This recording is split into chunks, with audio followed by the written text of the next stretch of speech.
Wartime Contrasts.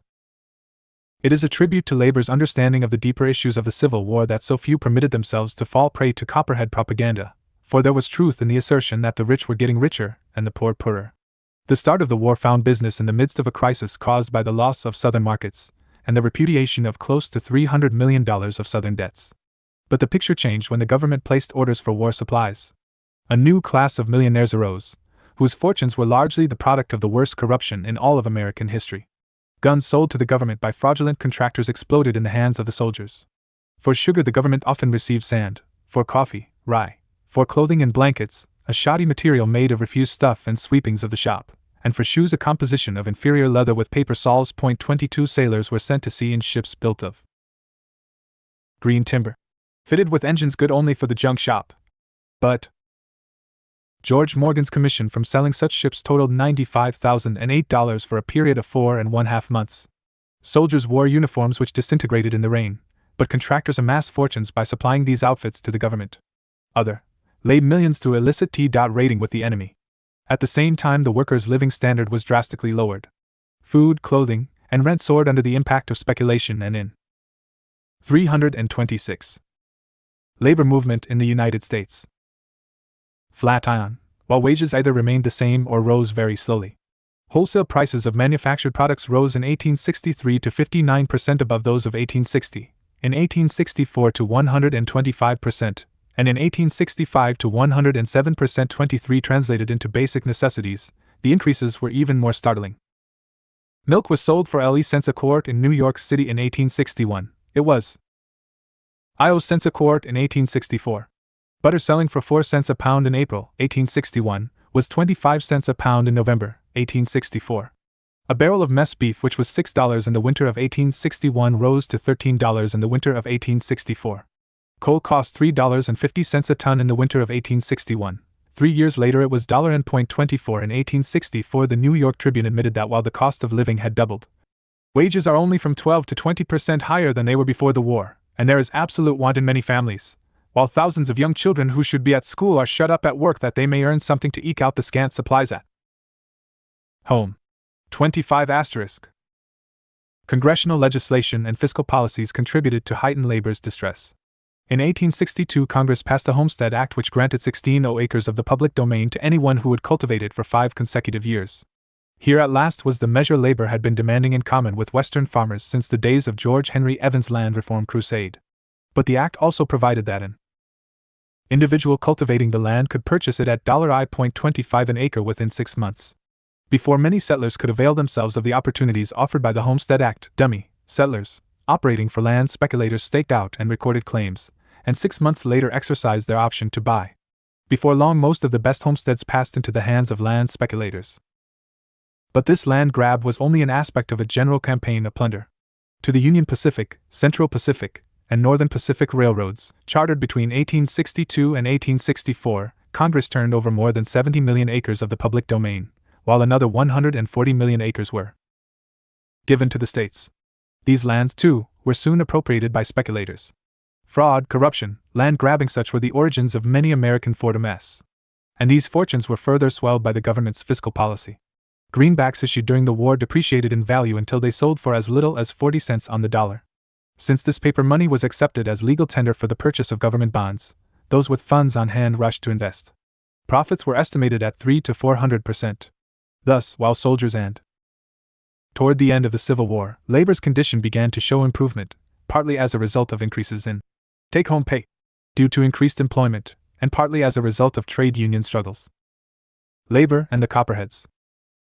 Workers were paid in greenbacks worth no more than 50 or 60 cents. Congress assured the bondholders that they would be paid in dollars worth 100 cents. 28 Profits were further augmented by the Contract Labor Law of 1864.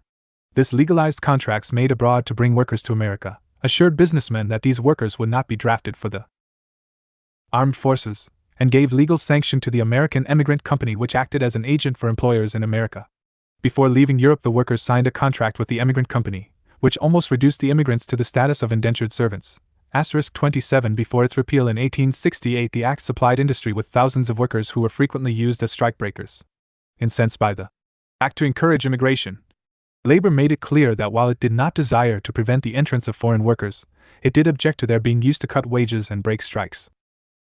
By united effort and harmonious combination, said Fincher Dollar Trades and View of June 6, 1863, we have so far elevated the standard of wages as to secure a moderate share of the comforts which can alone alleviate a life of toil, and that man who knocks at a shop door for the purpose of taking the place of another, at a less price, we not only pronounce a human ingrate, but an enemy of the human race. Wartime strikes.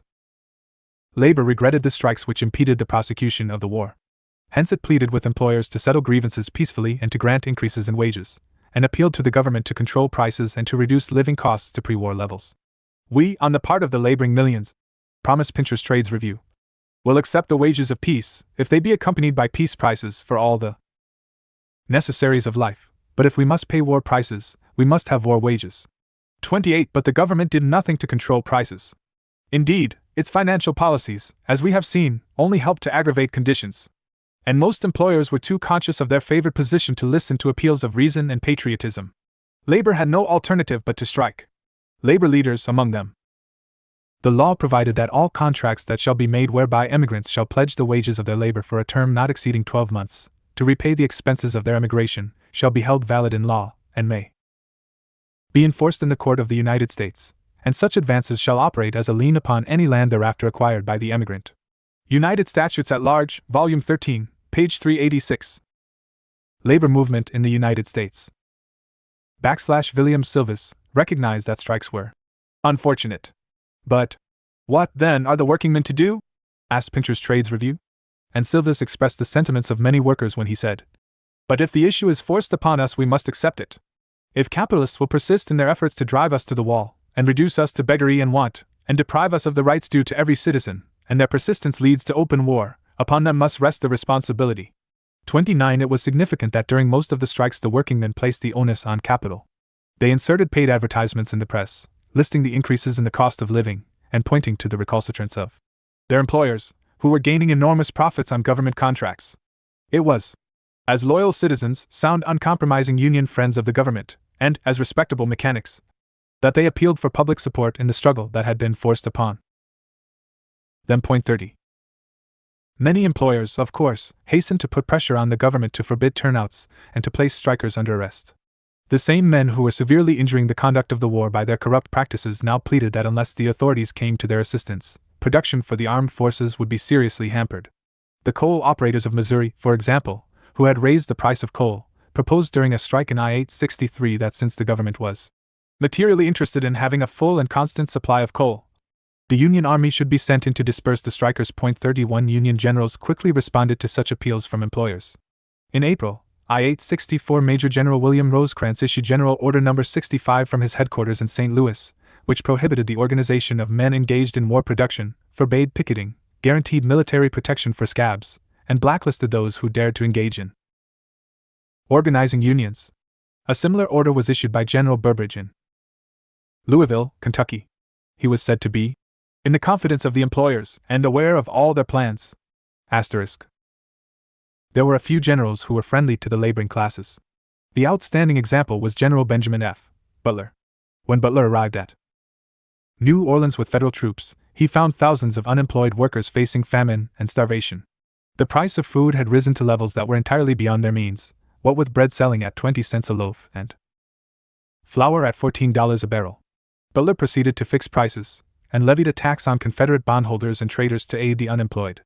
When the wealthy protested, Butler told them bluntly, the poor must be employed and fed, and you must disgorge.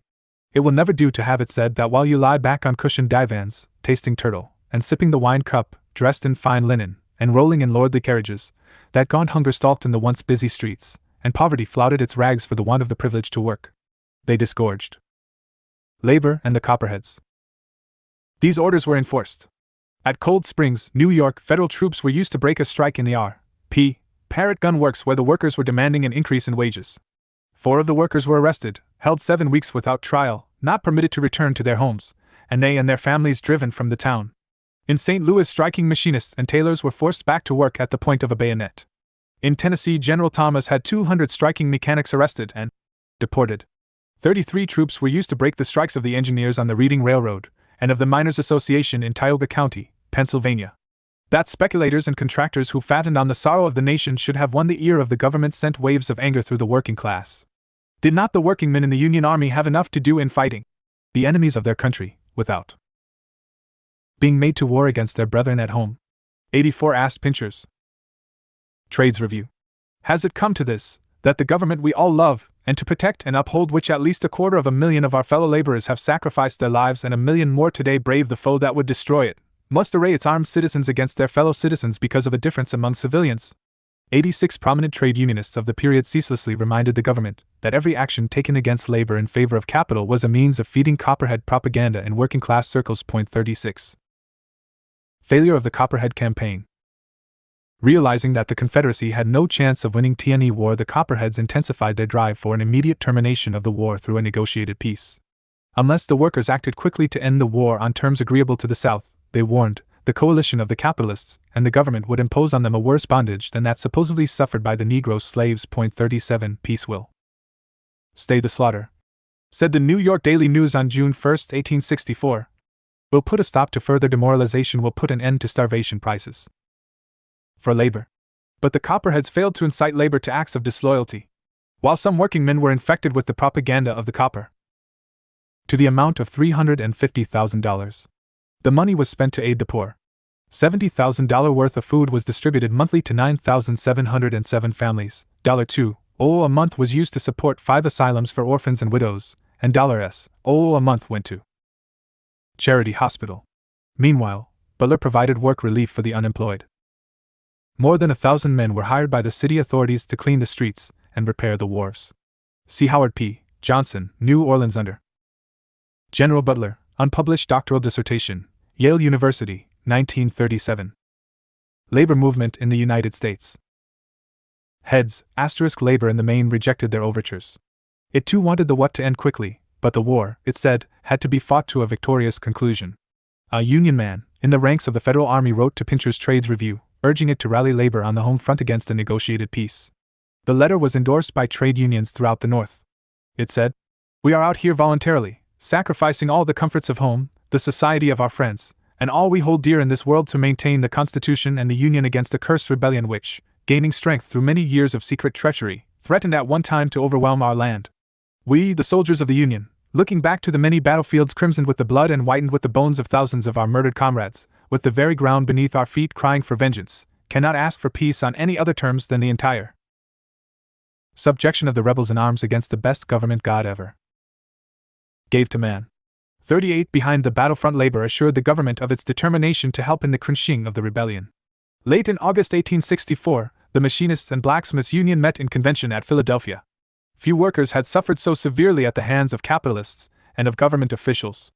Nevertheless, the Machinists and Blacksmiths voted that the way to end the suffering of the working class was to crush the Confederacy on the battlefield. Its resolution read, "Resolved, that our rights and interests as working men, besides our duty to our families, our duty to our fellow workmen, who are in the army by thousands, and our duty to our country as citizens requires that we should use every means in our power to aid our government in its efforts to suppress this most wicked and unnatural rebellion. Resolved, that however much we may differ on questions of minor importance, when it comes to the question of the life or death of the Great Republic, we workingmen will stand as a unit in defense of the Virginia-born Elisha W. Maconas, a trade unionist connected with the Copperhead movement, was able to influence the Chicago Trades Assembly to endorse a proposal that the war be terminated on the ground that it was unimportant to workers. The present war, went a resolution written by Maconas for a work Ingman's meeting in Chicago, was not caused by the laboring men of the North, nor fought under their direction, nor continued for their interests, their only part being to bear its burdens and shed their blood in the ranks." Chicago Tribune, April 27, August 22, 24, 1864. The Machinists and Blacksmiths Union of Chicago refused to associate itself with the anti-war movement led by Maconas, and openly accused it of being under Copperhead control. See Chicago Tribune, August 22, 24, 1864, and Pincher's Trades Review, October 8, 1864. Labor and the Copperheads. 331. Sentiment of the immortal Jackson, the Union must and shall be preserved. 89. Scores of similar resolutions can he cited. 0. They all record the failure of the Copperhead campaign to transform the workers' hatred of profiteers and capitalists into a hatred of the war itself. This failure, be it noted, was due in no small measure to trade union leaders and to the labor press. These always sought to impress the workingmen with the need to distinguish carefully between the government and the capitalists. No one more bitterly denounced the use of troops to break strikes than William Silvis, yet he always refrained from casting the blame on the administration and on Lincoln, arguing that they have never seen but one side of the question. It is our duty to show them our side, and then if they allow such things we can blame them. As an illustration, Silvis cited the case of the Schuylkill Miners' Union. Because the workers themselves did nothing to bring their grievances before the administration, the employers succeeded in convincing the authorities at Washington that the miners had associated together for disloyal purposes. It was labor's duty, therefore, Silvis argued, to educate the administration. 41 Pincher's Trades Review agreed with Silvis.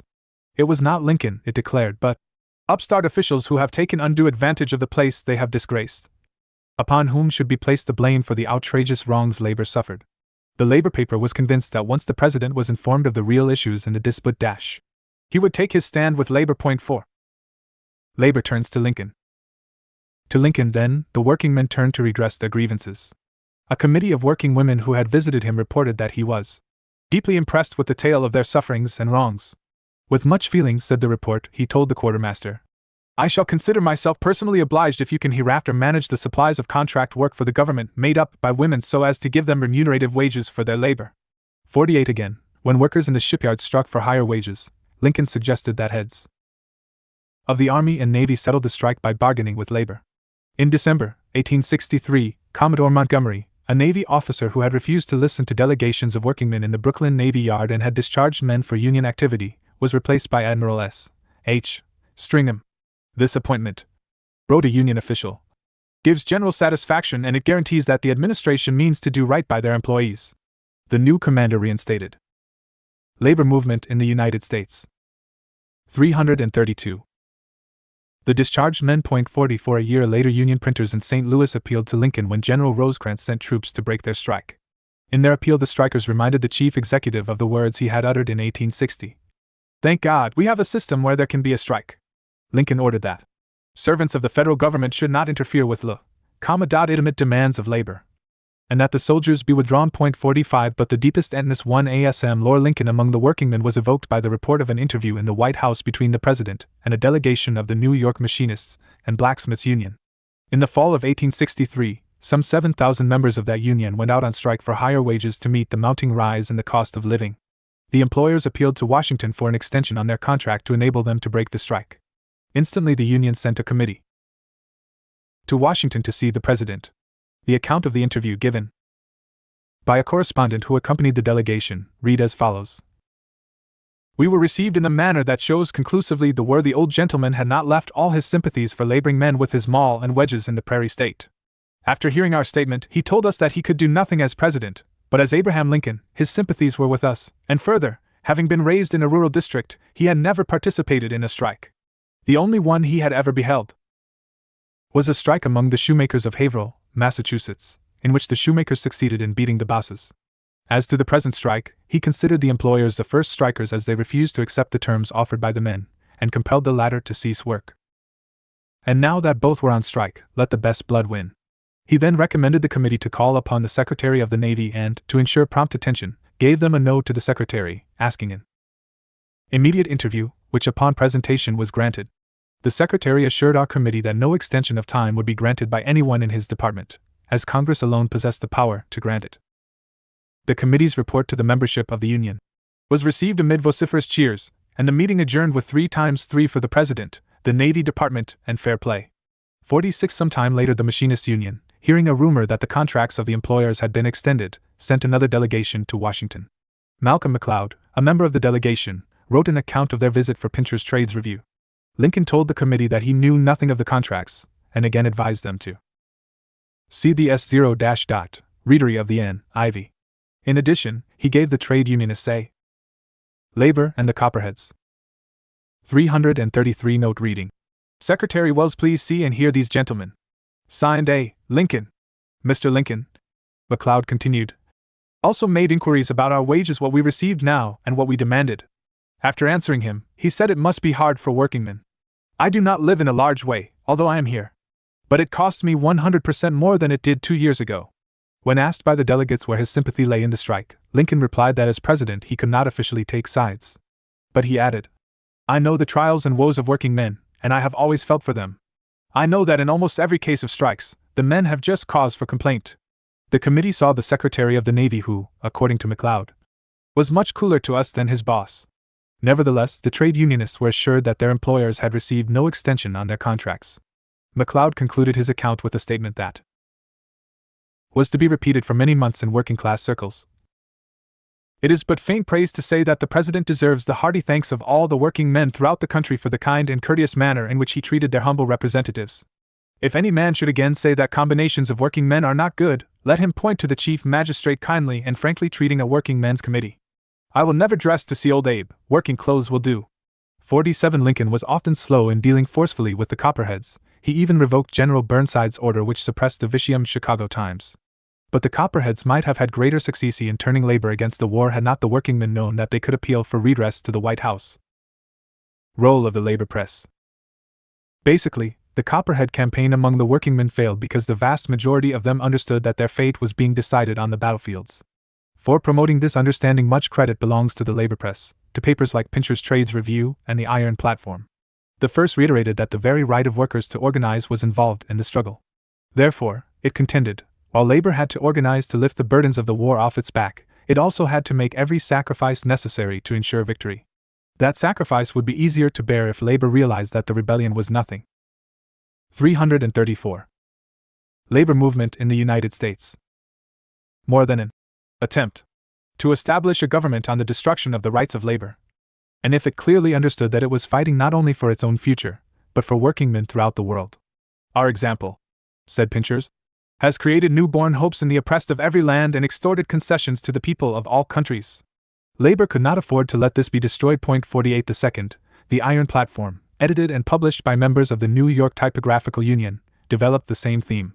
The war, this workingmen's journal repeated in issue after issue, was not merely a question of what class or political party should control the government. It was not only an issue of internal improvements and of homestead acts, however important these were.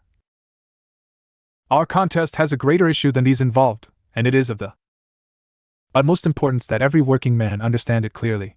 If he would be a freeman, and enjoy the blessings of liberty for himself and his children, if he would be true to himself and to the working men of the South, if he would be true to the interests of labor throughout the world, he must work and vote to overthrow rebellion and treason and maintain the government at every cost. 49.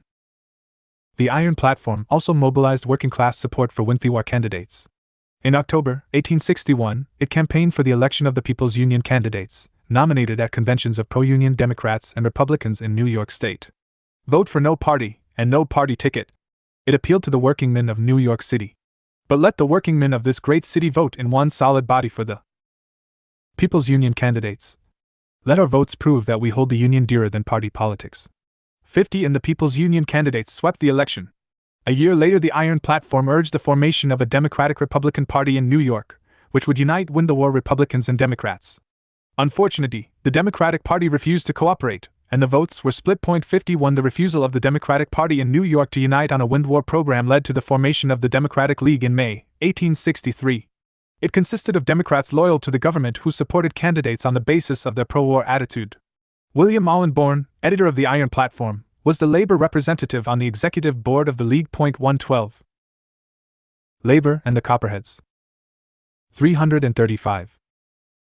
Workingmen's Democratic Republican Association. Early in 1864, the editors of the Iron Platform brought in their pro-war activity when they joined with other trade unionists to organize the Workingmen's Democratic Republican Association of New York.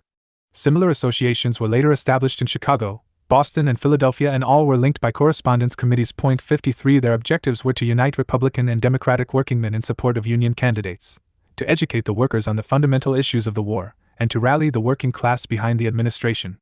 In March 1864, the officers of the association visited President Lincoln and brought him the assurance of labor backing. In reply, Lincoln declared that the interests of no class were so deeply involved in the war as were those of the workers. He urged them to beware of prejudice, working division, and hostility among themselves, and referred regretfully to the fact that during the draft riots in New York some working people had been killed by other working people. Then Lincoln said, "It never should be so.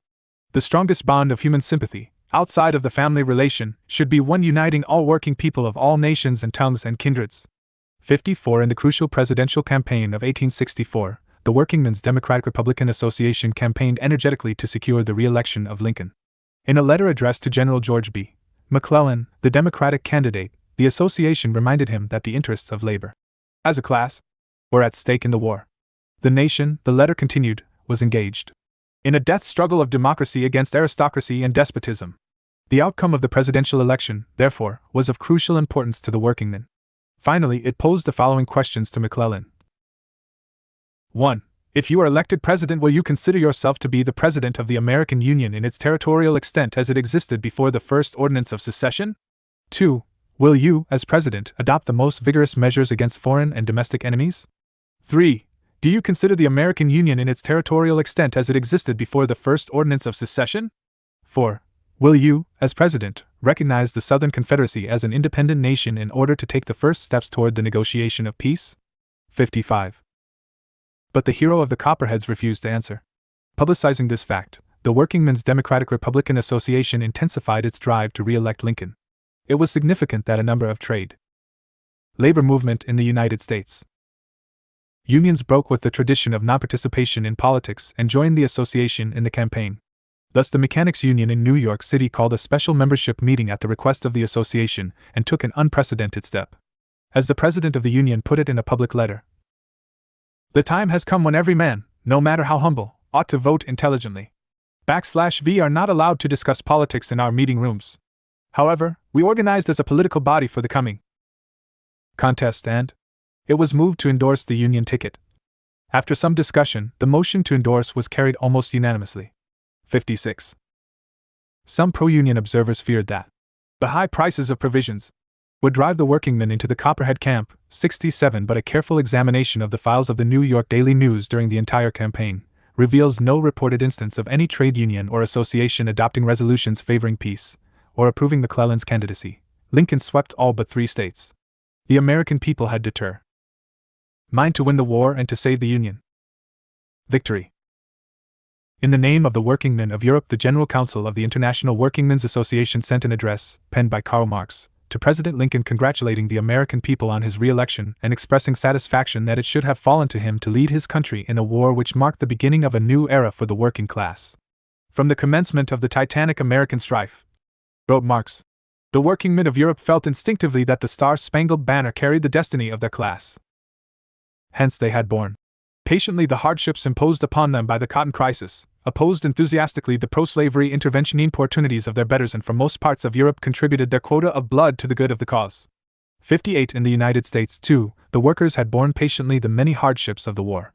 Copperheads abetted the Southern slavocracy and made every effort to exploit for their own purposes the indignation of the Workingmen's United Political Association of the City and County of New York was formed early in the summer of 1864 to campaign for McClellan. But it was little more than a front for the Democratic Party, and it attracted none of the numerous trade unions in New York. The president of this paper organization, McDonough Bucklin, was an organizer of the Democratic Party. See New York Daily News, August 5, 1864, Joseph Adam Saget, Northern Labor in the National Conflict, 1861-1865, unpublished M.A. thesis, 1939, University of Wisconsin, page 114. Labor and the Copperheads. 337. Working class against profiteering. But their campaign failed. The workers continued to contribute to Union victory by toiling 10 or 12 hours a day in coal pits and at steel furnaces, building ships, laying tracks, operating the looms and the shoe factories. It can truly be said that without the support of labor, the Civil War might have ended in the victory of the slavocracy, which believed that all workers should be slaves. William H. Silvis epitomized labor's role in the Civil War when he said before the delegates to a convention of the International Molders Union held in Chicago in January, 180 SIXS.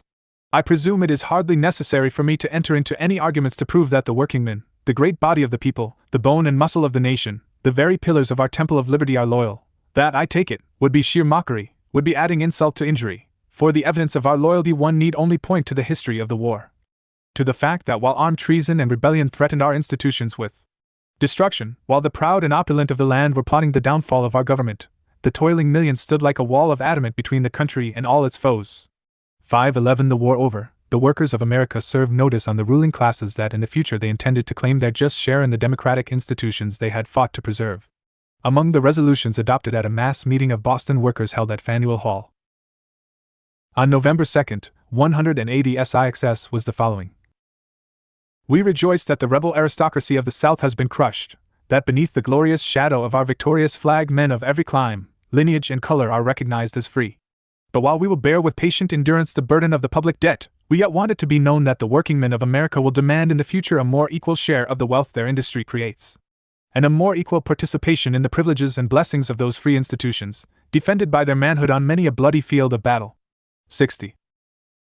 During the early Civil War years, trade unionism was all but defunct. Many of the unions which had managed to survive the Panic of 1857 and the Secession crisis were well-nigh deprived of members after the first call for volunteers. Those that continued to show signs of life were seriously affected by the early war depression. National unions fared as badly as local labor organizations, and those with Southern locals were especially weakened. By the end of 1861, many of the iron molders' locals were about extinct. The National Convention called for January 1862 did not even meet. So discouraged was I.S. Casson, national president of the machinists and blacksmiths, that he did not even attend the National Convention called for November 1861. At this convention, in Pittsburgh, the union's national secretary, Jonathan Fincher, found only a few optimistic delegates. Their optimism was considerably strained when they learned from Fincher that only 30 locals were still in good standing, as compared with 87 in November 1860, and that membership had declined from 2,717 to 1,808 since April 1861.1. Yet even in these difficult months, when the situation for organized labor appeared hopeless, a number of organizations showed signs of life. In New York, Boston, and Philadelphia, many unions held fairly regular meetings and maintained a more or less continuous organization. Some unions even took steps to raise wages. But in the main, trade unionism was on the decline. Causes of trade union revival. But a new day for American labor was approaching. By the middle of 1862, the early war depression was all but over, and business and industry were beginning to flourish as never before. Workingmen failed to reap. 338. 339. The labor movement, 1861 to 1866. Any benefits from the good times that began in late 1862. Soaring prices rendered the vast majority of them worse off than they had been in 1860. To wage earners, alone of all classes in American society, the war had brought ever-increasing hardships. The great changes taking place in the everyday life of the working man made organization a matter of utter necessity. The time has now arrived, said the shoemakers of Philadelphia in November 1863, when it is absolutely necessary that an organization should be formed in our trade, for the regulation of our wages and the protection of our rights in general. The high prices of provisions, fuel, clothing, etc., render it imperative that we should have an advance on our present wages, and this cannot be done without organization. Too high prices were not the only reason for organization. Capital was becoming so powerful during the war that unless labor organized it, would find, at the end of the conflict, that capital and capitalists will have the industrial classes completely within their grasp. 3. Now was the time to begin, for the scarcity of labor owing to enlistments and continued drafts assured the workers that it would be difficult if not impossible for employers to replace union men with non-unionists. Jonathan Fincher observed in December 1863 that, at no time in the history of labor, perhaps, have passing events placed before workmen so many advantages. There are few, idle work is plenty. Organize. Organize. He appealed. Organize in every village and hamlet, and become tributary and auxiliary to district, county, state and national trade organization. Long before this call was issued, the revival of trade unionism had started in earnest. Unions that had continued to hold meetings during the early period of the war rapidly gained new members after the summer of 1862. Many trades re-established effective unions, drew up new constitutions, set forth demands for higher wages and more satisfactory working conditions, and when employers refused concessions, went out on strike to secure these demands. By the beginning of 1863, the revival was in full swing, and scarcely a week passed without the formation of a new union in some part of the country. Frequently the fact of its organization and its wage demands were announced simultaneously. A fairly large percentage of the unions formed in 1863 to 64 were organized during or immediately after a strike. The Springfield Republican of March 26, 1863, remarked that the workmen of almost every branch of trade have had their strikes within the last few months. In almost every instance the demands of the employed have been acceded to. The strikes, which have all been conducted very quickly, have led to the formation of numerous leagues or unions. The San Francisco Evening Bulletin reported that striking for higher wages is now the rage among 340. 96. Labor movement in the United States. The working people of San Francisco. And added that the strikes were invariably successful and led to the organization of trade unions. 5. During this turbulent period, not all strikes had as their purpose the securing of higher wages to meet the rising cost of living. The introduction of machinery in specific trades was the cause of many strikes. As skills disappeared with technological advances, replacement became a problem in several trades. No longer was it a question of limiting the number of apprentices in relation to the skilled mechanics. Now it was a question of the loss of jobs and of constantly declining wage standards. American workers fought to prevent the introduction of machinery and the spread of the factory in the mistaken belief that only in this way could they maintain their status. The struggle was useless. The floating grain elevators introduced in New York Harbor in the winter of 1861-62 accomplished in 1 hour the work formerly done in 10 hours. In July of 1862, 2000, laborers stopped work and demanded an end to the elevators. The Grainmen's Protective Union of New York appealed to the grain merchants to settle the strike by abandoning the use of machinery and restoring the former method of carrying out the work. We do not ask or claim any increase of wages. The usual rate of wages we have been earning for 20 years is all we ask.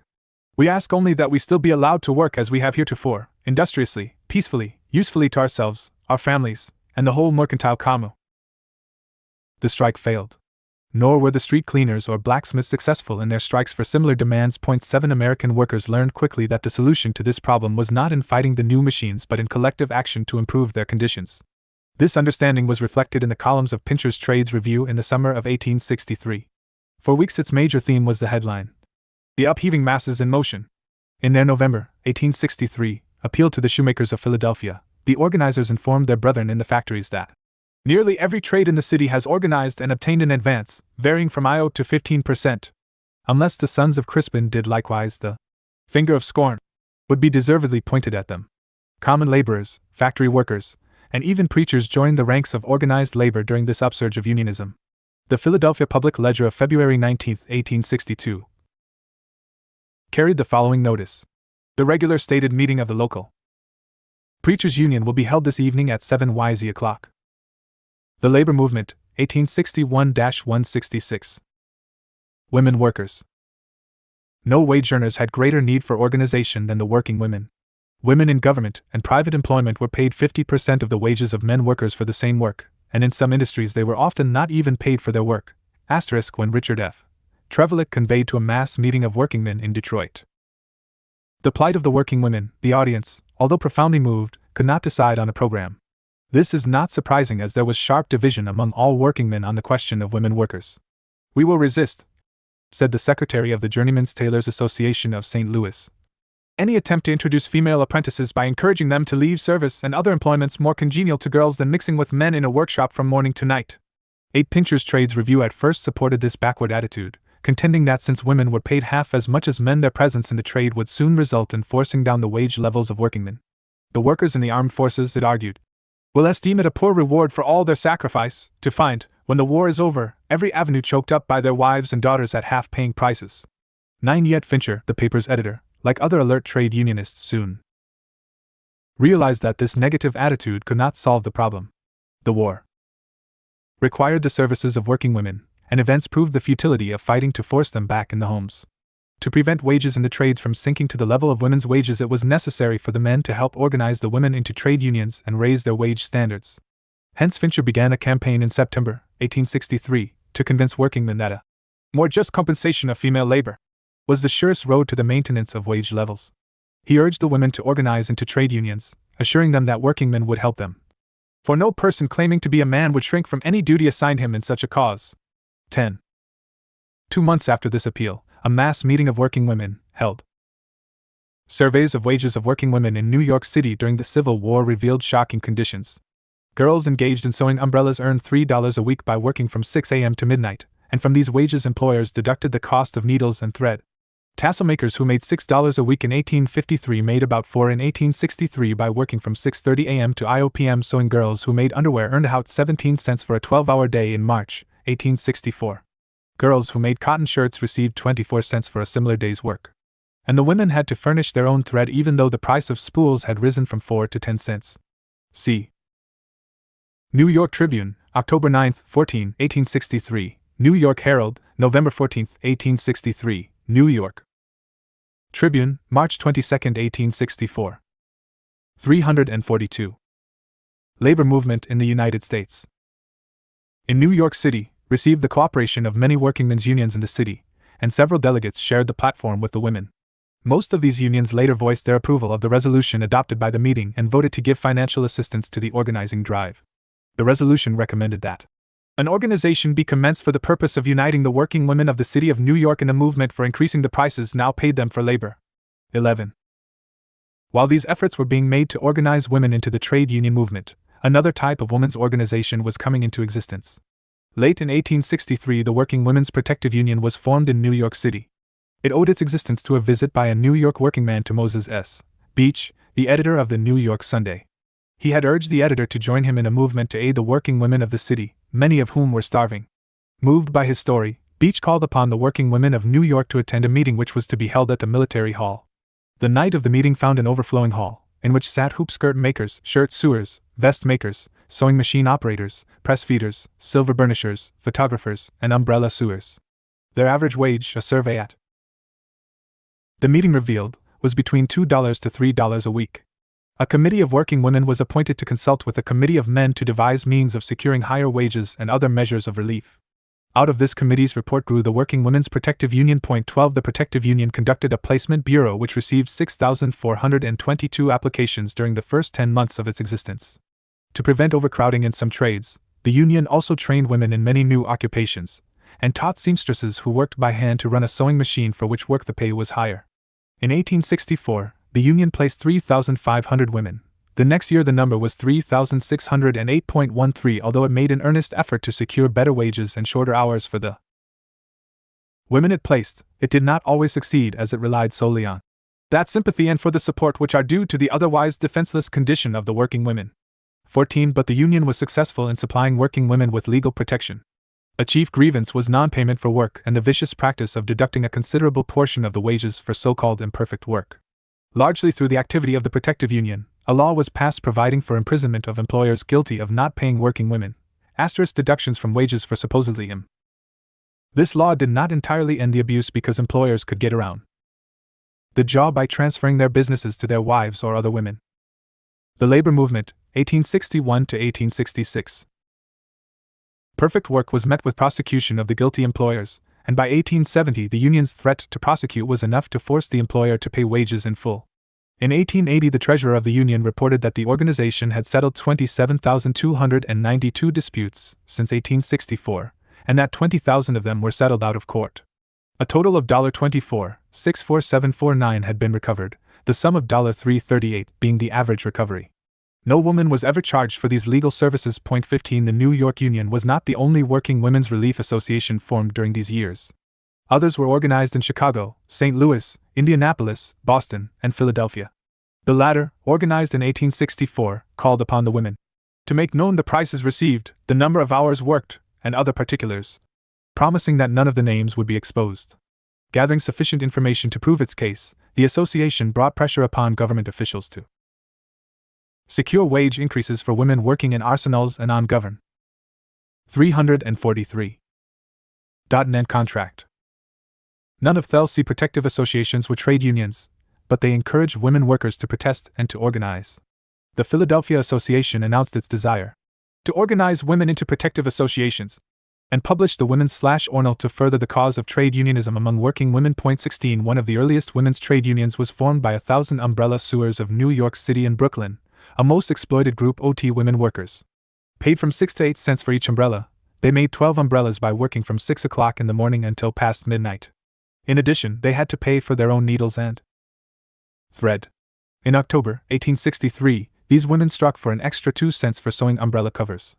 Many employers acquiesced, but others held out, and the organization was too weak to bring the strike to a successful conclusion.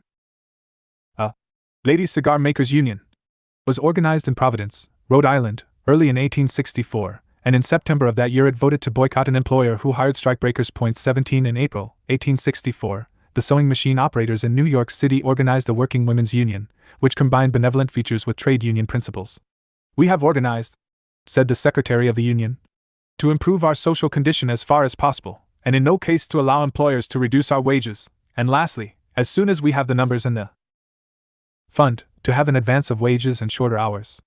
Early in 1865, this union held a large mass meeting under the chairmanship of its president, Miss M. Trimble. A number of prominent men trade unionists addressed the meeting, pledging their organization's support. William Harding, president of the New York Trades Assembly, assured the ladies. 344. Labor movement in the United States. That the city central labor body was ready to aid them, and only asked in return that they induce their gentlemen friends who did not belong to a trade union to do so immediately.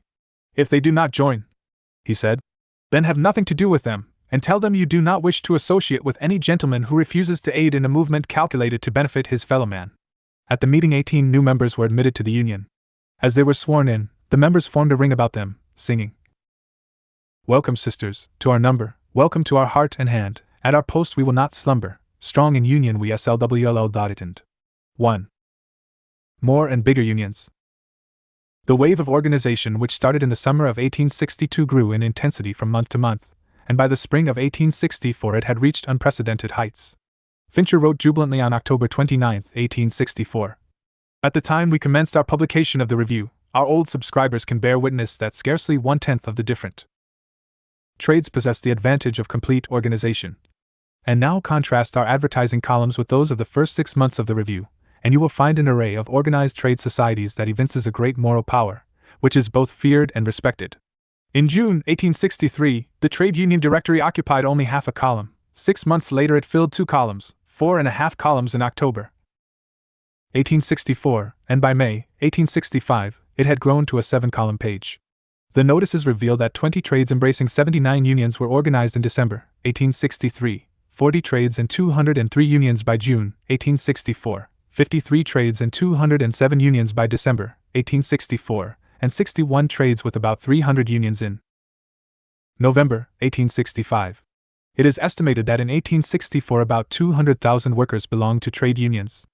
Although the majority of them were in the leading industrial states, New York, Pennsylvania, and Massachusetts, San Francisco boasted of more than 25 unions in 1864, and unions were also developing in the South. The first trade union organized in Houston, Texas, the Houston Typographical Union, number 87, was formed during the Civil War, and in Wheeling, West Virginia, trade unions first appeared in 1863. On March 10, 1863, the Wheeling Intelligencer informed its readers that the workingmen of the 4th, 5th, and 6th wards are getting up a union. 19 The Civil War years also saw the rise of national trade unions. The opening of trunk railway lines was developing a national market, and the terrific competition for this new market caused employers to reduce labor. The labor movement, 1861 to 1866. Costs. Skilled journeymen were often dismissed and their places filled with boys and women who were paid extremely low wages.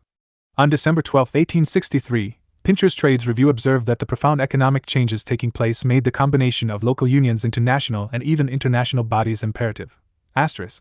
Our vast occupations, it declared, are influenced by the most distant sections of the country, and in some cases by our neighboring nations. Thus of what avail would be a union in New York City even if comprising within its limits all of the craft there employed, if the mechanics of surrounding cities, such as Philadelphia, Boston, Baltimore, Providence, Albany, Newark, Jersey City, etc., were not pledged to the same obligations as their friends in New York. Let a surplus of that peculiar kind of labor arise in either of the other cities, and forthwith New York becomes flooded with an opposing current over which the organization has no control. More than 12 national unions were organized from 1860 to 1886. By 1870 no fewer than 32 national unions were in existence. Not all were fully national in representation and not all were similar in organization or philosophy. They ranged from the militant Molders National Union to the conservative Brotherhood of Locomotive Engineers, which was opposed to strikes in general. Many of the national unions soon collapsed, only to be replaced by others. Still, nationwide trade unionism in America, growing out of the establishment of economy on a national scale, had come to stay. The national unions of the 60s produced many of the outstanding leaders of the labor movement. One of the greatest labor leaders in American history, William H. Silvis, came from the Molders. The machinists and blacksmiths claimed Ira Stewart, who became the leader of the Eighth-hour Day movement, and Jonathan Fincher, editor of Pincher's Trades Review. Richard Trevilick, a tireless labor lecturer and organizer, belonged to the ship carpenters and caulkers. Robert Schilling, and the introduction of machinery also influenced the rise of some national unions. The Knights of St. Crispin, founded March 7, 1867, at Milwaukee, Wisconsin, and soon to become the largest labor organization in the country, was organized primarily to protect journeymen from the competition of unskilled workers, green hands, resulting from the introduction of machinery during the 60s. It sought to save for its members the jobs left after technological innovations had occurred. See Don D. Lesko here, The Knights of St. Crispin, 1867 to 1874, Madison, Wisc, 1910.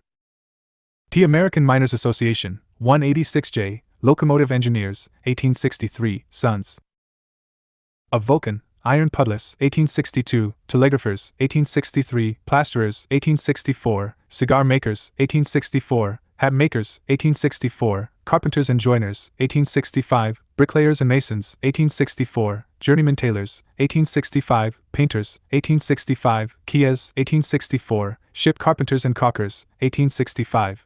Some of these unions were called inter-national, since they also included organized workers in Canada.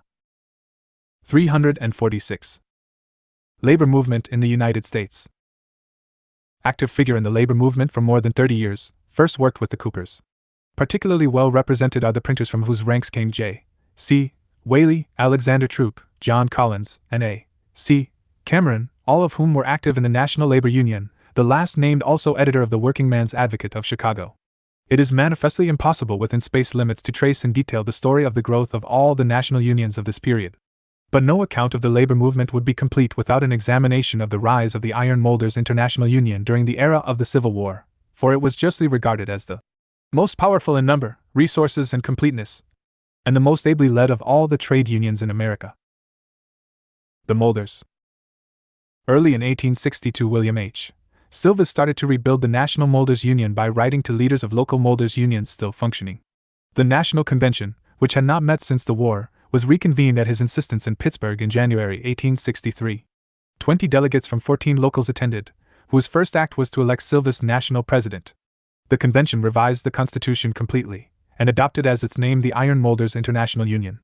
Great emphasis was placed upon centralized organization, for in the past the National Union had been a loosely united federation of autonomous locals. Often their constitutions were in conflict with each other, and with that of the national body. Under Silvis' leadership, the Convention of 1863 ended this diffuseness. Local union constitutions were to conform to that of the National Union, and the bylaws of the local bodies were to be subject to the authority of the National Union. These amendments to the Constitution marked an advance in trade union organization. So too did the system of finances, which included annual membership dues and funds from sale of union cards and charters. This system, administered by Silvis, placed the union on a sound financial basis. He set up a card index system at the Molders National Office to enable the national leadership to know who was in the union, who was paid up, and who was in arrears. He also insisted that when a member changed from one local to another, he should be cleared up financially in the previous local before he could receive a new union card. Much of this had been on paper before, but Silvis really enforced it. The handling of strike funds had also been inefficient before Silvis became president. An excellent administrator, Silvis knew that the national union could never function properly unless it had a national. The labor movement, 1861 to 1866. Treasury. He insisted, therefore, on a special strike fund to be raised through a compulsory per capita tax. 20 Silvis fought against the calling of outlaw strikes, even though he knew that many local union leaders opposed him. All strikes, he demanded, must be authorized, and only then could they be fully supported by the national organization. Don't strike, he told the union members, until you are well organized, and then strike hard. Outlaw strikes, he argued, were an evil, because they wasted the workers' strength in impetuous and futile struggle. A strike to be successful had to be prepared for in advance, and fought through in an organized manner to the end. Only such tactics made for victory. 21 Many of the trade union principles practiced by Silvis had been thought of before, but they had not been effectively applied. No earlier union had so concerned itself with setting up a tightly knit, carefully planned national body with a sound system of finances, an adequate dues system, effective strike relief, a simplified and uniform card system, the circular tie-in of lists of strikebreakers, and the distribution of regular reports on prices, rents, wages, and piecework rates. Silvis left Philadelphia on February 3, 1863, to reorganize the old locals and to organize new ones. He traveled throughout the country and in parts of Canada, covering about 10,000 miles. His original capital of $100 was soon gone, and he had to depend on the small sums given him by the molders. James C. Silvis, his brother, wrote. He wore clothes until they became quite threadbare, and he could wear them no longer. The shawl he wore to the day of his death was filled with. Silvis made 3 trips in 1863, covering more than 100 molding centers. During his first trip, which took 4 months, he visited central and western Pennsylvania, the Ohio Valley towns, Missouri, Illinois, Michigan, Canada, Erie, and Buffalo and Rochester, New York. His second trip was completed in 6 weeks. He visited Albany, Troy, Rochester, Erie, Cleveland, and Pittsburgh. His third trip carried him from Newark through Ohio to Detroit and finally into Canada. His total expenses for these 3 trips were $900.03, of which $620.90 was for travel and $279.13 for his own and his family's needs. In 1864, Silvis also made several organizing trips during which he covered every New England community where a union could be organized, visited Baltimore, and went west to Chicago. For detailed accounts of his trips, see Jonathan Grossman, William Silvis, Pioneer of American Labor, New York, 1945, pages 57 to 72. 70 to 74, and Silvis Letters and Pincher's Trades Review, August-October, 1863, February-May, 1864. Silvis tours were the topic of conversation in progressive circles all over the country. In July, 1868, Elizabeth Cady Stanton, leader of the women's rights movement, wrote admiringly. Since his first election as president of the I.M.I. Union in 1863, he has visited nearly all the cities, towns, and villages in the United States, attended hundreds of meetings, public and private, and made the acquaintance of many 100,000 workingmen. The Revolution, July 2, 1868. 348. Labor movement in the United States. Little holes burned there by the splashing of molten iron from the ladles of molders in strange cities, whom he was beseeching to organize. 22 Yet Silvis was never happier. I shall ever look back upon the scenes and incidents of 1863. He wrote after the tours, as the happiest of my life. 23 For had he not organized 19 new unions, reorganized 16 locals which had disappeared after 1861, and placed 12 others on a firm foundation? When he was re-elected president by the National Convention of 1864, he summed up the year's work. From a mere pygmy, our union has in 1 short year grown to be a giant. Like a mighty oak, it has grown up in magnificent proportions, with its giant branches stretching out in every direction, reaching into every corner of the continent where our trade is known. 24 In 1863, the National Union had a membership of 2,000, in 15 locals, representing 8 states. 2 years later, its membership had increased to 6,000 in 54 locals from 18 states, the District of Columbia, and Canada. Its total income had been $1,600 in 1863. In 1865, it had risen to $25,000.25. Out of all the charters issued since the commencement of my administration 2 years ago, Silvis reported in 1865, but one has been returned, showing a degree of prosperity and stability unequaled in the history of any similar organization on the continent. The Union, he added, had brought its members something more than increased wages and the closed shop. The benefits secured by our union aside from an increase in wages are beyond calculation.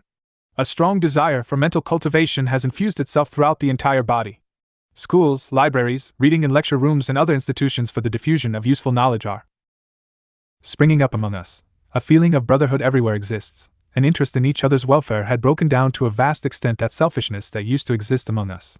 A feeling of manly independence has taken the place of that cringing and crawling spirit that used to make us the scorn of honest men. 26. The work of Silvis influenced many national unions, though not all of them followed the highly centralized form of organization adopted by the molders. His highly successful organizing tours stimulated other national unions to send traveling organizers into the field, contributing much to the growth of these unions. It is not without reason that William H. Silvis is called America's first national labor organizer and pioneer labor-led. Between 1865 and 1867, the Molders Union established the closed shop in most of the foundries of the country. A molder without a union card found it practically impossible to secure work. Grossman, Opsit, pages 84 to 87. T. Silvis was not only a remarkable labor organizer and an excellent trade union administrator and strategist. He was also a profound student of labor issues and the labor movement, 1861-1866. The labor press. 349. The wartime revival of trade unionism was helped by, and in turn aided, the development of a labor press.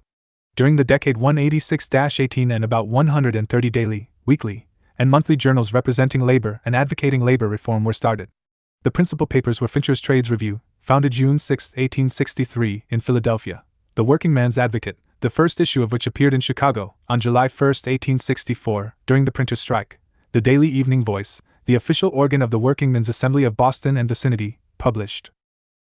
In December 1864 by locked-out printers, the Daily Press published in St. Louis on a cooperative basis by striking printers. The Weekly Miner, established in Belleville, Illinois, by John Hinchcliffe on May 23, 186, was the official organ of the American Miners Association.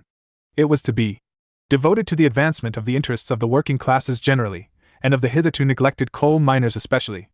27. Problems. Experience in the class struggle as well as analysis of economic theories. Guy led him in the development of a labor philosophy. He was keenly aware of the existence of the class struggle, and dismissed as mere humbug the conception of identity of interests between employers and workers. He rejected the theories of the classical economists Adam Smith, Malthus, John Stuart Mill, and others whom he dubbed economists of the higher order. His wage theory was simple. Wages had to provide workers with a decent living standard and had to be sufficient to enable them to overcome disasters in the shape of unemployment, lost time, sickness, medicine, doctors' bills. And what? He asked of those who glibly assured workers that if they were frugal all would be well. If the husband and father should be sick, the body prostrated by racking pain, and the mind frenzied with apprehensions of a starving family? Who shall describe his agony, who can comprehend his misery? James C. Silvis Op. Cit., pages 395-97. Charity and philanthropy, Silvis argued, were not the answers to labor's needs. Wealth, alarmed by the cries of anguish, he remarked, gathers the poor into almshouses, and eases her conscience by feeding them upon offals and selling their dead bodies to the dissecting room to defray a portion of the expense. James C. Silvis Op. Cit., page 363. Higher wages, not charity, was Silvis's demand. Yet this was only part of his program for labor. This also included shorter hours, better working conditions, a higher social status, cooperative enterprises to abolish the wage system, improvement of the lot of the female laborer, decent housing to replace tenements, international labor solidarity, independent political action, land reform, abolition of convict labor, establishment of mechanics institutes, and of a Bureau of Labor Statistics and Currency Reform. Not all of his ideas were thought out clearly, but every cause he championed was motivated by one desire to advance labor's cause. His entire life was devoted to this cause, and his greatest reward was a favorable response to his appeals from the working class. "It is a matter of honest pride to me," he once wrote, "to know that my humble efforts in the cause of humanity and social reform are appreciated by fellow workingmen everywhere." Pincher's Trades Review, August 8, 1863. Silvis died poverty-stricken. He did not have even $100 at the time of his death, and his family had no way of paying his funeral expenses. 350. Labor movement in the United States. During and shortly after the Civil War, labor papers appeared in Denver, Indianapolis, Nashville, and Minnesota, Columbus, Kansas, and in Concord, New Hampshire. Several papers appeared in the metropolitan centers like San Francisco, St. Louis, Chicago, Boston, and New York. Jonathan Fincher proposed in 1865 a national daily labor paper to the Working Man's Advocate, the Buffalo Miner, the Buffalo Sentinel, and the New York Trades Advocate, but only John Hinchcliffe, editor of the Miner, endorsed the proposal. Cameron refused, saying that the Advocate was well established, and that it could serve the labor movement of the Middle West better than a national labor paper. 28 Pincher's Trades Review, the official newspaper of the Philadelphia Trades Assembly and of the machinists and blacksmiths, was the most influential labor paper of the Civil War era. Jonathan Fincher, its editor and publisher, outlined its policy in the first issue, on June 6, 1863, to espouse labor, in all conflicts to be on the side of labor, to sustain the government and all properly enacted laws. To the women it promised a sufficient space to embrace a fair choice of literature made up of every variety, calculated to secure our paper a hearty welcome to the family circle. Every Saturday the paper appeared with its 4 large pages, 7 columns to the page. One column was devoted to the progress of the war, and the entire front page was usually devoted to stories written by workingmen. Editorials, trade news, trade union notices, and articles by the foremost labor leaders of the day made up the rest. The Review was a national labor organ. Representatives of the molders, printers, ship carpenters, stone cutters, cabinet makers, carpenters, hatters, and shoemakers unions were on the editorial board. 29 Fincher accepted no paid advertisements, hoping to keep the paper going by subscriptions and donations from unions, and at no time during its 3 years was the review free from financial worries. Its subscription rate of $2 a year was not enough to meet expenses even in December 1865, when it claimed a paid circulation of 11,000 with readers in 31 of the 36 states, the District of Columbia, 3 Canadian provinces, and 8 English cities. 30 A number of unions raised funds for the paper at picnics, balls, and parties, while other unions contributed from their treasuries to meet the increasing debt. Fincher, in June 1864, began to charge for trade union notices, but the efforts to finance the paper failed, and on August 18, 1866, the last issue came off the press. Pincher's Tradell Review was one of the best labor papers published in the United States, but its great weakness was its stand against political activity. Fincher justified this opposition by saying that political activity, the labor movement, 1861 to 1866, 351 created a fraternal feeling between two antagonistic classes and restrained the worker from asserting and maintaining those rights so essential to the comfort of himself, his family, and his fellow workingmen. 31 When labor followed this advice by limiting itself to simple trade unionism, it discovered that the employers were making good use of the business of politics to deprive the worker of his essential rights. The Working Man's Advocate, published W. Eckley from 1863 to 1877 by A. C. Cameron in Chicago and Cincinnati, did much to overcome Pincher's insistence that labor stay out of politics. In the issue of April 21, 1866, Cameron dedicated his paper to the cause of independent political action by labor. So far as we are concerned, from this day henceforth, the policy of the Advocate will be to aid in the formation of a working man's party, independent altogether of either political faction, to have our representatives in every branch of the state and national legislatures taken from our own ranks, men whose interests and sympathies in behalf of the producing classes are stronger than their devotion to capital or party. In subsequent issues, Cameron constantly kept a labor party before his readers. One day he would have an editorial on proportional representation, and on the next day he might run a column explaining why workingmen should always be preferred as candidates, since they knew without being told the needs of the workingmen. Although the Advocate later overemphasized political action and lost itself in the maze of currency reform, it merited the tribute accorded to it by Samuel Gall, president of the Bricklayers' National Union, when he called it an able and earnest journal in the cause of labor. 32 All labor papers of this period were agreed on the need for mass education of the working class and called for labor schools, libraries, reading and lecture rooms to ameliorate the condition of the working classes. The Belleville Miner declared, "It is only necessary to educate them, that they may better understand the relation they bear to other classes of society."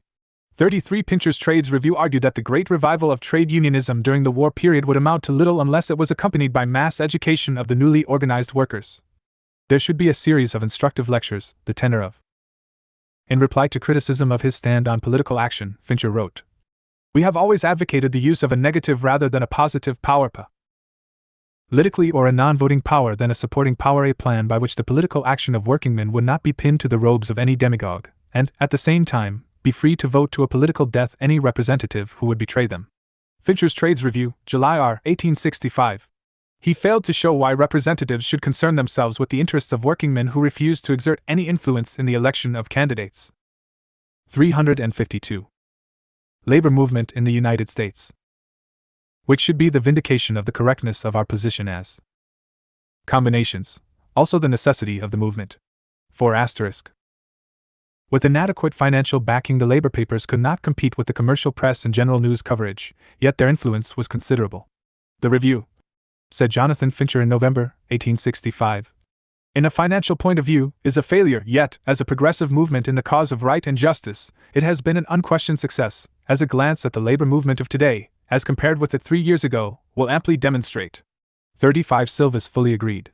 "Not until their advent," he declared in discussing the value of labor papers, "did we make the slightest advance towards equalizing wages with the cost of living, nor would our best efforts to establish the 8-hour law or to accomplish any other reform have availed us anything without their aid.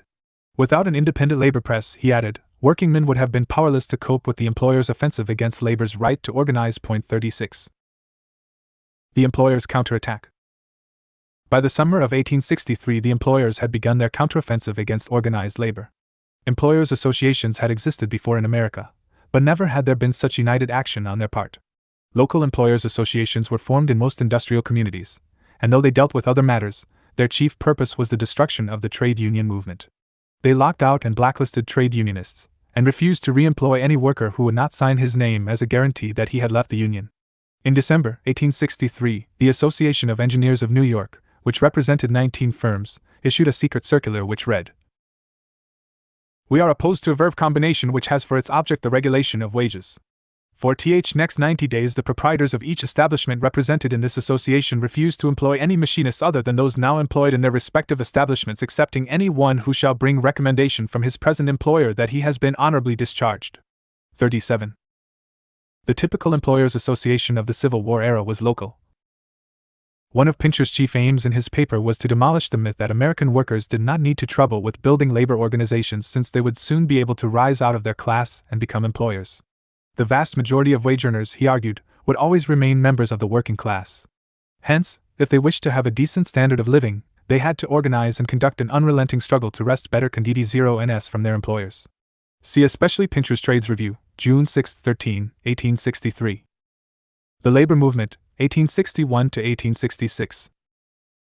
353. Although larger federations did exist and a few industries. The Albany Foundry Association organized in 1859 to resist the Molders Union, and proposed to employers in other cities the formation of a National Founders League, but it was not until March 1866 that a national organization, the American National Stove Manufacturers and Iron Founders Association, was founded. In 1863 the Iron Foundlers and Machine Builders Association of the Falls of Ohio appeared and declared its intention to communicate with all the parties engaged in similar minus to that of the members of the association and suffering the same grievances. 38. The efforts of the molders to secure wage increases to meet the rising cost of living constituted these grievances. Employers' associations were also formed by Buffalo shipowners, St. Louis merchant tailors, Brooklyn master mechanics, Massachusetts nail manufacturers, Boston master plumbers, Western railroads, and others. In Detroit, employers of various kinds cooperated in anti-union activities. Through the Employers' General Association of Michigan, a large section of the press aided the employers' associations in their anti-labor crusade. Few were the editors who did not praise these associations as patriotic organizations seeking to protect the hard-working laborers of America from the unscrupulous foreign agitators who, they said, made up the bulk of the trade unions. James Redstone, the editor of the Indianapolis Evening Gazette, was one of the few.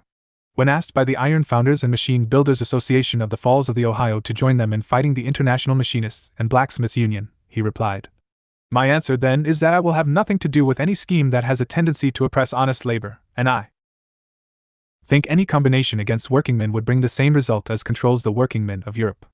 God grant this may never happen here." 39. Employers during the Civil War did not confine themselves to blacklists, lockouts, and yellow dog contracts. They secured the cooperation of the federal and state governments. The federal government encouraged. In announcing its formation, the association proclaimed, "Resolved, that it is expedient and necessary to the protection of the interests of the iron founders of this country, to organize themselves into a national association for the protection of their general interests, the promotion of a friendly feeling and mutual confidence among the members, and especially for the purpose of resisting any and all actions of the Molders Union, which shall in any manner interfere with our right to control our own workshops, and to manage our own business.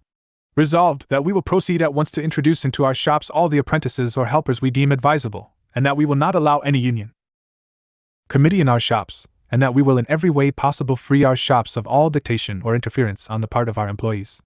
Boston Daily Evening Voice, March 13, 17, M. 23, 1866. Labor movement in the United States. The importation of foreign contract labor to break strikes, while Union generals used military force to disperse or to imprison strikers. Among government officials, Lincoln alone was openly friendly to organized workers, and his sympathetic understanding of labor's problems on several occasions stopped the savage attack upon trade unions by government officials and military commanders. Labor suffered greatly at the hands of the state governments, several of them permitting employers to use convict labor. In 1864 I.G. Johnson, owner of the Spuyten Duyvil Iron Foundry in New York City, took over the foundry at Sing Sing, and paid the state of New York 40 cents a day for the labor of each convict. $3 was the union rate. That Johnson did not succeed in killing the powerful Spuyten Duyvil Molders Union was due to the successful struggle organized by Silvis Point 40, but other unions did not fare so well when faced with this competition.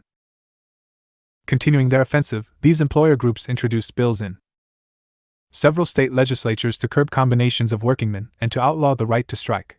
Minnesota, early in 1863, was the first state to pass a law which made a striker interfering with workmen liable to a $100 fine or 6 months imprisonment.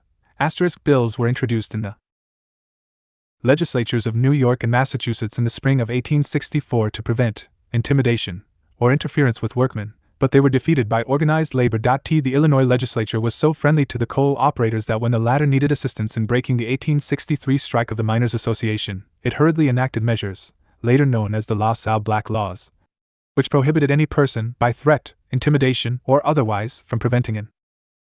Minnesota and Pennsylvania also passed laws allowing the ejection of the families of strikers from company-owned houses. And the latter state passed an act in February 1865, empowering railroad companies to employ a private police force, which was later extended to coal and iron companies. The legislation set up communities which were actually outside the state law and reduced workers in these communities to a feudal status. The coal and iron police had all the powers of metropolitan police officers, and provided employers with a private army to combat organized labor. See Jeremiah P. Shalou, Private Police with Special Reference to Pennsylvania, Philadelphia, 1933, pages 58 to 61. Many state governments revived conspiracy laws and invoked them against unions, compelling labor organizations to waste their funds in high legal expenses. Conspiracy cases were most frequent in New York, New Jersey, and Pennsylvania. A few bills were introduced in state legislatures to ameliorate the workers' lot. Wisconsin passed a law, after much pressure from organized workers, to prevent employers from holding up workers' wages. Laws were also passed in New York, New Jersey, and Pennsylvania to abolish the store order or scrip payment system. Unfortunately, as Fincher pointed out, these laws were evaded in just those counties where the store order system was widespread. Boston Daily Evening Voice, March 17, 1865, and Pincher's Trades Review, June 27, 1863, January 27, 1864. The Labor Movement, 1861 to 1866. Other person from working, on penalty of a fine up to $100. Any two or more persons who combined for the purpose of preventing others from working during a strike were liable to a penalty of a fine up to $2 or imprisonment in the county jail up to 6 months. 41 A union miner wrote, "In the name of God, what is this country coming to? On the one hand, they are trying to set the black men free, and on the other hand these worthy gentlemen would like the miner to sign away his freedom." 42. 355. Labor tightens its ranks. It was clear to trade unionists that few local unions had the funds or the numbers to resist the attacks of employers' associations. Only coordinated activity and labor solidarity could meet the offensive. What was needed was a strong federation of trade unions. Such a federation, said Pincher's Trades Review on December 19, 1863, is needed now at this time because capitalists are entering into a combination to force labor to submit to their dictum still more than ever. Out of this crisis emerged the next step forward in the development of American trade unionism, the formation of city central labor bodies known usually as trades assemblies. The first was formed at Rochester, New York, February 1863, the second and third in Boston and New York 3 months later. Later in the year trades assemblies were organized in Albany, Buffalo, Louisville, Philadelphia, Pittsburgh, St. Louis, and San Francisco. Before the end of the war there were more than 30 assemblies extending throughout the manufacturing centers of the country from the New England states to California. Many of these assemblies grew out of strike movements, for it was then that the workers saw the power of the employers' combinations, and realized that their only answer was greater labor solidarity. The appeal for a trades assembly in San Francisco came after the failure of the tailors' strike for higher wages in June, 1863. "We hold that labor, the chief source of wealth, can receive its merits only by the united and earnest efforts of its devotees," the call declared. The same idea was expressed in New York City, where a meeting had been called to organize a trade union. "To find protection," said a trade union speaker, "each trade must organize by itself and then come into a central organization." 43 Throughout the Civil War it was the local trades assembly rather than the national trade union to which the workers turned for a solution to their problems. With the exception of the molders, printers, machinists, and blacksmiths, the national unions were not beyond the stages of our organization. Even the members of many national organizations. 356. Labor movement in the United States still regarded the local federations as their main source of support. A typical assembly was the New York City Assembly. Its aims were to unite the strength of the many trades and industrial organizations to defend the rights and promote the workers' interests, to create a cooperative feeling among workers so they could act in a united manner promptly and perseveringly, to discuss laws that might be considered infringements of labor's rights and to devise means to abolish or amend them, to adjust difficulties between employers and workers. but to aid any organization which was forced to go on strike, to see that only those employers who paid union wages and conformed to union rules received the patronage of union men. 44. With the exception of the Trades Assembly of Rochester, the city federations had no strike funds, but all helped the striking unions to collect money. Their influence and prestige were also of some value. In Philadelphia, for example, the Trades Assembly intervened during an important strike of printers by asking politicians friendly to labor to bring pressure upon the employers. Their appeal was heeded, and the employers finally granted the demands of the union. The Trades Assembly of San Francisco helped the Iron Molders Union to checkmate the plan of the Employers Association to bring in strike breakers during its strike in April 1864. When the strike breakers reached the Isthmus of Panama, they were met by representatives of the San Francisco Trades Assembly, and by molders and boilermakers. So persuasive were the representatives in explaining the reason for the strike and the meaning of the employers' offensive to all workingmen that the strike breakers, on their arrival at San Francisco, refused to scab and applied for membership in the union. The employers acknowledged defeat, and granted the wage increases. 45. Another weapon that the trades assemblies utilized was the boycott, known at this time as non-intercourse. Richard Trevilick, president of the Detroit Trades Assembly and president of the Caulkers International Union, described a typical boycott. All the trades unite for this purpose, and when a case of oppression is made known, a committee from the Trades Assembly calls upon the offender and demands redress.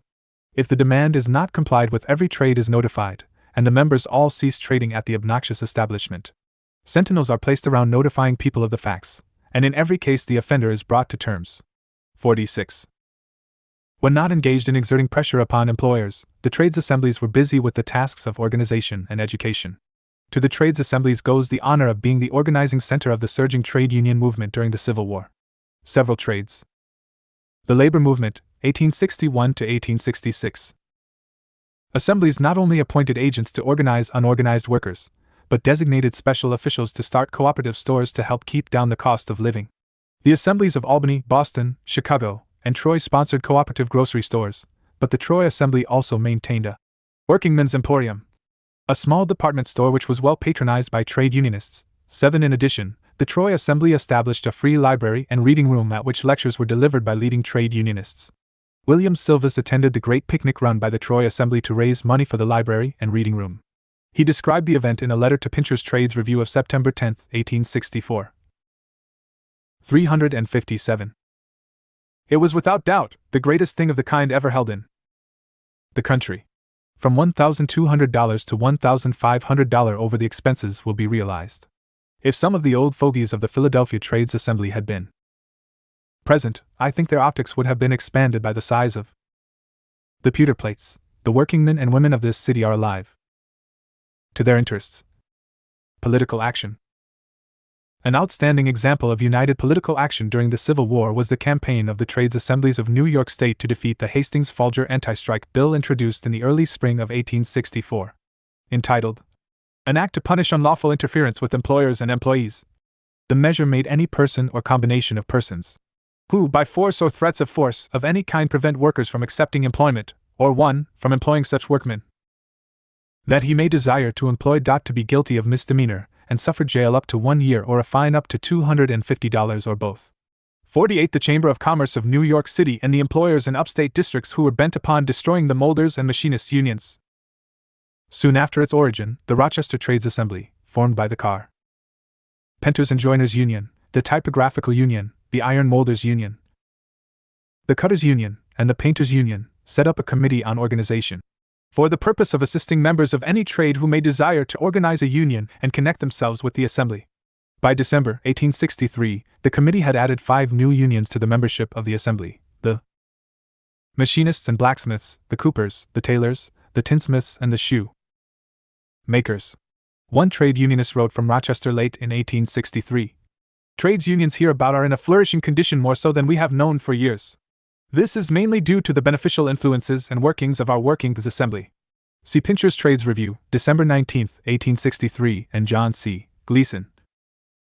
The Labor Movement in Rochester 1820 to 1860, unpublished M.A. thesis, University of Rochester, 1940, pages 96 to 98. 358. Labor Movement in the United States. Lobbied for the passage of the bill whose provisions were so severe, according to William Silvis, that every trade organization in New York State would have been crushed out of existence. 49. The defeat of the Hastings-Folger Bill is an inspiring episode of the Civil War. It begins with a letter to the press from Martin A. Kelly, president of the Carpenters Union No. 5 of New York City. In connection with many workingmen of this city, I have seen with alarm the attempt about to be made to encroach on our already greatly abridged rights and privileges as shown forth in the bill on strikes lately introduced into the Senate by Mr. Hastings. There are some among us who think that the matter will die out of its own want of life, but I am not one of that class. Looking back on the experience of that past as shown in legislative enactments, and feeling that but little if any dependence can be placed on the honesty or virtue of many of those who filled the chairs in the legislative halls, I feel that prompt and efficient action is required on the part of the workingmen throughout the state to defeat such an obnoxious measure. As the time is approaching when the grinding committee will be organized, it is necessary that we should act promptly to defeat this bill. 50. Kelly's proposal was discussed at a special meeting of the New York Trades Assembly, which voted to send a delegation to Albany and to hold a mass meeting against the proposed anti-strike law. This meeting was held April 7, 1864, in Tompkins Square Park. 40 trade unions were represented, ranging from the powerful Iron Molders Union No. 11 of Spite and Dival to the newly organized Furriers Union of New York City. At noon, the marchers assembled at their trade union headquarters and then marched in a body to the park. 3 stands were erected, 2 for the English and 1 for the German speakers, all draped with American flags and with Union banners. When the meeting opened, there were at least 15,000 trade unionists in the audience, each with a white satin badge designating his union. 51 Prominent trade union leaders of New York addressed the meeting, reviewing labor's part in winning the war, and asked if it were proper for the legislature to reward workingmen for their devotion by aiding employers to smash the trade unions. John Van Wert, president of the Coopers Union of New York City, exclaimed, "Why is it that they seek to crush the workingmen? It is from the working classes they got men to fight the battles of the country and to sustain the American flag. Shall these men suffer for the bread necessary to sustain them?" The meeting warned any legislator voting for the hated measure that he would be signing his political death warrant. "The laborers of New York," said T. Roberts of the Coopers Union, "have risen in there." The labor movement, 1861 to 1866. Might, and they are determined that any man who favors the bill should not be supported for any political offices. They will tell their legislators that they are the bone and sinew of the country, and that the men who seek to cower them down to be slaves at their feet will be hurled from power. Shouts of "We will send them to hell next election" greeted this statement. Thomas Cooper, a leading trade union official in New York, called for greater alertness on the part of workingmen during all political campaigns. The resolutions adopted called upon all honorable members of both houses to vote down the premeditated outrage, and added that, should this bill be allowed to proceed further, the working classes throughout the states are earnestly requested, in addition to other means, to register the names of all members found voting for the same, for future action. 52. Meanwhile, the trades assemblies of Troy, Rochester, Albany, and Buffalo were organizing similar protest meetings. The Buffalo meeting, 359, denounced the bill as uncalled for, especially in times like the present, when the workingmen, with their lives in their hands, are rallying to the defense of the Union and Constitution, while capital, with a few honorable exceptions, is staying at home in ease and comfort, having with its ill-gotten wealth extorted from labor, purchased a substitute, while the mechanic has left his home and those dear to him too often without either means or protection. The meeting closed with the warn. ing. We will hold to a strict account of our representatives in the Senate and Assembly, and will repay them for their labors at the ballot box. 68. As a result of these mass protests throughout the state, the bill was recommitted to the Senate Judiciary Committee on April 12, and the legislature adjourned soon after with no further action taken on the bill.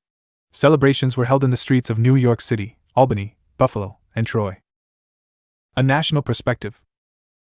The defeat of the anti-labor bills in New York and Massachusetts revealed the power of the trades assemblies, yet the employers' offensive grew more intense. By the close of 1864, employers' organizations resisted and fought the efforts of many workers to gain wage increases and improved working conditions.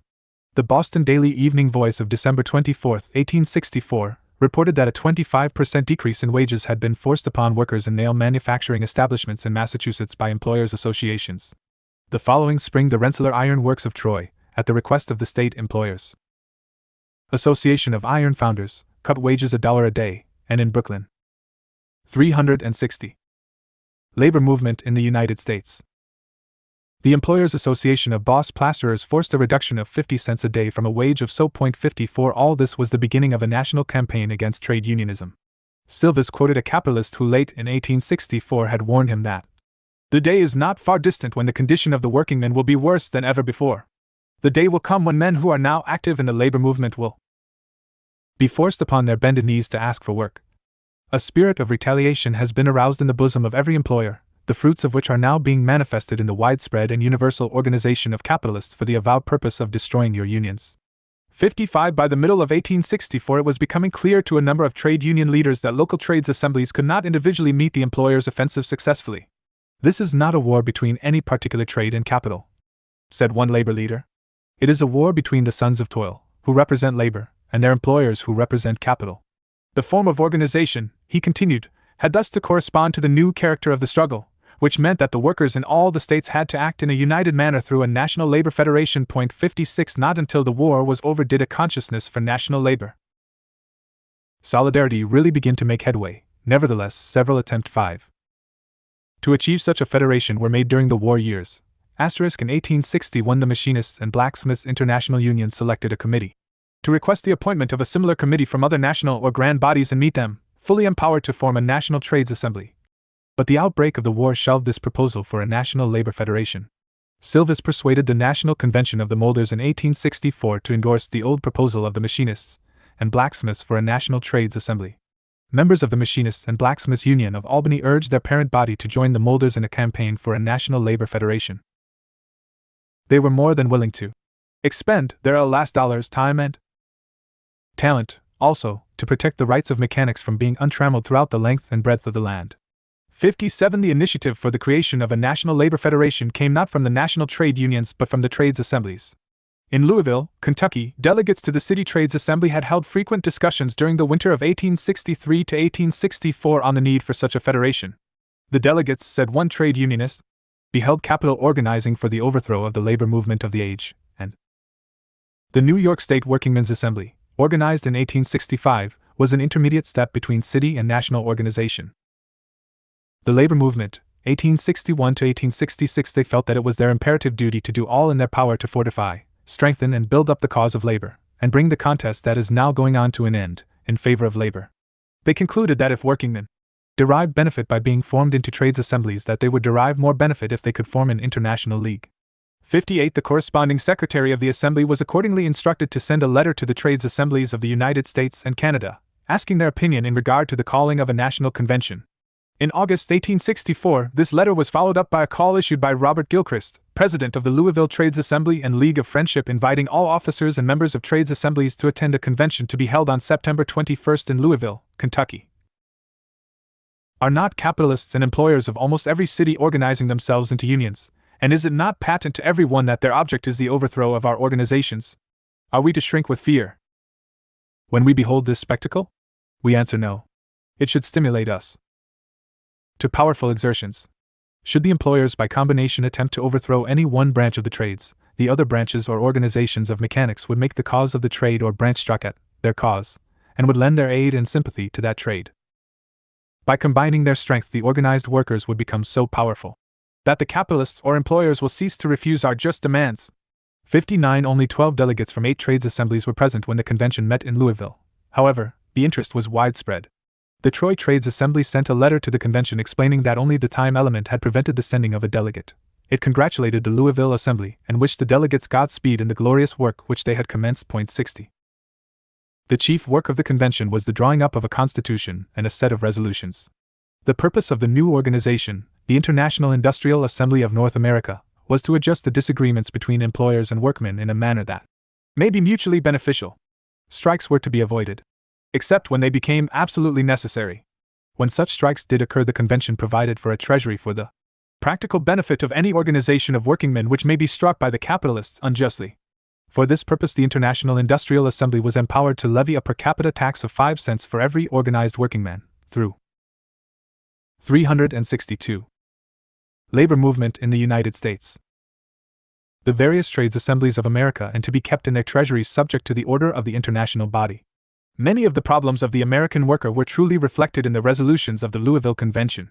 One resolution called upon the trades assemblies to work for legislation outlawing the store order system and abolishing the competition of prison labor.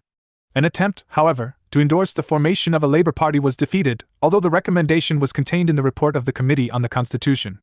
Another resolution urged the assemblies to help the sewing women. A third praised the movement for consumers' cooperatives and recommended to the trades assemblies that they set up cooperative grocery stores. Still another advised the assemblies to hire salary traveling organizers subject to orders from the International Industrial Assembly.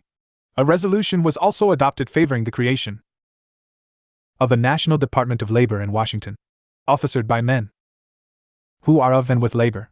Perhaps the most important statement to come out of the convention was the special resolution affirming the right of workingmen to be their own judge of die value of their labor, and the compensation they were entitled to receive.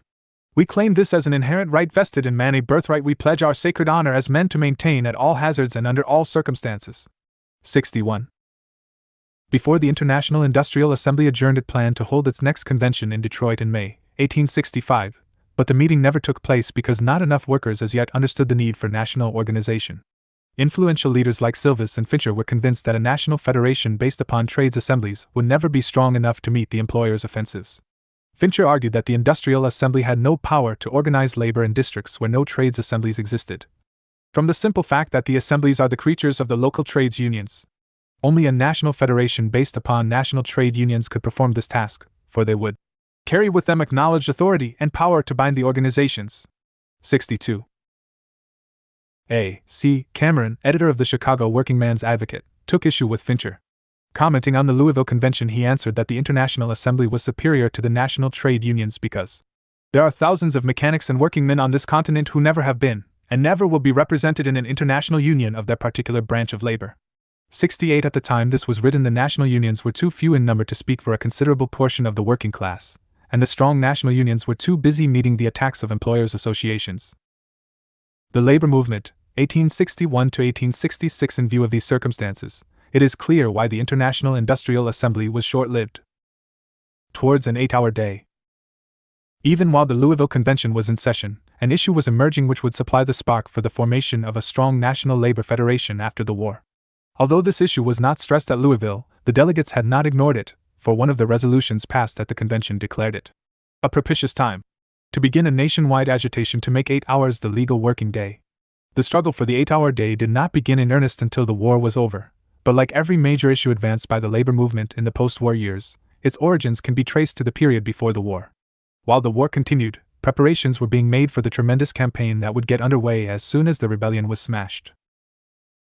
Although American labor during the first half of the 19th century confined its demands on hours to the 10 or 9-hour day, there were occasional statements on the 8-hour day. Thus the National Laborer declared on November 19, 1836, that it would not halt its agita tie-in for a shorter working day now that the mechanics of Philadelphia had secured a 10-hour day. "We have no desire to perpetuate the 10-hour system," it said, "for we believe that 8 hours daily labor is more than enough for any man to perform." During the 185's, the demand for the 8-hour day increased. At a mass meeting of New York trade unions in the opening year of the decade, it was unanimously resolved that 8 hours is a just and sufficient number of hours for any man to work. And in Philadelphia, an organization called the Assembly of Associated Mechanics and Workingmen was founded in 1851 to win the 8-hour day. 64. The organized caulkers of Boston adopted the 8-hour system on May 24, 1854, and in the next few years several other labor organizations did likewise. By 1859, the Machinists and Blacksmiths National Union recommended to its locals that they consider the 8-hour day. This proposal was repeated at its 186th convention. The following year, the National Molders Union appointed a committee to outline a plan by which agitation for the 8-hour system may be brought about. It reported that many molders favored the universal adoption of the 8-hour system, convinced that it would tend to the amelioration, enlightenment, and education of the laboring classes. But the first significant organizational steps taken by American labor to secure the 8-hour day occurred in 1863. At its convention, that 364 labor movement in the United States year, the Machinists and Blacksmiths Union endorsed the 8-hour day, terming it the most important change to us as workingmen to which all else is subordinate. At the same time, the Boston Trades Assembly took a similar stand, and both organizations appointed committees with a combined budget of $800 whose duties were to start an educational and lobbying campaign for the reform. 65. On October 10, 1863, Pincher's Trades Review joined the campaign, and said that, "Today we have nailed this banner to our masthead, viz., 8 hours for a day's labor." Following their accustomed pattern, the commercial press charged that the leaders of the 8-hour day were foreign-born. 66. Naturally, foreign-born workers played an important part in the movement, but the causes were not in the national origin of its supporters, rather were they rooted in American industrial conditions. As for the leadership, it was supplied by a Native American wage earner and a loyal member of the Machinists and Blacksmiths Union. This man was the Boston machinist Ira Stewart, whom the Socialist Labor Standard called the originator and author of the 8-hour movement. 67 It was Stewart who convinced the Machinists and Blacksmiths Union and the Boston Trades Assembly in 1863 to start the Great Campaign. It was Stewart who transformed this campaign for a shorter working day from one conducted by isolated organizations into an integrated demand for state and national legislation. It was Stewart who developed the main ideas justifying the demand for shorter hours. Ira Stewart decided to devote his life to the cause of a shorter workday when in 1850, as a youth of 19, he worked 12 hours a day as a machinist's apprentice. He was discharged by the company when he began to agitate for mere hours. This experience increased his will to advance the struggle for a shorter working day. In pamphlets, letters to newspapers, lectures, and appearances before legislative committees he advanced his arguments. Employers and the commercial press were not convinced, but intellectuals and workers and many political figures were. After a 5-hour talk with Ira Stewart, Senator Charles Sumner changed his vote in favor of an 8-hour law. Reverend Jesse H. Jones admitted that his opposition to the proposal for an 8-hour day disappeared when he had heard Stewart lecture. "There are no college professors," he declared, "nor writers on political economy, whose works I have met, but could learn wisdom at his lips on the political economy of the labor question." 68. Stewart's main theory was that the habit, customs, and opinions of the masses represented the strongest power in the world. Labor's demands were small, he contended, because long hours gave the workers little chance to realize that they needed more. A worker who labored. The labor movement, 1861 to 1866, 14 hours a day, had neither the imagination nor the energy to demand higher wages. He was so debased by excessive toil that he could think only of food and sleep. "How can they be so stimulated to demand higher wages?" asked Stewart, "when they have little or no time or strength to use the advantages which higher wages can buy or procure? If hours were reduced, the leisure time would create new motives and desires. In order to satisfy these new habits, wages would have to move upwards. Change and improve the daily habits of the laborers," he said, "and they will raise their own pay in spite of any power in the universe, and this can only be done by furnishing them with more leisure or time." 69 Again and again Stewart stressed his main thesis in order to convince workingmen that wages would not be lowered if hours were reduced. He even popularized a little couplet, written by his wife Mary B. Stewart, which assured workers, "Whether you work by the piece or work by the day, decreasing the hours increases the pay." 10. To Stewart, the 8-hour day was more than a means of securing higher wages and more leisure. It was essential for the preservation of American democratic institutions from the corruptions of capital through its control of the literature, politics, and daily press of the country. A shorter working day would make it impossible for capital or corporations to deprive the laborer, against his will, of the time and opportunity necessary to study the institutions of his country. Further, argued Stewart, the 8-hour day was indispensable for the removal of all hardships imposed upon the working classes and the precondition for a new and better social order. In the first place, it would make the masses discontented with their lot when their leisure opened their eyes to dress, manners, and surroundings of the wealthy. Secondly, leisure would give the workers time to study various proposals to change the existing social order. "If the hours of labor are not reduced," said Stewart, "laborers will never be able to consider the many measures necessary to wholly emancipate them from slavery and ignorance, and the vices and poverty." Thirdly, an 8-hour day would unite skilled mechanics and unskilled laborers for their own emancipation. 4. Give the masses time to come together, and they cannot be kept apart. Finally, only through a higher standard of popular intelligence could the capitalist system be superseded by a more just social order. The 8-hour system, promised Stewart, will put the man who made the shoes and the man who bought them together, and they will compare the prices paid for the labor and the sale of the shoes, and observing the difference will begin to think. Labor movement in the United States. Out of this thinking would emerge the demand for producers and consumers' cooperatives by means of which the capitalist system would be put out of business. As Stewart saw it, the 8-hour day, by bringing higher wages, would help labor take the first step on that long road which ends at last in a more equal distribution of the fruits of toil. For wages would continue to increase until the capitalist and laborer are one.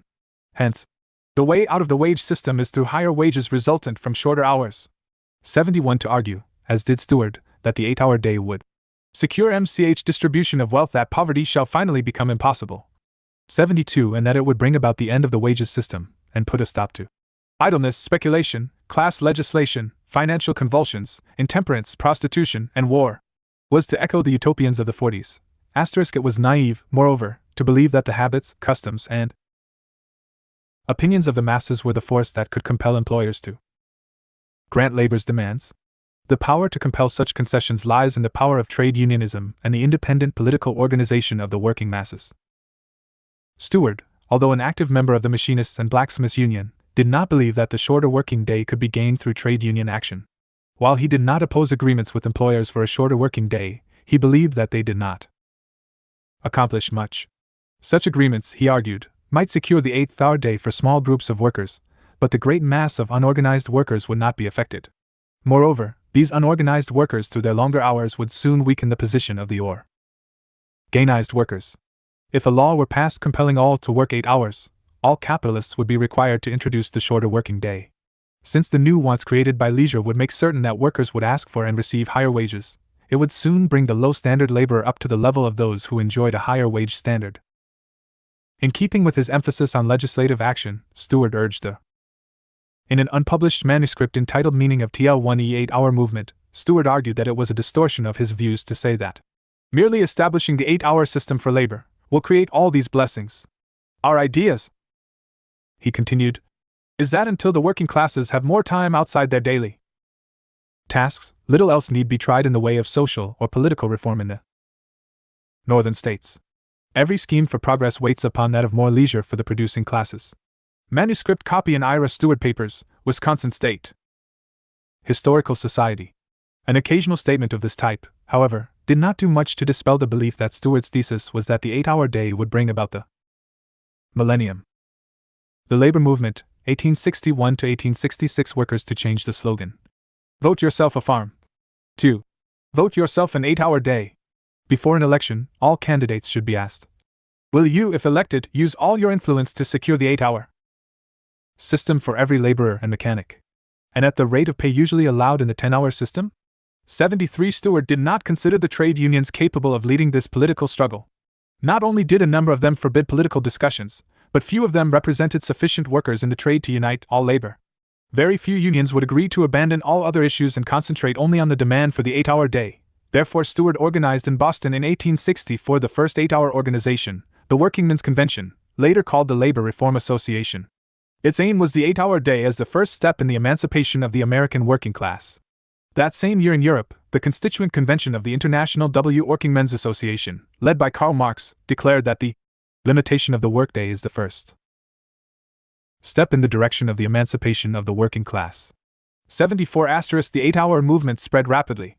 From 1865 to 186, hundreds of 8-hour leagues were formed. In California alone, more than 50 leagues functioned early in 1868. By this time, statewide organizations, known usually as Grand 8-Hour Leagues, were in existence in Illinois, Indiana, Michigan, and Iowa. Though their main strength came from the workers, many farmers and other non-wage earners joined the leagues. Nearly all unions in New York City were represented in 1866 in the Central 8-Hour League formed in that city, and Thomas. There is nothing to indicate that Marx and Stewart were in contact with each other during this period, but it is clear that the father of the 8-hour movement in America had great respect for the work of the founder of scientific socialism. In an undated letter to F.A. Sorg, leader of the American Marxist movement in the post-Civil War era, Stewart describes the pleasure with which he was reading Marx's Capital, and particularly the chapter dealing with the hours of labor. I want this translation of Karl Marx to be read, he continues, with the idea which is always before me. I have been much troubled at the passages that are to English-speaking people obscure. The average reader will not struggle long to understand. And the ability of Dr. Marx leads me to believe that in his own language, he was clear and easily comprehended. Had I been able to spend the time from my own writing, I would have made after my own ideas an abridgment or an abstract of the chapters that precede the working day, especially as the most obscure passages are in the first part of the manuscript. I shall quote from the doctor several passages to help introduce and make his name more common to our readers. I never knew how much he had said on the hours of labor. Letter in Ira Stewart Papers, Wisconsin State Historical Society. Emphasis in original. An abridged English edition of Capital, Volume 1, was published in the United States in 1877, translated by Otto Wademeyer, son of Joseph Wademeyer. The authoritative English translation of Volume 1 was made by Samuel Moore, under the editorship of Frederick Engels, and was published in 1895. 368. Labor movement in the United States. Clark, president of the Carpenters and Joiners National Union, was its vice president. 75 During the war, labor's agitation for the 8-hour day had been a contribution to post-war planning. Few of the advocates of the shorter day had demanded that it begin while the war was still being fought, for the workers understood that it would impair the war effort and delay victory. Their main argument was that the 8-hour day would help solve unemployment, which was bound to come as soon as the war was over. Another strong argument was that if the national and state governments provided for the future inauguration of the shorter workday, morale in the armed forces would be heightened. 76 Political rhetoric vaguely promising everything to the returned veterans was not enough. While no one disputes the claims of our noble soldiery to proper care when the war is over, asked Pincher's Trowdell Review, what preparation is being made to aid them in the least? It was only proper that labor should demand that 8-hour laws go into effect when the war was over. Let the mechanics and laborers in the ranks of our armies repeat the cry until it echoes from Texas to Maryland. 77 Unmoved by these logical and patriotic appeals, Congress and the state legislatures were too busy obeying unscrupulous business interests, which were robbing the public domain. Millions of acres of public lands were already in the hands of speculators. Thus soldiers and sailors were being robbed of a large part of the land on which many of them had intended to build a new life. The predictions of the 8-hour advocates were soon a reality. A correspondent writing in Pincher's Trowdell Review of June 17, 1865 stated, "As was to be expected, the returned soldiers are flooding the streets already, unable to find employment. They were joined in their search by workers who had formerly been employed on war orders." A description of conditions in the shoe industry told of terrific competition between laborers for work, and the consequent reduction of wages. 78. Had Congress, in its wisdom, passed an enabling act, editorialized Pincher's Trades Review on July 22, 1865, declaring that a reduction of hours should take place on the return of peace, then there would have been an opening for our brave associates. But now they are dependent upon the liberality of men never known to let slip an opportunity to line well their own pockets at the expense of the comfort and happiness of others. The prevail, L.J.I. conditions, far-sighted labor leaders argued, called for a united struggle by workingmen and returning soldiers for the establishment of the 8-hour day, with judicious management, one observer. The labor movement, 1861-66, reminded the trade unions and the 8-hour leagues. The thousands of returned soldiers, mainly workingmen before the war, can be induced to swell their ranks and add to their effectiveness. 79 In several communities this advice was taken seriously and joint organizations of trade unionists and veterans of the Union Army came into being. At a meeting in July, 1865, delegates from several trade unions and from veteran soldiers' associations of Massachusetts met in convention and voted to organize local 8-hour leagues throughout the state. Several local organizations were soon formed to advocate the claims of the soldier and laborer. 80 The solution to unemployment, many workers believed, lay in the shorter working day which would distribute the available jobs. Other workers were convinced that in producers' cooperatives and monetary reform they would find the solution. Stewart's program united even if only temporarily all workers who advocated a shorter working day. To be sure, a few organized workers did not join the 8-hour crusade, fearing that a reduction in working hours would lower their pay. But they were definitely in the minority. Resolutions, mass meetings, and numerous strikes made the 8-hour question the grand issue of the day for the American working class in the years immediately following the Civil War. As Karl Marx observed, the movement ran with express speed from the Atlantic to the Pacific, from New England to California. 81 The Carpenters and Joiners were speaking for the American worker when they declared at their national convention in 1867, "We consider the most important issue at present before the laboring classes to be a reduction in the physical hours of labor." 82 By unifying workers all over the country around a single issue, the struggle for the 8-hour day provided the stimulus for the formati 0n of a national labor federation.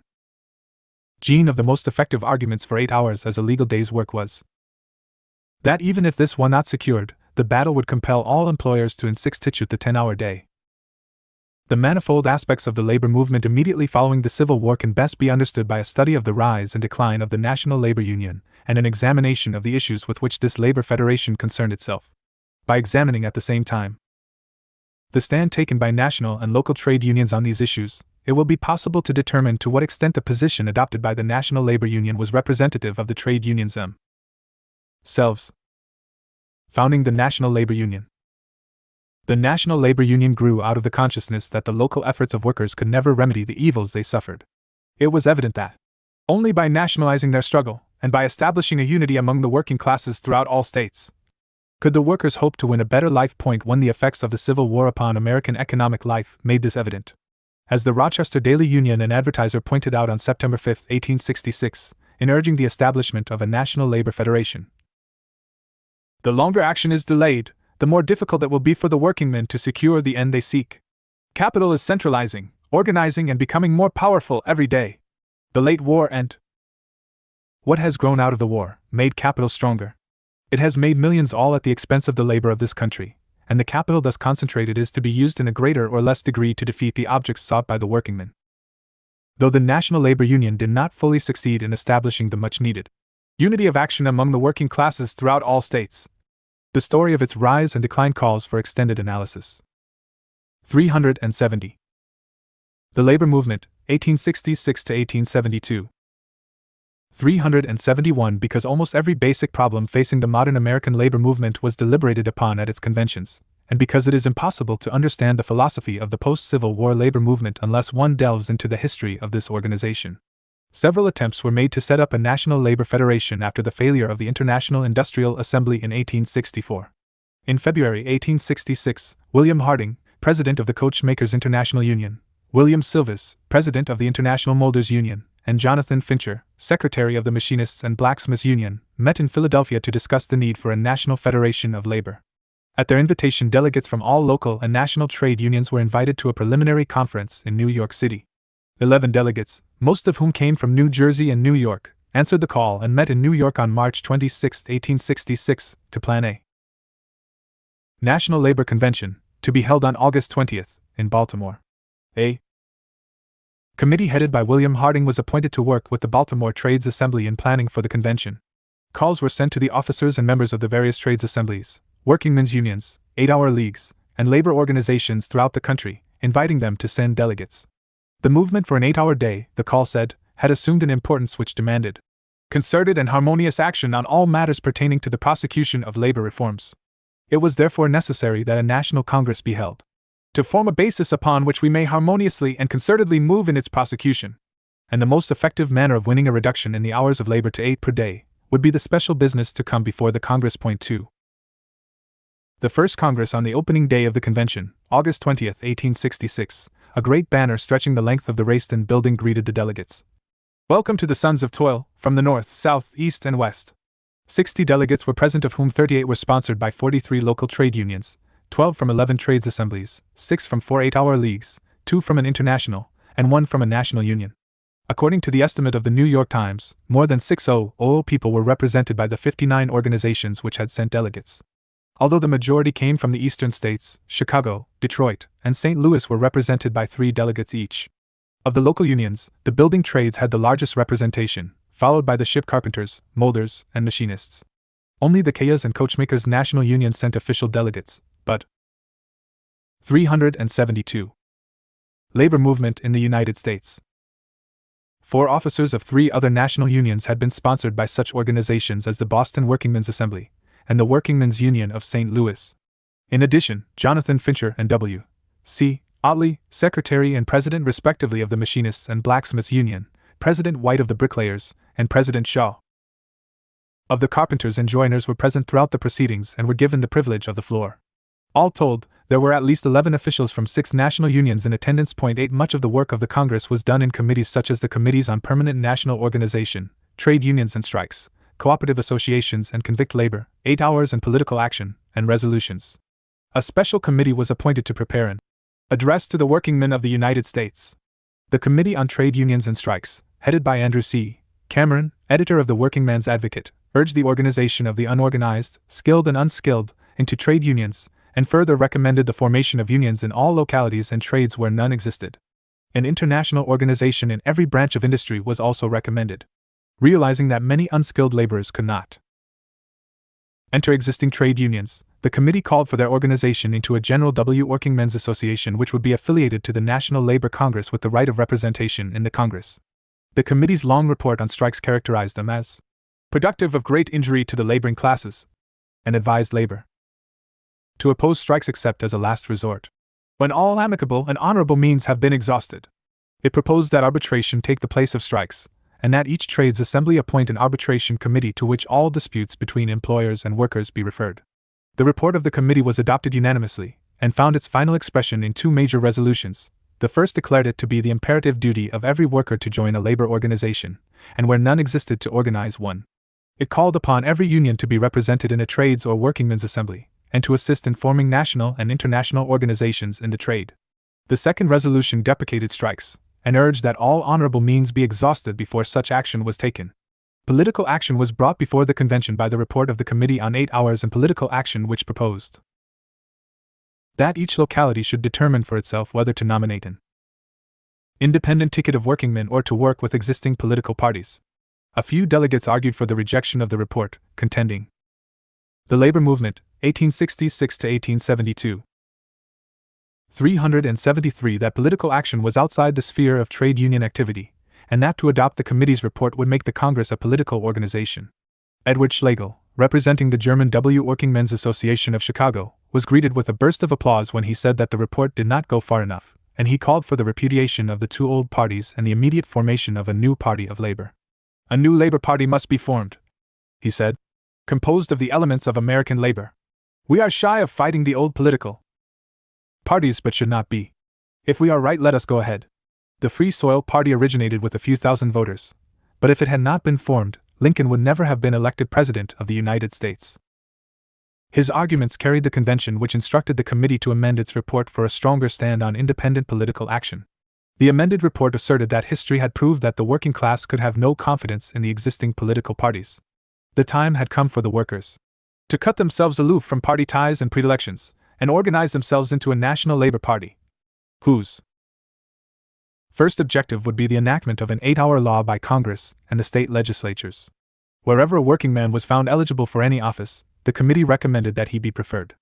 Opponents of political action were instrumental in getting the report sent back to the committee, where the stand for a national labor party was watered down to the vague instruction that steps to form such a party shall be put in operation as soon as possible. In this form, the report was accepted by a vote of 35 to 2+5. Although the reports of the committees on trade unions and strikes and on 8 hours and political action received the major attention of the Congress, many important questions facing the labor movement were taken up. The Congress called for a boycott of goods made by convict labor unless wages paid were equal to those demanded by the trades unions. Resolutions urged the abolition of slums and the improvement of housing conditions, asserted that the public domain be available to public settlers only, recommended the formation of mechanics institutes, lyceums, and reading rooms, asked the workers to give full support to the labor press, and advised unions to set up cooperative workshops, assuring them that cooperation was a sure and lasting remedy for the abuses of the present industrial system. 1 resolution. Several papers were specifically mentioned as meriting the support of the workingmen: the Working Man's Advocate of Chicago, the Daily and Weekly Voice of Boston, the Daily Union of Detroit, the Molders International/Orna/ of Philadelphia, the Herald of Troy, the Industrial Advocate of St. Louis, and Die Reform, German, of Chicago. 374. Labor movement in the United States. Concerning working women, pledged individual and undivided support to the sewing women and daughters of toil in the land, and appealed for their hearty cooperation. 6 Many issues of importance, not only to labor but to the nation as a whole, such as land reform, housing, and education, were discussed. Altogether, commented Horace Greeley in the New York Tribune of August 27, 1866, the convention has thoroughly represented the intelligence, education, and enterprise of the workingmen of the Union, and its influence should be general and permanent. The meeting, deliberations, and conclusions of a labor congress representing laborers in different sections of our country mark an era in our history. A penetrating comment was also made by Karl Marx in a letter to a friend in America on October 9, 1866. I was afforded great joy by the American Workers' Congress at Baltimore, which took place at the same time as the Geneva Congress of the International Workingmen's Association. The slogan there was organization against capital, and remarkably, most of the demands I drew up for Geneva were also put forward by the correct instinct of the workers. 7 A striking illustration of this remarkable coincidence is revealed in the stand taken by both conventions on the 8-hour issue. The Baltimore Congress declared on August 16, 1866 that the first and great necessity of the present to free the labor of this country from capitalistic slavery is the passing of a law by which 8 hours shall be the normal working day in all states of the American Union. 2 weeks later, the Geneva Congress of the International Workingmen's Association resolved that a limitation of the working day is a preliminary condition without which all further attempts at improvement, or emancipation, must prove abortive. The Congress proposes 8 hours as the legal limit of the working day. The resolution then went on to say, as this limitation represents the general demand of the workers of the North American United States, the Congress transforms this demand into the general platform of the workers of the world. 8. There were several shortcomings in the Baltimore Congress which before long were to hurry the organization into its decline. One mistake was the attitude it took towards strikes as productive of great injury to the laboring classes. While it is true that several strikes in 1865 to 66 had resulted in setbacks, these strikes had heightened working class solidarity of which the Baltimore Congress itself was an expression. Although there was agreement among trade unions that strikes should be used only as a last resort, many trade unionists had little confidence in a national labor federation committed to arbitration as a substitute for the labor movement, 1866 to 1872. Strikes. Then, there was no provision for the financial assistance of unions engaged in strike struggles. Another major defect was the convention's failure to take any position on organizing Negro workers. It could be said that the call for the organization of all workers, skilled and unskilled, covered the question, but had not the Congress realized the special exploitation of the woman in industry? Its failure to concern itself in the same manner with the Negro workers was but part of its general lack of understanding of the special problems facing the Negro people. Thus the Congress ignored the battle over Reconstruction, confining itself to saying that the speedy restoration of the agricultural interests of the South is of vital importance to the laboring men of the North. 9. By condemning all existing parties, the Congress seemingly washed its hands of the most significant political issue facing the Negro toilers. 375. The relation of the Republican Party to their struggle for land and political rights. Another weakness was that no provision was made for the effective functioning of an organization. To William H. Silvis, who had been unable to attend the convention because of illness, the failure to work out a comprehensive plan of national organization was a serious sin of omission. He summed up the Congress by saying, "The fact is the convention met, held a 5-day session, built a splendid track, placed upon it a locomotive complete in all its parts, provided an engineer and numerous assistants, placed them upon the footboard, told them to go ahead and then suddenly adjourned without providing wood and water to get up steam, and there the whole machine will stand until the 3rd Monday in August, 186 foot. When it is hoped that there will be such a coming together of workingmen as will astonish the oldest inhabitant, and that the work so nobly begun at Baltimore will be completed." 10. Strengthening the National Labor Union. Some of these defects were remedied at subsequent conventions. At the Chicago Convention of 186 foot, 71 delegates representing 64 organizations were present. 10 delegates came from as many 8-hour. Actually, the National Labor Union had no funds to speak of, and was so poor that it did not even publish its own proceedings. Treasurer John Hinchcliffe received only $205.21 during 1866 from the local tax for running expenses and expended $187.25. Had it not been for its devoted secretary, C. W. Gibson, an 8-hour champion, the organization would not have been able to function. Gibson gave unstintingly of his labor and his own money to keep the organization alive. Without clerical aid, he wrote 1,387 letters, distributed 2,157 ironted letters and 5,816 addresses and circulars. He received only $15.38 from Treasurer Hinch Cliff and spent $19.62, supplying the difference from his own pocket. J.C.C. Whaley, the organization's president, was little more than a figurehead. 376. Labor movement in the United States. Leagues, and 12 from 13 trades assemblies. The number of local unions had decreased 27 delegates coming from 33 unions as compared with the Baltimore figures of 28 and 42 respectively. But the number of national unions officially represented increased from 2 to 6, the printers, bricklayers, coachmakers, iron molders, tailors and cigar makers sending delegates. 11 Since the past year had demonstrated weaknesses in organization, the convention adopted a constitution. The president was empowered to appoint organizers to establish associations of workingmen, the members of which were to sign a pledge subscribing to the constitution and platform of the central body. Funds needed for the activities of the national organization were to be collected from member trade unions in accordance with the size of their membership. 12 This new constitution strengthened the organization, but it was not until 1868, when Silvis was elected president, that a real effort was made to build the National Labor Union. In December of that year, the Executive Committee met in Washington and decided to authorize Silvis to take the field to canvass the principal cities and towns of the country for the purpose of discussing and disseminating the principles of the National Labor Union and forming branch unions to cooperate therewith. 13 Soon after, Silvis, accompanied by Richard Trevilick, started his organizing tour of the South. During their 3-month tour, they organized 26 branches of the National Labor Union. Silvis sent encouraging messages to the official organ of the union, the Working Man's Advocate of Chicago. "We talked of the benefit of trades unions, cooperation, the National Labor Union, etc.," he wrote from Mobile. And the people seemed much interested. 14 The state chairmen of the National Labor Union were inspired by this success and started organizing drives of their own.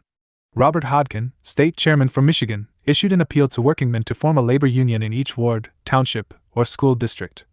7 workingmen or other good citizens, he wrote, who favor our views and who mean earnest work in the cause of labor reform can form a union. The group had but to send its application to William H.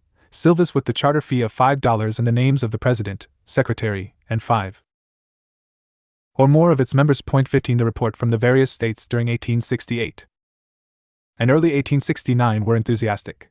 The chairman for Ohio reported that he had organized 20 labor unions. "I assure you," he added, "that I shall not drop it here. I intend to keep the ball rolling until there is a union in every town." 16 Similar letters came to the Working Man's Advocate from organizers in other states. Early in 1869, the Chicago Tribune quoted the membership of the National Labor Union at 800,000. The labor movement, 1866 to 1872. Although Silvis himself put the figure at 600,000.17, both estimates were greatly exaggerated, but membership was soaring to high levels. In a J discussion of the 1868 convention of the National Labor Union, the New York Herald had commented, "Their philosophic and statesmanlike views of the great industrial questions might be adopted by our Solons at Washington and politicians generally with infinite benefit to trade and business prosperity of the whole community." Silvis agreed wholeheartedly with this observation. He was determined that labor's newfound strength should be heard from in Washington, so during the congressional session of 1868 to 69 he appointed a committee of 5 to represent the National Labor Union in Washington. Its function was to watch over the interests of our union, lay our plans and objects before congressmen and senators, and to take advantage of every opportunity to help along the work. 18 For the first time in its history, the American worker had a lobby in the nation's capital. Just what had been done and what was still to be done by the National Labor Union can best be answered by discussing the following issues before labor. 1. The 8-hour day. 2. Organization of working women and women's rights. 3. Organization of Negro workers. 4. International labor unity. 5. Cooperatives and currency reform. And 6. Political action. The 8-hour day. Before the adjournment of the Baltimore Convention in 1866, a committee consisting of 1 representative from each state, headed by John Hinchcliffe, the president of the convention, had arranged to meet with President Andrew Johnson. Hinchcliffe presented Johnson with a list of the objectives of the Baltimore meeting and appealed for his cooperation to secure the 8-hour day, to limit the grants of public lands, and to end the system of convict labor. The president remained silent on the 8-hour question, but asserted that he was in favor of the shortest number of hours possible that will allow the discharge of duty and the requirements of the country. 19 On June 25, 1868, the campaign of the National Labor Union, the 8-hour leagues, and trade unions came to fruition. Congress passed an 8-hour day for laborers, mechanics, and all other workmen in federal employ. For the first time since the order of President Martin Van Buren in 1840 establishing the 10-hour day for government employees, labor's demands had been officially recognized by the federal government. However, the high hopes raised by this victory were not realized. Some department heads reduced wages in proportion to the change in 378. Labor movement in the United States hours. An act passed in July 1862 had provided that government wages should conform to those of private establishments in the immediate vicinity of the shipyards. Using this law, Secretary Bone of the Navy reduced the wages of all Navy Yard mechanics 20%. He was upheld by Attorney General Everett and his successor, Attorney General E.R. Hoare. The latter also ruled that the 8-hour law did not affect contractors on government jobs. 20 Labor denounced these decisions. "There seems to be no desire on your part nor among your superiors at Washington to do anything for the people," Silvis wrote to the Attorney General. "Congressmen and senators," continued Silvis, "may raise their wages with impunity. Swindling railroad corporations, land rings, gold rings, whiskey rings, bondholders' rings, and the representatives of other kinds of swindles can receive kind words and privileges, but workingmen must be insulted and take back seats." But it would not always be so, he warned. Fortunately, workingmen still held the ballot in their hands and by a judicious use of it would finally gain what was justly due them but now withheld by those placed in official positions by our votes. 21 Mass meetings of trade unions and 8-hour leagues unanimously pledged themselves never to give up the struggle until 8 hours become the established principle in this country. 22. President Grant, who had ignored Silva's request that he speak out for an honest construction of the 8-hour law in his inaugural address, was compelled in 1869 to pay more attention to the demands of labor. He issued an executive order that no reduction should be made in the wages by the day to such laborers, on account of such reduction in the hours of labor. On May 29, the working man's advocate flashed the joyful news to labor: victory at last. 8 hours a legal day's work. But so flagrant were the violations that by 1872 Grant had to repeat the order. Congress on May 18, 1872, conscious of the approaching elections, appropriated funds to pay the wages lost because of improper interpretation of the law by officials, but there were still no provisions for the enforcement of the law, and officials continued to ignore it. Point 23. What labor thought of this continuous defiance of the law was well expressed in 1874 by the Workingmen's Council of the United States. The government of the United States, in taking pains to enforce its financial and other laws made in favor of the rich, while deliberately and impudently violating the 8-hour law in favor of labor, shows itself to be a tyrannous fraud, fit only to be despised by honest men.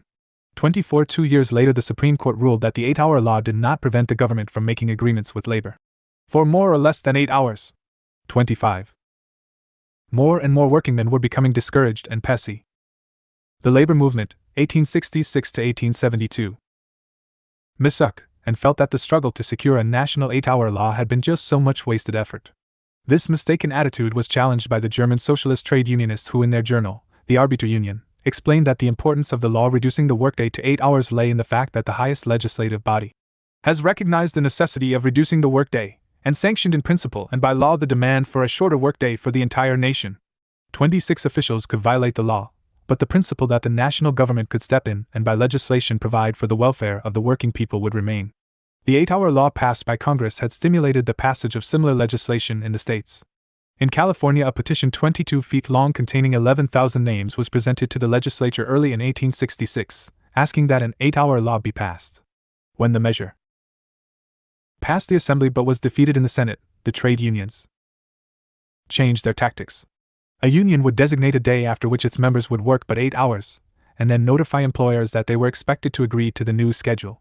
A typical advertisement appeared in the weekly Los Angeles Republican on July 18, 1868, which notified the employers that for carpenters, bricklayers, stone masons, plasterers, and painters of the Mechanics' League of Los Angeles, 8 hours would constitute a legal day's work without reduction from 379 present rates. From and after the 10th day of August, AD 1868. 27. Alexander M. Kennedy, leader of the 8-hour movement on the Pacific Coast, reported in 1868 that every trade union in California which deemed it expedient to adopt the 8-hour system obtains it by the simple passage of a resolution. There is no strike. Employers accept the notice. 28. The California legislature finally yielded to the pressure for an 8-hour law, and on February 22, 1868, a huge torchlight parade celebrated its passage. Each trade union's place in the line of march was determined by the date on which it had obtained the shorter workday. First came the ship caulkers, who had secured the 8-hour day in December 1865. The plumbers and gas fitters carried a banner with the date, July 1867, followed by the machinists, ironworkers, brass finishers, and their apprentices, all of whom were still working more than 8 hours. 29. By 1868, 6 states and several cities had already passed 8-hour laws. Workingmen throughout the nation hailed these laws and joined in the popular refrain: "Let all now cheer, who never cheered before, and those who always cheer, now cheer the more." But the cheers soon were hushed because the state laws were but empty promises. An 8-hour law had been enacted in New York in 380. Labor movement in the United States. 186 foot, but Governor Fenton refused to help enforce it. When the New York Workingmen's Assembly asked the governor to issue a proclamation calling upon employers to observe the law, he replied, "It would be an act of unwarranted assumption to issue a proclamation requiring its observance." 30. Although employers could not stop the passage of 8-hour laws, they succeeded in emasculating these laws by inserting nullifying clauses. Fincher's Trades Review had warned against such legislation early in the campaign for the 8-hour day. Labor should be on its guard, it had declared on June 27, 1863, against attempts to set aside the law. "We demand a positive law, that neither the employer nor journeyman can evade." Most of the laws were full of loopholes. One passed in California provided for an 8-hour day in all cases within the state, unless otherwise expressly stipulated between the parties concerned. The Illinois law was to be effective only where there was no special contract to the contrary. 31 After the passage of these laws, employers informed their workers that only those who signed contracts agreeing to work longer hours could hold their jobs. Private industry was quick to follow the example set by the national government, and wage cuts invariably followed reduction in hours. Ira Stewart appealed to the Massachusetts legislature in 1871 to enact an 8-hour law which would prohibit reductions in pay in order to prove to the workers that an 8-hour system would really increase wages. The workers must first be satisfied by actual experiment that wages cannot possibly be reduced by the reduction proposed. So much for Stewart's idea that the 8-hour day would automatically bring higher wages. For all practical purposes, reported a committee of the National Labor Union, the 8-hour laws might as well have never been placed on the statute books, and can only be described as frauds on the laboring class. 32 Labor was learning that legislation was not enough. In some states, organizations were formed to retain the 8-hour day, and strikes were called to enforce the law.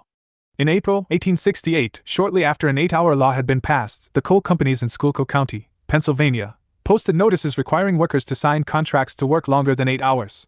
The miners struck. Delegations of miner, laborers, and mechanics met and drew up a statement opposing all contracts which nullified the state law. More than 25,000 people took part in the strike. In 1869, Stewart wrote, "What we 8-hour men want, first of all, is national, state, and municipal experiments which shall prove to the entire satisfaction of the majority that the 8-hour system cannot and will not reduce wages." Meaning of the 8-hour movement, manuscript copy in Ira Stewart Papers, Wisconsin State Historical Society. The labor movement, 1866 to 1872, and although it failed, the spirit aroused by the strike resulted in the forming of the Workingmen's Benevolent Association of Schuylkill County. 33 The bricklayers of New York City struck in 1868 because the state authorities had not carried out the provisions of the 8-hour law. Though the 14-week strike failed, 1,800 men did succeed in obtaining the 8-hour day. 3 years later, the trade unions of New York City started a campaign for the enforcement of the 8-hour law. More than 20,000 workers joined in the parade. The Painters' Union float expressed the mood of the march. The float, preceded by a cannon, carried the slogan, "Peacefully if we can, forcibly if we must. When peaceful efforts fail, then the revolution." 34 The following spring, a 3-month strike of 100,000 workers resulted in 10 unions, most of them in the building trades, securing the 8-hour day. This victory was celebrated on June 10, 1872, with a parade of more than 150,000 workers. So effective was this parade that the New York Times could only observe. It would be a matter of interest to inquire what proportion of the thousands pouring that long column of strikers were thoroughly American. 35 The success of New York labor stimulated the workers throughout the nation. On May 22, 1872, the New York Tribune reported that strikes for the 8-hour day were being won in scores of cities, among them Jersey City, Philadelphia, Buffalo, Chicago, and Albany. Thus, by 1873, the organized struggles in various states had secured the adoption of the 8-hour day, either by compelling the enforcement of legislation or by agreements with employers. But with the Panic of 1873, most of these gains were swept away. However, the 8-hour movement had not been fruitless. By unifying labor throughout the nation, it made other gains possible. The struggles of the 60s and early 70s had taught the workers that legislative gains could be kept only when backed up by alert and militant unions. Of great importance was the understanding gained in the struggle that labor must enter politics as an independent force. In 1868, Alexander M. Kennedy said of the movement for a shorter working day in California, "By far the most important result of this 8-hour agitation to those who look forward to the day when labor, organized and effectively drilled, shall assume its legitimate sphere in the body politic is visible in the marked improvement in the character of the men engaged in the movement." A few years ago, the working population of California were in a chaotic state, disorganized, and at the mercy of capitalists with very rare exceptions. Today, nearly every branch of skilled industry has its union, fixing its own rate of wages, and regulating its domestic. 382. Labor movement in the United States. Differences. A spirit of independence and a feeling of mutual confidence inspire its members, in place of the craven fear and mutual distrust which formerly animated them. 36. Women workers and women's rights. Despite the growth of trade unionism among women workers toward the latter part of the Civil War, the conditions of most working women had not greatly improved. "Badly as our workmen and mechanics may be treated," said the National Workman of February 23, 1867, "it is no secret that the condition of females who are obliged to work for a living is far worse." Unfortunately, the attitude of many male trade unionists to these females was still one of open hostility. They believed that working women were only aggravating the difficulties created by post-war unemployment, and were convinced that the easiest solution would be to drive women out of the trades and bar them from joining the unions. The war, however, had rendered such a simple solution impossible. Economic necessity had brought thousands of women into industry, many of whose husbands had been killed or seriously wounded in the conflict. Employers read with interest the report of General Travis Elias Spinner, who had introduced 1,500 women into government offices during the war. Not only was the experiment a success, but he reported that women were doing more and better work for $900 per annum than many male clerks who were paid double that amount. 37. If women can do the same or better work for half the cost of male labor in government employment, why wouldn't this also apply to other occupations? Asked the wary employers. It did. In 1868, the Working Man's Advocate reported that a careful survey of the problem had proved that in nearly all trades women were being introduced in order to undermine prices, that character of labor, being usually employed at a lower rate than is paid for male labor in the same kind of work. The result was a general depression of the wage scale to the level of the low wages paid to women. 38. Working men could blame the wage cuts upon women, but this hostility did not halt the increasing use of working women. If the wage standards of male mechanics were to be defended, women workers had to be organized into unions.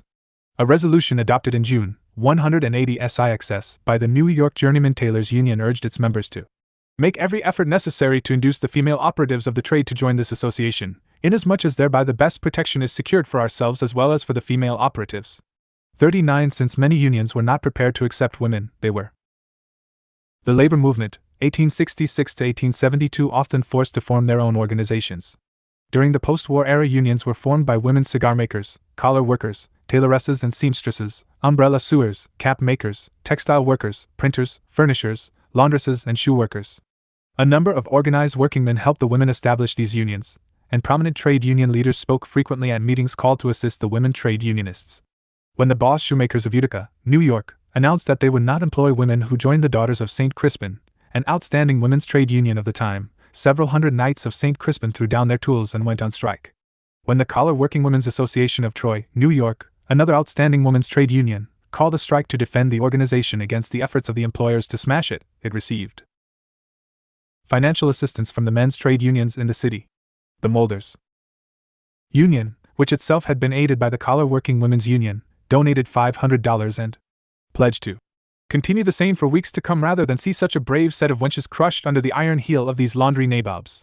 40. A member of the Molders Union wrote in the Rochester Union, an advertiser, for May 16, 1866.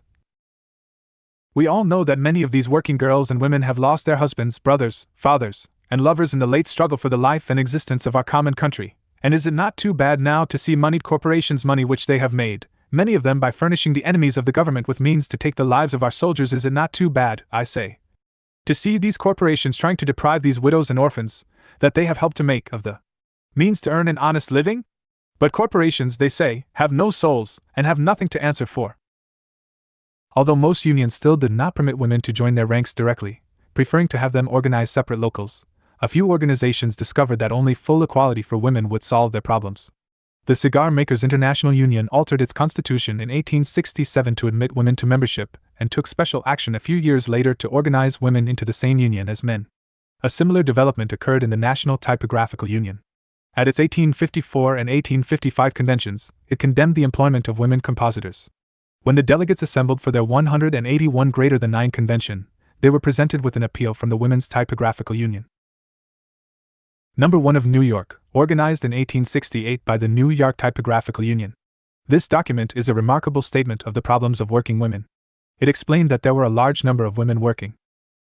384. Labor movement in the United States. At the trade whose interests were totally neglected, and reminded the male trade unionists that the status of these women was a detriment to the trade, and disastrous to the best interests of all printers. Their labor had been used during strikes to defeat the organized male workers, but when that had been accomplished, they had been set adrift by the employers, and their necessity constantly compelled them to work at a price at which they cannot earn a living and which tends to undermine your wages. Believing that the interests of labor, whether that labor be done by male or female, are identical, and should receive the same protection and the same pay, the women compositors had formed their own union. They had been inspired by the assistance, exertions, and praiseworthy example of the New York Typographical Union. They now appealed to the International Union to recognize their organization and seat their delegates at the convention. 41. The appeal was accompanied by a set of resolutions adopted by the New York Typographical Union, recommending the recognition of the Women's Union. In addition, it was endorsed by Robert McKenzie, president of the International Union. In his report to the convention, he stated that the recognition of woman labor was one of the most important problems before the delegates, and showed, by referring to the assistance the printers of New York had received from women compositors in their strikes, that the existence of local unions often depended on the attitude they adopted toward the women in the trade. The delegates were impressed. They voted unanimously to accept the credentials of the delegates from the Women's Typographical Union No. I of New York, as well as to assist women in the formation of separate local unions. A year later they reaffirmed this stand, and, in addition, elected Miss Gussie Lewis of New York to the position of corresponding secretary of the National Typographical Union. 42. At its 1872 convention, a committee appointed to consider the question of women printers reported that the experiment of establishing separate unions for females has resulted unsatisfactorily, chiefly because a difference has resulted from the two scales, men and women, of prices in force. It was therefore decided that the union should favor the principle that there should be no difference in compensation paid to competent workers, based upon a difference of sex. To give this ruling force, it was also decided not to grant any more charters to female unions, and a recommendation was made to all locals to admit female printers to membership upon the same footing, in all respects, as males. 43. From that time on, women joined the union directly and were accorded equal rights with male members.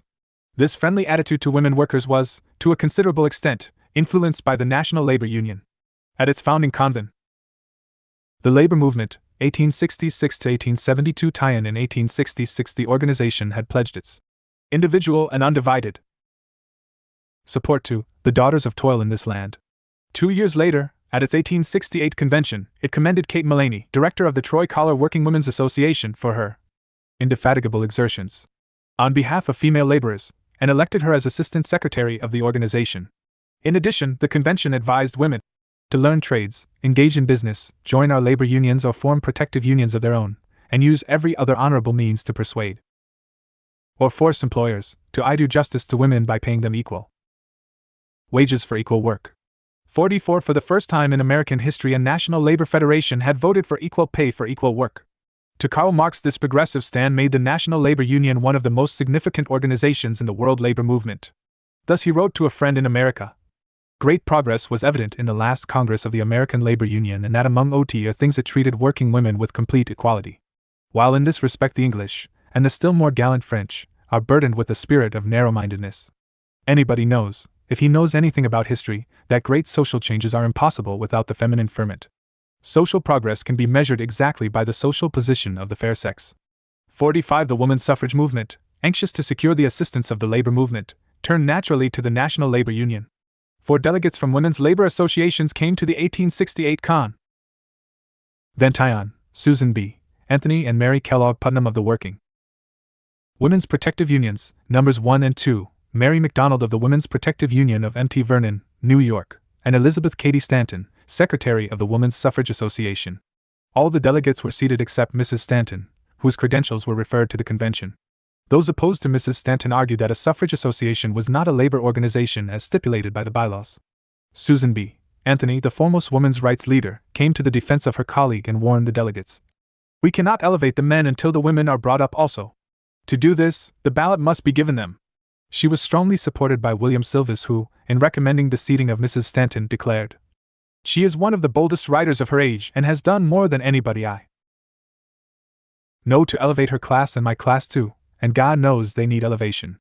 46. After many speeches, a decision was reached to accept Mrs. Stanton's credentials, the vote being 44 to 19.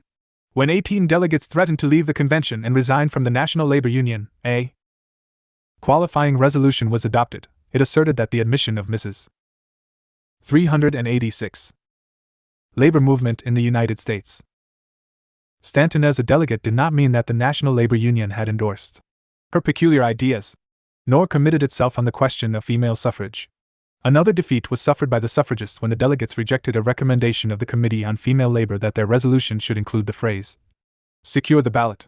While the women suffrage leaders were disappointed by the convention's rejection of their proposals, they were deeply impressed by the positive steps to assist working women, regarding these as the beginning of a new era in workingmen's conventions.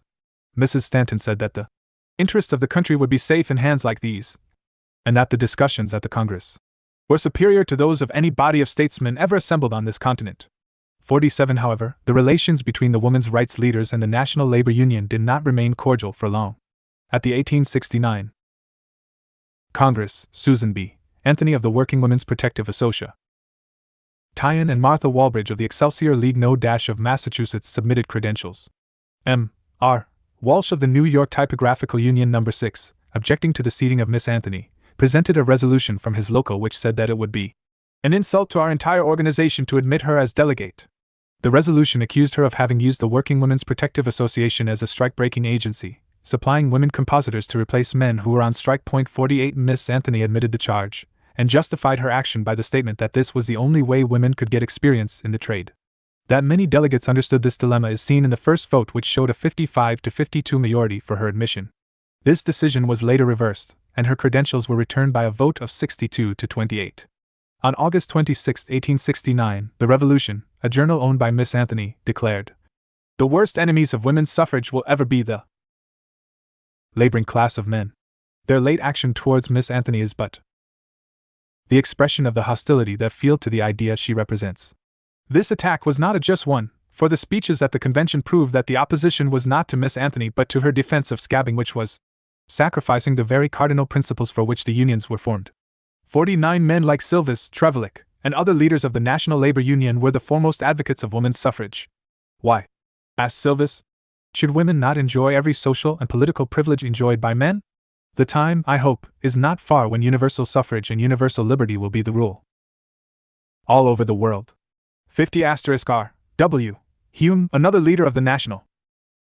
Unquestionably, Silvis' sudden death on July 27, 1869, on the very eve of the 1869 convention of the National Labor Union, set back the movement for co. The labor movement, 1866 to 1872 labor union, was as forthright. "Nothing but the success of the labor cause can right their wrongs," he wrote, "and its success depends largely on their acquisition of their political and legal rights. We can trust our wives, sisters, and daughters to help us at the ballot boxes to overthrow Mammon." 61. But all members of the National Labor Union were not so advanced. Some still believed women to be inferior to men and unfit mentally and temperamentally to vote. Others believed that suffrage was only incidental, and that in advocating equal pay for equal work, the National Labor Union had acknowledged all the correlative rights of women, including property and suffrage. Still others maintained that it would take too long to secure female suffrage. "Our business is with those who are already voters." 62. Such narrow views did much to antagonize the women's rights advocates, but Miss Anthony and some of her colleagues also adopted a narrow viewpoint by condemning backward workers instead of educating them. The split between Miss Anthony and the National Labor Union did not affect the latter's interest in the problems of the working women. It continued to encourage the organization of women workers, and always sought their cooperation. Organizers for the National Labor Union invited working women to all meetings conducted by the local and state labor unions, and urged them to become members. At its 1870 Congress, one of the 4 women delegates, Mrs. Willard of the Sewing Girls Union of Chicago, was elected second vice president of the National Labor Union. A year later, Mrs. Willard, now representing the Working Women's Union of the same city, was re-elected. 58. While not yet ready to endorse women's suffrage, the National Labor Union had become a champion of women's rights. It had pledged its operation between labor and the women's rights leaders. The American Workman declared on September 4, 1869, "We are inclined to think if Mr. Silvis had been living, the opposition to Miss Anthony would not have taken the organized and active and persistent shape it did. Certainly, the views of the late President and Miss Anthony accorded in all essential points, and the influence of the Revolution has been constantly in line with the support of the body to whom she had credentials as a delegate." Mr. Silvis warmly endorsed her paper. It is true that the women's rights delegates were not interested primarily in labor problems, but the American Workman was quite correct in pointing to the progressive attitude generally adopted by the Revolution to these problems. This weekly journal, owned by Susan B. Anthony and edited by Elizabeth Cady Stanton and Mr. Parker Pillsbury, commented on April 16, 1868, "The contest between labor and capital has commenced. Capital is absorbing more than its share of the profits of trade. Labor is defrauded of its just dues. The rich are becoming richer and the poor poorer every day." It constantly reminded the trade unionists that all their efforts for self-extrication and elevation are vain until the claims of the more oppressed working women are recognized. The Revolution, July 23, L86Q. 388. Labor movement in the United States. Aid to organize women workers. It demanded that the 8-hour law apply to women workers, that Congress and the state legislatures pass laws providing equal pay for equal work for women in government employ. It adhered to the principle of equal pay for equal work in all industries. It accepted women delegates on an equal basis with men, appointing them to important committees, and electing them to positions of leadership in the organization. But with all this, the status of working women in 1873 was not much better than that of a decade before. Only 2 of the 30 or more national unions admitted women, the printers and the cigar makers. Women found it impossible to organize separate unions that could maintain their organization, and by 1872 most of the women labor organizations had disappeared. The organizing of the American working woman still remained to be done, and it was to take many years of struggle before the majority of organized workers would understand. The words of R. W. Hume, a leader of the National Labor Union and a leading socialist. A long and careful study had convinced him, he said in 1870, that the condition of the working woman of America could never be advanced until organized workingmen understood that labor's success depended basically on strengthening the weakest part of the labor forces, for the main strength of the capitalist class consisted in the divisions existing in labor's ranks. 54. Continued. 2 years after the close of the Civil War, the National Labor Union addressed American trade unionists. Negroes are 4 million strong, and a greater proportion of them labor with their hands than can be counted from among the same number of any other people on earth. Can we afford to reject their proffered cooperation and make them enemies? By committing such an act of folly, we would inflict greater injury upon the cause of labor reform than the combined efforts of capital could accomplish. So capitalists North and South would foment discord between the whites and blacks and hurl one against the other as interest and occasion might require to maintain their ascendancy and continue the reign of oppression. 1. The address advocated unity of Negro and white. The confusion existing among American workers on this question impeded the progress of the trade union movement for generations. Preoccupied with their own struggles to gain higher wages and to halt the employers' offensives, organized workers of the North did not understand that their future was being influenced by the outcome of the struggle for democracy in the South. Labor and Reconstruction. Immediately after the Civil War, the Negro toilers in the South found their new freedom little different from their former bondage. The plantation owners were still the masters, and old restrictions limiting the liberty of free Negroes were still enforced. Following a tour through the South shortly after the war, Carl Schurz, liberal German-American leader, reported that the former slave owners still regarded and treated the freedmen as their natural property, and that the prevailing attitude among the former masters was that the Negro exists for the special. 389. Labor movement in the United States. 390. Object of raising cotton, rice, and sugar for the whites, and that it is illegitimate for him to indulge like other peoples in the pursuit of his own happiness in his own way. 2. Although the Negroes had joyfully hailed the Emancipation Proclamation, they demanded in addition to political and civil rights a material base for their freedom. Concretely, they asked for land 40 acres and a mule. This democratic demand, monstrous and ridiculous though it appeared to the ex-slave owners and their allies in the North, was as natural as the slogan, "Vote yourself a farm," of the Northern white workers during the 40s. To the Negro workers, ownership of land meant freedom from masters and overseers and the system of control that characterized slavery. "We will still be slaves," was their common refrain, until every man can raise his own bale of cotton and say, "This is mine." 3. With rare exceptions, however, the Negro masses did not get land.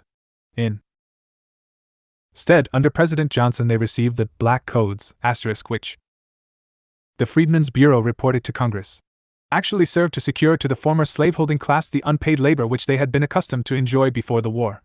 For in most states the Freedmen's Bureau was successful in getting the Black Codes wiped off the statute books. But by its inability to redistribute the land among the Negro masses, the Bureau was unable to give an economic base to Southern democracy. The Negroes were finally forced to return to their former owners when the Freedmen's Bureau threatened with a vagrancy charge all laborers without contract or employment. This device, General Tilson of the Bureau said, worked like a charm. 5 Negro conventions met in the South during the summer and fall of 1865 to protest against the Johnson governments and the Black Codes. Most of the delegates at these conventions were plantation workers, but city artisans often played an important part.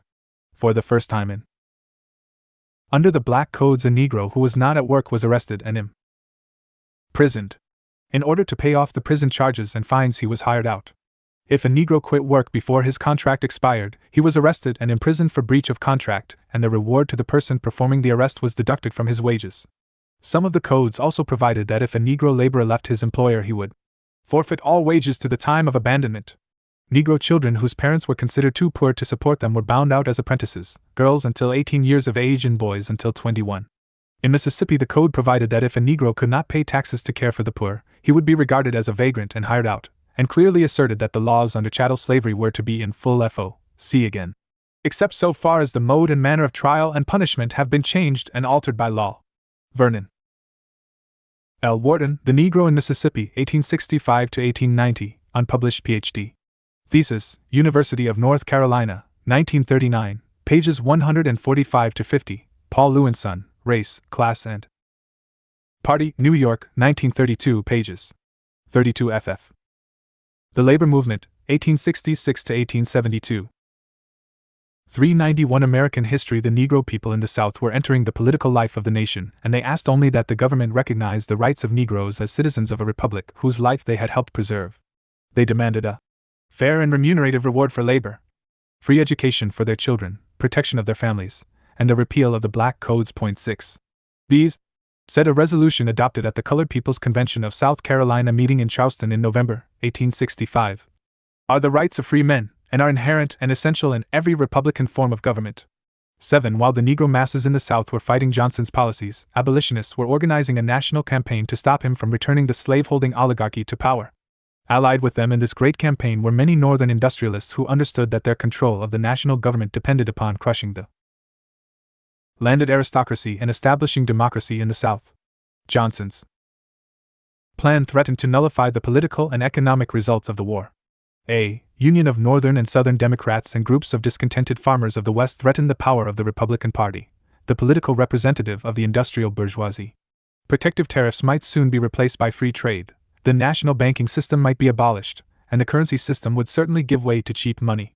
Little wonder that the men who had gained control of the government during the war and hoped now to use their political power to protect their gains and to develop an industrial America, began to realize that only by championing the cause of democracy in the South would the victories of the Civil War be safeguarded. Point 8. These were some reasons why the radical Republicans opposed Johnson's plan, and why they later climaxed their program with the Reconstruction Acts.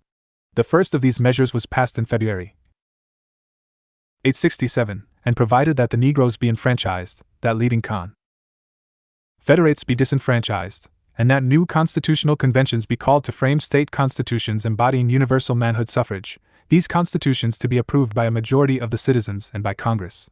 Then the Southern states would be readmitted into the Union. In this struggle against the Southern oligarchy, what was the position of the labor movement? Some trade unionists, especially the German workingmen, joined the coalition of abolitionists and industrialists in opposing Johnson's Reconstruction plan. No man, they believed, should be deprived of suffrage, merely on account of his race, color, creed, or length of purse. The former slaveholders, one trade unionist declared, were the worst set of capitalists known to the civilized world, men who did not stop to advocate that capital should own its own labor and that the normal condition of the poor man was that of a labor movement in the United States. 392. Slave, whether he be white or black. The men who were seeking to crush the black workingman would, if they were victorious, soon destroy the white laboring man. Uriah S. Stevens, soon to head the Knights of Labor, emphasized early in the Reconstruction period the necessity of securing the right of suffrage and a right to the soil for the liberated freemen of the South. 9. The stanchest opponent of Johnson's policies in labor's ranks was the Boston Daily Evening Voice, official organ of the Workingmen's Assembly of Boston and vicinity. It charged that the former slave owners were determined to keep the Negro people under a despotism worse if possible than slavery itself. No working man, it warned, should be found with that party. Leaving the question of Negro suffrage to the whites of the former rebel states is an abandonment of the cause of the defenseless freeman by the government he has served. There should be no Reconstruction without the full recognition of the Negro's manhood, and there should be an energetic superintendence of affairs in the late rebel states till they may be trusted with government. 10. Week after week the Voice continued to attack those ready to surrender, to give clear arguments to the confused, to lead its readers in the struggle against Johnson's disastrous policies.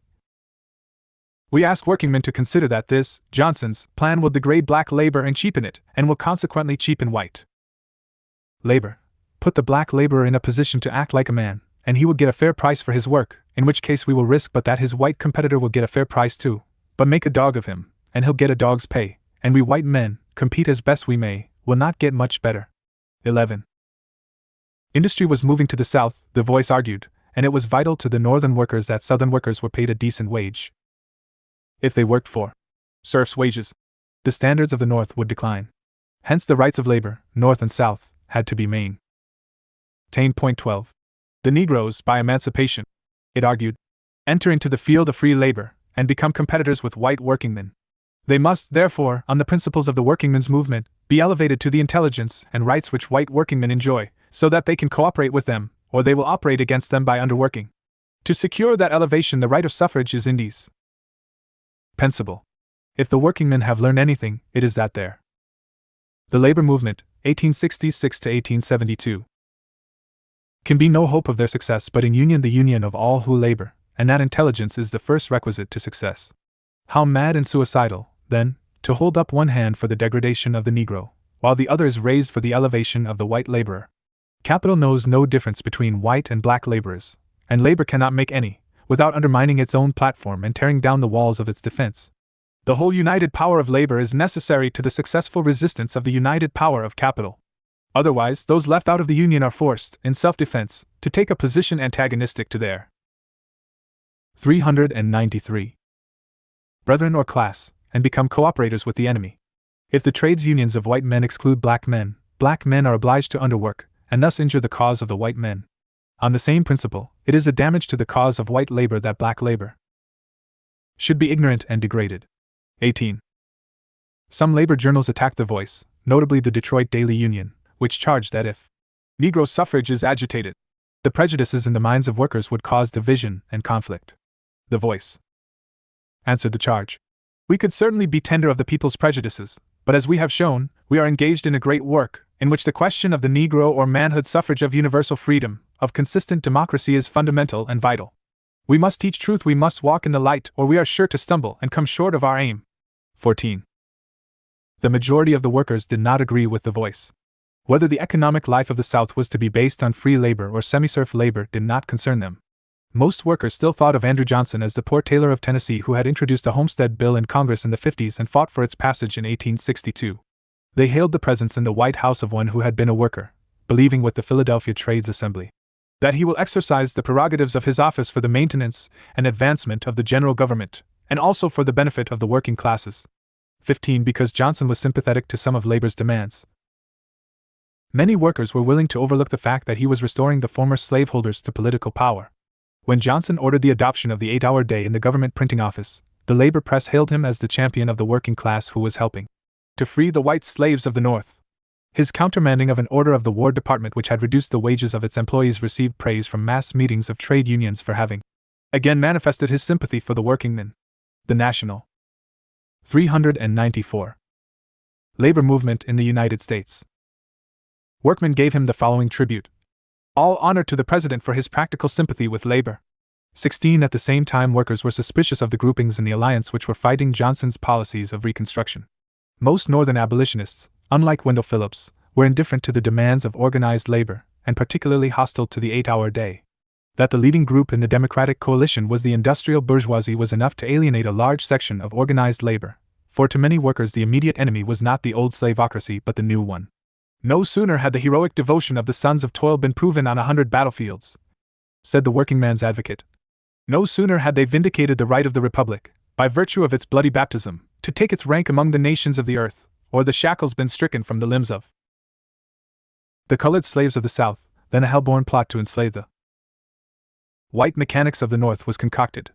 The strategy of the industrialists and financiers, it continued, was to divert the attention of the masses from the struggle between capital and labor, and thus distract the public mind from matters of vital importance to the toiling masses. Meanwhile, the financiers and industrialists would continue their seizure of the public lands, and saddle an unjust monetary system on the nation. By the time the workingmen woke up and turned their attention from events in the South to developments in the North, the conspiracy would have succeeded, and instead of a republic, America would be a land ruled by financial and industrial monarchists. 17 Labor leaders did not understand that unity with industrialists for a progressive national program did not require labor to abandon its independent economic struggles against them. Labor's unclarity was reflected in Silva's opposition to the program of the radical Republicans, while Silva's was on an organizing tour through the South in 1869. The new Reconstruction governments were introducing public education, developing social legislation of great significance to the poor people, white as well as Negro, and in many other ways bringing a more democratic way of life to a region formerly controlled by a handful of wealthy aristocrats who had always been oblivious to the welfare of the masses. But in his dispatches to the working man's advocate, Silvis showed little understanding of the revolutionary changes occurring in the South, and expressed no sympathy for the Reconstruction policies of the Republican Party. 18 Yet Silvis understood that the Negroes had not been fully one-sided by the Civil War. "No man in America rejoiced more than I at the downfall of Negro slavery," he said in 1868. "But when the shackles fell from the hands of those 4 millions of blacks, it did not make the labor movement, 1866-18:72. 395 them free. It simply transferred them from one condition of slavery to another. It placed them upon the platform of the white workingmen, and made all slaves together. We are now all one family of slaves together, and the labor reform movement is a second emancipation proclamation." The labor reform movement, according to Silvis, was the new anti-slavery movement, and its objective was to abolish slavery in every corner of our country. 19 Silvis believed that in an independent labor party lay the immediate future of the Negro people. But the former slaves refused to support a labor party that ignored their basic demands: the protection of political and civil rights, land distribution, and equal economic opportunities. Nor would they vote for a labor party when their votes were necessary for the victory of the Republican Party. For the Republican Party, despite its serious limitations, did at that time represent the future of the Negro people. A victory for the Democratic Party would have meant the loss of all the democratic gains they had already won. Failing to see any difference between the two major parties, labor refused to support the revolutionary elements among the radical Republicans. This policy weakened the radical Republicans, made their alliance with the Negro people more unstable, and strengthened the enemies of labor. Had the labor movement and its allies among the Western farmers continued to exert their influence upon the industrialists and financiers in the Republican Party, as they had done in the years before the Civil War, the overthrow of progressive governments in the South might never have occurred. Organization of Negro workers. Another obstacle to the necessary alliance between white and Negro labor was the hostility of organized white workers to Negroes already in industry in the North, and to those who were now entering industry in large numbers. Negro mechanics had always been an important part of Southern industry. It is estimated that in 1865 there were 100,000 Negro mechanics in the South as compared with 20,000 white mechanics. In the tobacco, brick-making and ship-caulking industries as well as in railroad construction and on the docks, Negro workers were employed in large numbers. 20. Conditions were different in the North. There the Negro workers formed but a small part of the working class. Once the war was over, Negro workers came north in ever-increasing numbers. Like their brothers who had preceded them during the war, they met with discrimination which barred their advance in the skilled trades. Many unions turned down their applications for membership, and not a few. 3G6. Labor movement in the United States ordered their members to refuse to work in shops employing Negro mechanics. These discriminatory policies were carefully kept alive by propagandists who insisted that this migration would increase unemployment, and that the Negro workers would reduce wage scales which were already declining. 21 The Washington, D.C. local of the Bricklayers Union called a strike at the Navy Yard in 1869 because several Negro workers had been hired. 6 members of the local were expelled because they had worked with Negro workers. One member of the union openly disagreed with this policy. "For my part," he declared, "I believe in elevating the Negro, not for his sake, but for our own, and if he goes forth and cannot get into a local union, he will go to work for anyone at any price." 22 But this worker was the exception. "It will take time," said the working man's advocate on December 1869, "to eradicate the prejudices of the past, to overcome the feelings which, it may be, the teachings of a lifetime have inculcated." The question of Negro labor was first raised by the National Labor Union in the Address to Workingmen, issued just before the Chicago Convention in 1867. In this document, Cameron brushed aside the objections of those who feared the prejudices of some of the members. He insisted that, delicate as the question may be, it would be a sad dereliction to pass it by unnoticed. "What is wanted," he continued, "is for every union to help inculcate the grand ennobling idea that the interests of labor are one, that there should be no distinction of race or nationality, no classification of Jew or Gentile, Christian or infidel, that there is one dividing line, that which separates mankind into 2 great classes, the class that labors and the class that lives by others' labor." 23. A vigorous debate took place at the 1867 convention on the issue of organizing Negro workers. The discussion was on the report of the Committee on Colored Labor, headed by A. W. Phelps, whose own union, the New Haven Carpenters and Joiners, excluded Negroes. The report declared that it recognized the importance of the subject and the danger of Negro competition, but since the problem was involved in so much mystery, It proposed that the question be referred to the next convention. Trevelyan and Silvis disagreed, calling for the admission of Negroes into the labor movement because without such unity trade unions would be killed off. Trevelyan insisted that the Negro worker would be an asset to the trade union movement because he had stood his ground nobly when a member of a trades union. Van Dorn, representing the Boot and Shoemakers Union of Chicago, supported Trevelyan and the labor movement, 1866 to 1872, urged the admission of the black worker as a duty to a common brotherhood. Though the convention recommitted the report, the committee continued to evade the issue. Its final statement was that since the Constitution did not specify that Negro workers could not belong to the National Labor Union, there really was no need to discuss the question. 24 On August 7, 1867, the Boston Daily Evening Voice in its discussion of the whole convention paid particular attention to the debates on the admission of Negroes to the labor movement. The debate on the question of Negro labor was also very discreditable to a body of American labor reformers. It declared, "The question should not have come up at all, any more than the question of red-headed labor or blue-eyed labor. Of course, the Negro has the same right to work and pursue his happiness that the white man has, and of course, if the white man refuses to work with him, or to give him an equal chance, he will be obliged, in self-defense, to underbid the white, and it is a disgrace to the Labor Congress that several members of that body were so much under the influence of the silliest and wickedest of all prejudices as to hesitate to recognize the Negro. When we need to get rid of prejudices and learn to take Catholic views, they have nailed their prejudices on to this platform. We shall never succeed till wiser counsels prevail, and these prejudices are ripped up and thrown to the wind." At the 1868 convention the problem was again evaded, but a new factor was emerging which made further evasion impossible. Negro workers were forming their own associations and were engaged in militant strikes. In 1867 a wave of strikes swept the South. A strike on the levee in Mobile early in 1867 spread to other industries, resulting in some of the most stirring mass demonstrations of Southern history. About the same time the Negro longshoremen in Charleston formed the Longshoremen's Protective Union Association and won their strike for higher wage dollar. After the strike the Charleston Daily News referred, "In several cases white and Negro workers struck together." One observer wrote from New Orleans in 1865, "I thought it an indication of progress when the white laborers and Negroes on the levee the other day made a strike for higher wages. They were receiving $2.50 and $3 a day, and they struck for $5 and $7 oil. They marched up the levee in a long procession, white and black together." J.T. Trowbridge, The South, a tour of its battlefields and ruined cities, etc. Hartford, Connecticut, 1866, page 405. The strike was won after the workers were out for little more than 2 hours. It is significant to note that the strike was conducted by the Scrummen's Union of New Orleans, which before the war had refused to allow its MEM bears to work with Negroes. 398. Labor movement in the United States. To the association as the most powerful organization of the colored laboring class in South Carolina. In February, the dock workers of Savannah, Georgia, nearly all Negroes, won their strike to have the city council repeal a poll tax of $10 on all persons employed on the wharves. 25. The National Workmen of February 9, 1867, commented on the victory in Savannah. "This is not the first time since their emancipation that they have resolutely asserted and vindicated their rights.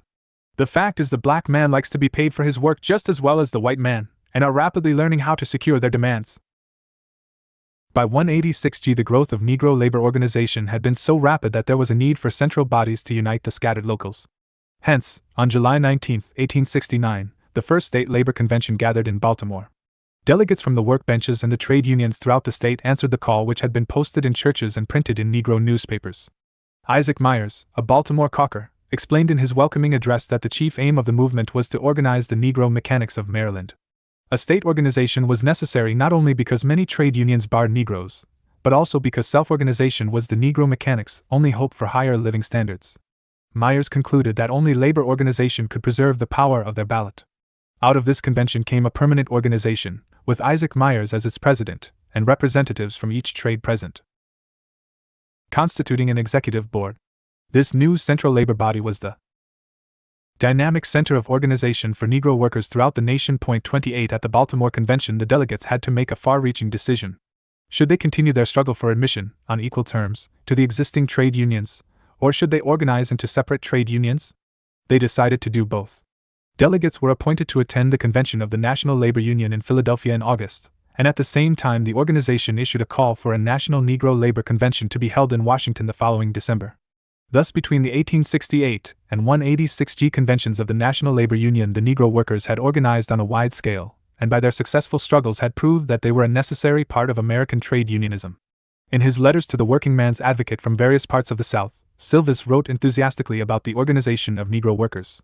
He was convinced that, careful man, engagement, and a vigorous campaign will unite the whole laboring populace.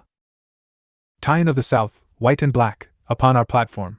He regarded the labor movement, 1866 to 1872. The winning of Negro support for the program of the National Labor Union as one of the major questions before the 1869 convention. 399.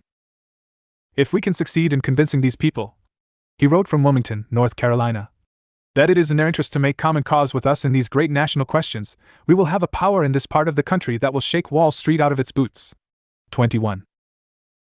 Silvis died before the 1869 convention of the National Labor Union, but the convention reflected the new trends he had discussed. Among the 142 delegates, 9 were Negroes. For the first time, the National Labor Union adopted a plan for the organization of Negro workers. The resolution, introduced by Horace Day of New York, declared, "The National Labor Union knows no North, no South, no East, no West, either color nor sex on the question of the rights of labor. AI-10 urges our colored fellow members to form organizations in all legitimate ways, and send their delegates from every state in the Union to the next Congress." Not only was this resolution passed, but a special committee was appointed to organize the colored men of Pennsylvania into labor unions.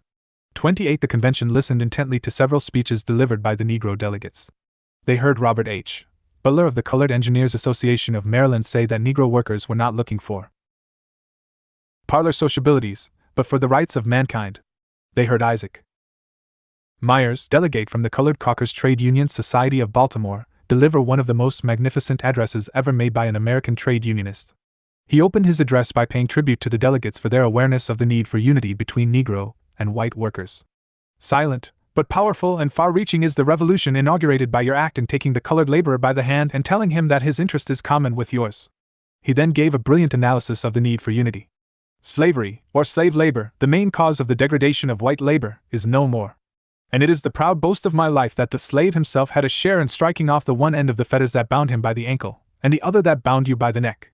Negro workers, he continued, desired above all an equal opportunity to labor under conditions similar to those enjoyed by white workers. 5 of the Negro delegates represented the United Laborers and Hod Carriers Association of Philadelphia. The others were Isaac Myers of the Colored Caulkers Trade Union Society of Baltimore, Ignatius Gross of the Colored Molders Union Society, Robert M. Butler of the Colored Engineers Association of Maryland, and James W.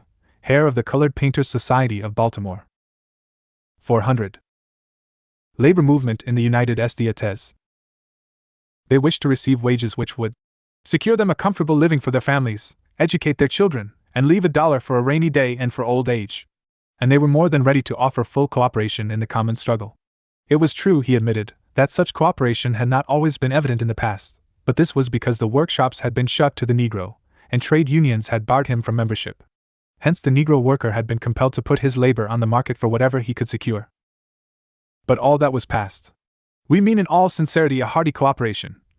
Where we have had the chance, we have always demonstrated it. We carry no prejudice. We are willing to let the dead past bury its dead. Mr. President, he said in conclusion, American citizenship for the black man is a complete failure if he is proscribed from the workshops of the country. 29. The unity achieved at the convention stirred the Philadelphia correspondent of the New York Times. When a native Mississippian and an ex-Confederate officer, in addressing a convention, refers to a colored delegate who has preceded him as the gentleman from Georgia, when a native Alabamian, who has for the first time crossed the Mason and Dixon line, and who was from boyhood taught to regard the Negro simply as a chattel, sits in deliberate consultation with another delegate whose ebony face glistens with African sheen, and signs the report of his colored co-delegate, when an ardent and democratic partisan, from New York at that, declares with a rich Irish brogue that he asks for himself no privilege as a mechanic, or as a citizen that he is not willing to concede to every other man, white or black. When I say these things can be seen or heard at a national convention, called for any purpose, then one may indeed be warranted in asserting that time works curious changes. And all this was seen and heard in the city of Philadelphia during these August days in this year of grace 1869. Who shall say now that prejudices, no matter how strongly they may have been implanted in the human breast, may not be rooted out? 80. The working man's advocate called upon the labor movement to follow the example of the National Labor Union and put an end to the exclusion of Negroes from trade unions. Several organizations instantly responded. At a convention of the New York Workingmen's Assembly early in 1870, President Jessup lauded the actions of the Philadelphia Congress and called upon the affiliated unions to organize colored workmen. The Negro workers, he said, would no longer submit to occupy positions of inequality with the whites in the trades and professions. Several months later, at the 1870 Convention of the Carpenters and the Labor Movement, 1866 to 1872, 401 Joiners National Union, President Phelps stressed the same theme and called upon the delegates to repeal a resolution adopted the year before which pronounced it inexpedient to admit Negroes as members or to organize them under the National Union because of the prejudice of many of our members against the colored people. I think, said Phelps, the time has arrived when we can no longer afford to shut out of our unions colored mechanics. We must all strike hands in a common cause. After some discussion, the convention resolved to invite all carpenters and joiners, no matter what may be the color of their skin, to form new local unions, and urged each existing local union to admit such colored members as in their judgment they deemed best. 31 few trade unions were willing to follow the carpenters and joiners. When the committee appointed by the Philadelphia Congress of the National Labor Union reported on its work, it stated that many trade unions would not accept Negro mechanics, and proposed that Negroes be organized into Jim Crow locals. The International Typographical Union at its convention in 1869 had before it the case of Lewis Douglas, son of the Negro leader, Frederick Douglass. Lewis Douglass had been denied membership in the Washington branch of the Columbia Typographical Union. Several delegates denounced this action as contrary to the principles of the Union. And though a counter-resolution objecting to the admission of any Negro into the organization was defeated by a vote of 57 to 38, the convention sustained the action of the Columbia Union. 32 Again at the 1870 convention, the Douglass case came before the convention, where a committee was appointed to bring in recommendations on the admission of colored printers. All that the committee would report was that it regretted that the Negro question had ever been introduced into the Union. They did, however, recommend that the question of admitting or rejecting colored printers be left entirely in the hands of the locals. 33. Referring to the Douglass case, the Printer's Circular, organ of the Typographical Union, declared that there are deep-seated prejudices against the colored race no one will deny, and these prejudices are so strong in many local unions that any attempt to disregard or override them will almost inevitably lead to anarchy and disintegration, and surely no one who has the welfare of the craft at heart will seriously contend that the union of thousands of white printers should be destroyed for the purpose of granting a barren honor of membership to a few Negroes. 34. This capitulation set a pattern for other unions in which the Negro workers were not so few in number, and the National Anti-Slavery Standard reported that some local unions in New York were inserting the 402 labor movement in the United States word white in all places where the character of the members was described. 35. Negro Labor Conventions of 1869. The Negro workers were not content to praise the unions which were admitting colored workers, nor to condemn those which still clung to ancient prejudices. A national congress had been called for December by the Maryland State Convention of Negro Workers. The object of the convention was to consolidate the colored workingmen of the several states to act in cooperation with our white fellow workingmen in every state and territory of the Union, who are opposed to distinction in the apprenticeship laws on account of color, and to so act cooperatively until the necessity for separate organization shall be deemed unnecessary. 36. Of all the conventions held in various states to elect delegates and prepare a program, the most advanced was the one held in Columbia, South Carolina, on November 25, 18. Among the delegates were wage laborers from plantations, sharecroppers, and urban mechanics and laborers. A number of delegates from colored labor unions were also present. Although Negro political leaders attended the convention, it did not concentrate on party politics. Instead, the convention devoted itself to determining how the laboring men, the producers of wealth of the state, those on whom the whole people must depend for their prosperity, may be secured in their rights and advanced in their social and material interests. A printed circular was distributed to the delegates listing the questions they would be called upon to discuss: what were the wages in the various county, and what wages should be paid? What share of the crop was received by the sharecroppers, and what share should they receive? How did the planters treat the laborers? And what should be done to prevent planters from defrauding their workers? Discussion revealed shocking conditions and showed why the organization of Negro toilers was imperative. Many employers, said the delegates, refused to pay their laborers wages, and others cheated their workmen in every way. One delegate reported, "Our people cannot buy decent clothing, nor buy medicine, nor send children to school. The planter says, when the crop is gathered, now, I get 2/3 you. Get 1/3. You owe me so much, and this comes out of your third. And then the man has left but $2 or $3. The magistrates do not do justice. The white men swindle, and the magistrates say the white man is right every time. We cannot get justice. The labor movement, 1866 to 1872. The delegate from the powerful Colored Longshoremen's Protective Union answered the question. What can and ought to be done to prevent these wrongs? By advising Negro laborers everywhere to form unions and insist on an advance of wages. Through organization, he said, the Negro longshoremen of Charleston had secured a large advance of wages, and their experience had proved that to secure increased wages there must be organization and united action. Once unions were formed, it was necessary to press for chartered rights and laws to protect labor organizations.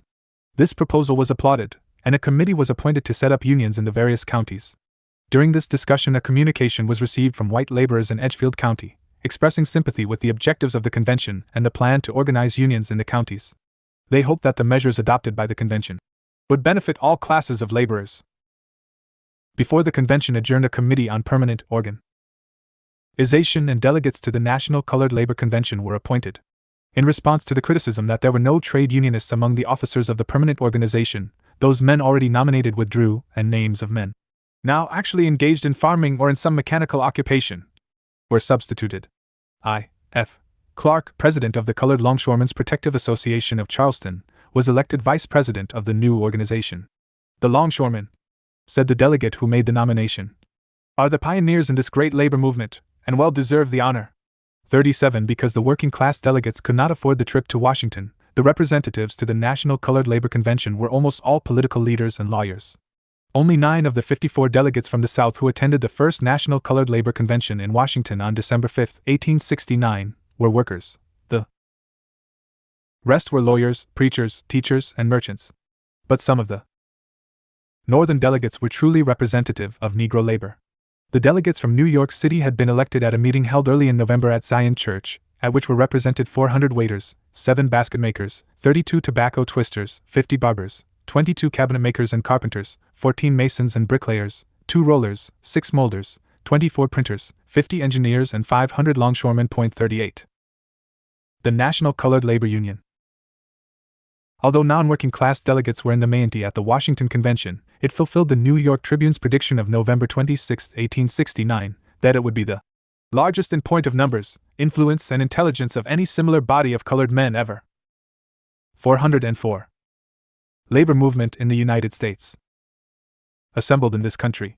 Samuel P. Cummings, leader of the Knights of St. Crispin and one of the white delegates to the convention, described for the American workman the ability and the understanding displayed by men who 10 years ago were slaves on the plantations of the South.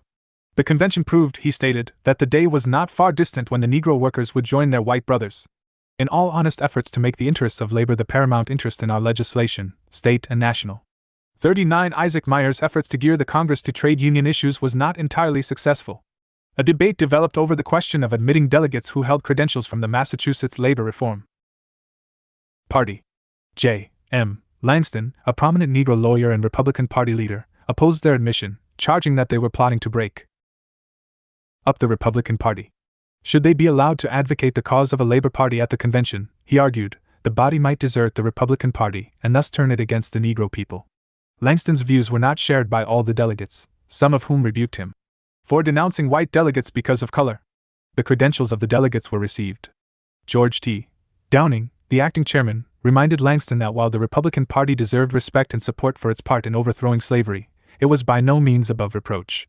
We think it should have been more consistent, he continued, more positive in its dealings with our and the country's enemies. We should be secured in the soil, which we have enriched in our toil and blood, and to which we have a double entitlement. 40. Despite the advice of the working man's advocate to break their ties with bogus politicians and cooperate with the National Labor Reform Party, the platform of the convention was silent on the question of independent labor action and concentrated on the problem of discrimination and exclusion from the trades and workshops. Discrimination was branded by the convention as an insult to God, an injury to us, and a disgrace to humanity. 41. Cooperative Negro workshops were proposed as a remedy against the exclusion of our people from other workshops on account of color. The platform also endorsed a liberal immigration policy, but denounced the importation of Chinese labor as slavery in a new form. Negro workers were urged to seek education to avoid the evil of intemperance and to form workingmen's associations in every state. 42. Isaac Myers was elected president of the National Colored Labor Union, whose structure closely resembled the National Labor Union to which it had voted affiliation. An executive committee, the National Bureau of Labor, with its headquarters in Washington, was to lead the labor movement, 1866 to 1872, the national body between annual elections. It was to meet once a month, had power to grant charters to various organizations in different states, and with the president was empowered to advise and superintend the organization of labor unions, land loan, building and C0-0 operative associations generally in the different states. The Bureau of Labor was also responsible to give a special attention to protecting the rights of the workingmen of the various organizations chartered by the National Labor Union by bringing about such legislation in the several states as may be necessary for the interest and advancement of the condition of the laboring classes.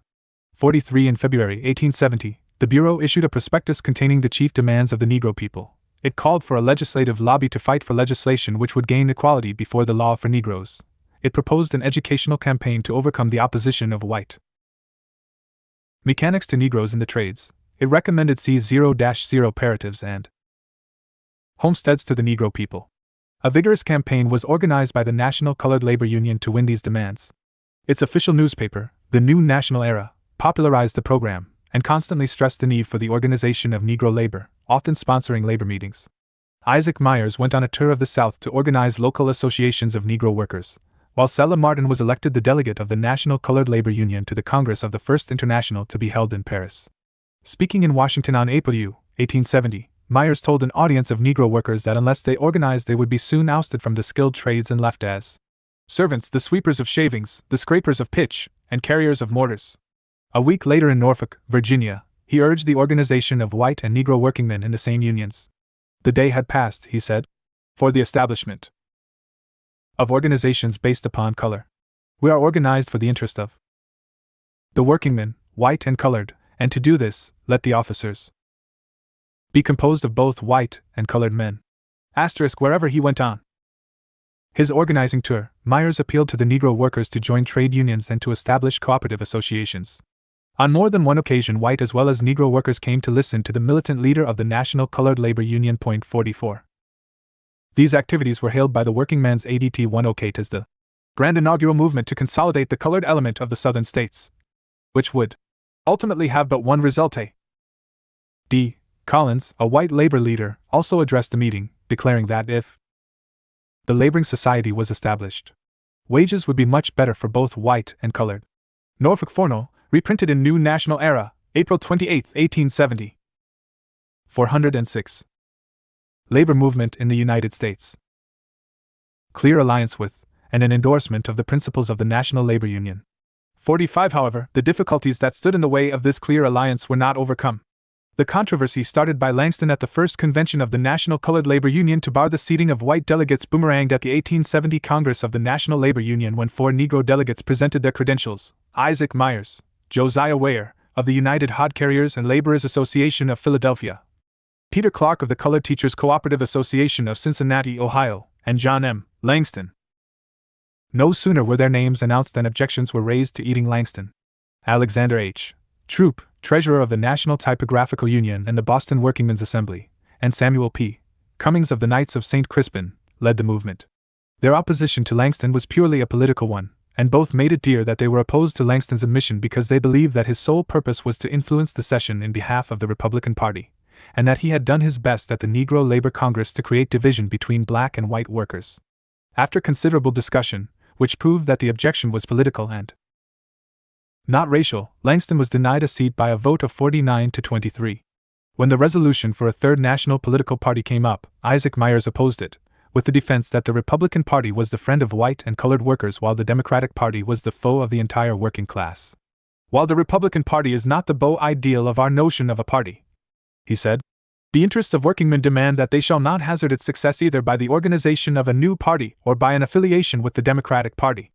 Since legislation for the benefit of the working class could only be obtained through the Republican Party, he declared, the National Labor Union would serve the working people best by affiliating with the Republican Party. 46. The resolution for a Labor Party was carried, and the platform stated that, inasmuch as both the present political parties are dominated by the non-producing classes, the highest interest of our colored fellow citizens is with the workingmen, who, like themselves, are slaves of capital and politicians. But as the same platform ignored their basic demands, the Negro people continued their support of the Republican Party. The action of the National Labor Union Convention in endorsing a labor party marked the end of unity between the two national organizations of labor. At its next convention, the Negro Labor Congress separated from the National Labor Union and proclaimed its allegiance to the Republican Party. The Labor Movement, 1866 to 1872. The call to this convention, published in the New National Era of November 17, 1870, was directed to the colored workingmen of the United States, trades, labor, and industrial unions. 47. In his opening address, Myers stated that Negroes did not desire a separate union based on color, and reaffirmed his belief that the condition of the white laborers will be mutually advanced by cooperation with the colored laborers. Little was done at the convention to further labor unity other than instructing delegates from the southern states to organize labor unions.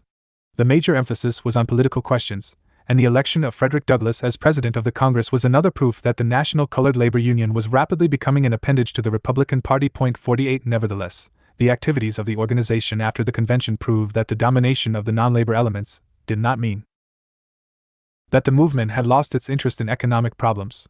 Several unions were formed in the South and there were struggles for wage increases. In March 1871, state officers of the labor union called a convention to form a laborers' union association of the state of Texas. Workers of both races met in convention at Houston on June 8. Similar conventions were held in Tennessee, Alabama, Georgia, and Missouri, but none of these led to the forming of permanent labor organization. In several communities, the labor union stimulated Negro and white workers to form a number of local unions which won several strikes. It helped to organize the Longshoremen's Association, No. 1, of Baltimore on June 26, 1871. A committee of the labor union had led the struggle of these Negro longshoremen to secure a wage increase and improvements in working conditions. It sent a petition to the master stevedores asking them to advance wages from 20 to 25 cents an hour, the present rates being insufficient to support ourselves and families. Their demands were granted by the master stevedores, and an agreement was signed. 49. Had the National Colored Labor Union combined its political activities with these daily struggles of the Negro masses, it would have become a great force in the nation, but Isaac Myers gradually receded into the background and Frederick Douglass soon became the spokesman of the movement. He stressed only the need to support the Republican Party, C. Lingett, the true workingmen's party of the country. At 50. The call went in part. All are alike interested in this great work, the white man as well as the black. Ours is a common interest, and the sickly sentimentality which induces distinctions by reason of color in this great work is entirely ignored. There is labor sufficient for all, and all are invited to attend. New National Era. Mayen, 187 R. T. Douglass spoke and wrote frequently in support of labor's demands for shorter hours and higher wages, but his bitterness over the refusal of many trade unions. 408. Labor move /1.ent in the United States. The efforts to build a solid alliance between white and Negro workers in the years immediately following the Civil War ended in defeat. The leaders of the National Labor Union and Negro labor leaders like Isaac Myers understood the significance of the issues at stake. But the constituent local unions and trades assemblies often refused to apply the progressive steps taken at the conventions of the National Labor Union. Moreover, the leaders themselves were not mature enough to understand the special problems brought to them by the Negro people. But they understood that until they could help solve these problems, the American labor movement could not rise to its full stature. The Working Man's Advocate put it succinctly on May 7, 1870. We firmly and honestly believe that the success of the labor movement for years to come depends on the cooperation and success of the colored race. Their interests are our interests are theirs. To permit Negro workers to join their ranks, and his belief that an independent Labor Party would injure the Negro people by helping to defeat the Republican Party, turned him against the unions. But he understood that the future of Negro workers was closely connected with that of the entire working class. Their cause, he declared in 1883, is one with the labor classes all over the world. The labor unions of the country should not throw away this colored element of strength. It is a great mistake for any class of laborers to isolate itself, and thus weaken the bond of brotherhood between those on whom the burden and hardships of labor fall. The fortunate ones of the earth, who are abundant in land and money and know nothing of the anxious care and pinching poverty of the laboring classes, may be indifferent to the appeal for justice at this point, but the laboring classes cannot afford to be indifferent. Experience demonstrates that there may be a slavery of wages only a little less galling and crushing in its effects than chattel slavery, and that this slavery of wages must go down with the other Addressed to the people of the United States, delivered at a convention of colored men, Louisville, Kentucky. September 4, 1883, pages 12 to 13. Concluded. The same period which saw the first attempt in our country of an alliance of workers irrespective of their sex or color also witnessed an advance in international labor solidarity. The European workers' heroic support of the American Union during the Civil War initiated this trend. After the war, the magnificent struggles of European workers, ably led and inspired by the International Working Men's Association, were reported in the American labor press. Pincher's Trader Review featured reports of the working of labor reform in the older countries of the world. One and announced on April 8, 1865, that it would begin publishing extracts from foreign labor publications in the hope that its exertions would eventually secure a grand union of the working trades of the world. International labor unity. The Working Man's Advocate carried a column in each issue with the heading, From the Old World, Progress of the Labor Movement. At the start of the Franco-Prussian War, this paper printed the full text 0F the September 8, 1870, address of the International Working Men's Association drafted by Karl Marx. Point 2. When Marx wrote The Civil War in France, originally an address to the General Council dealing with the Paris Commune, the Advocate reprinted it serially from July 15 to September 2, 1871. For an entire year beginning with the November 26, 1870 issue, this paper published a long series of articles by Wilhelm Liebknecht, German Socialist deputy and member of the First International. The activities of the American section of the International were also followed, and letters written by F. A. Sorg, its secretary, appeared frequently in its pages. Although A. C. Cameron did not support affiliation of the National Labor Union to the First International, his paper 409. 410. Labor Movement in the United States helped to create sentiment for such a step in American trade union circles. The National Workman, organ of the New York Working Men's Assembly, devoted much space to news of European labor affairs, and the decisions of the General Council were always fully reported. Point 3. Nor was the Arbeiter Union, organ of the General German Working Men's Association, formed by German socialist trade unionists in New York, without influence. Many of its articles and editorials relating to international labor were translated and reprinted in other labor papers. This paper, ably edited by Adolphe Douay, a leading American Marxist, constantly stressed the need for international labor unity. The solidarity of the working classes of both hemispheres has long been evident. The sufferings of one are the sufferings of the other, and there are common causes for the suffering of both. 4. It was mainly through the influence of the leaders of the German socialist trade unions, all of whom were outstanding figures in the American labor movement, that men like Silvis, Trevelyan, and Jessup became aware of the International Working Men's Association and understood the need for international labor unity. Silvis declared again and again that the interests of labor are identical throughout the world. A victory to them will be a victory to us. John W. Browning, another leader of the National Labor Union, assured the Cuban people that the American labor movement sympathized with them in their struggle for freedom. 5. Both Silvis and Jessup helped cement international labor solidarity within their own trades. Silvis corresponded with leaders of the molders' unions in England, Ireland, Scotland, and Wales with a view to halting the importation of strikebreakers and checking the emigration of molders sponsored by the American Emigrant Company. Unable to obtain such cooperation, Silvis appealed directly to the members of these unions.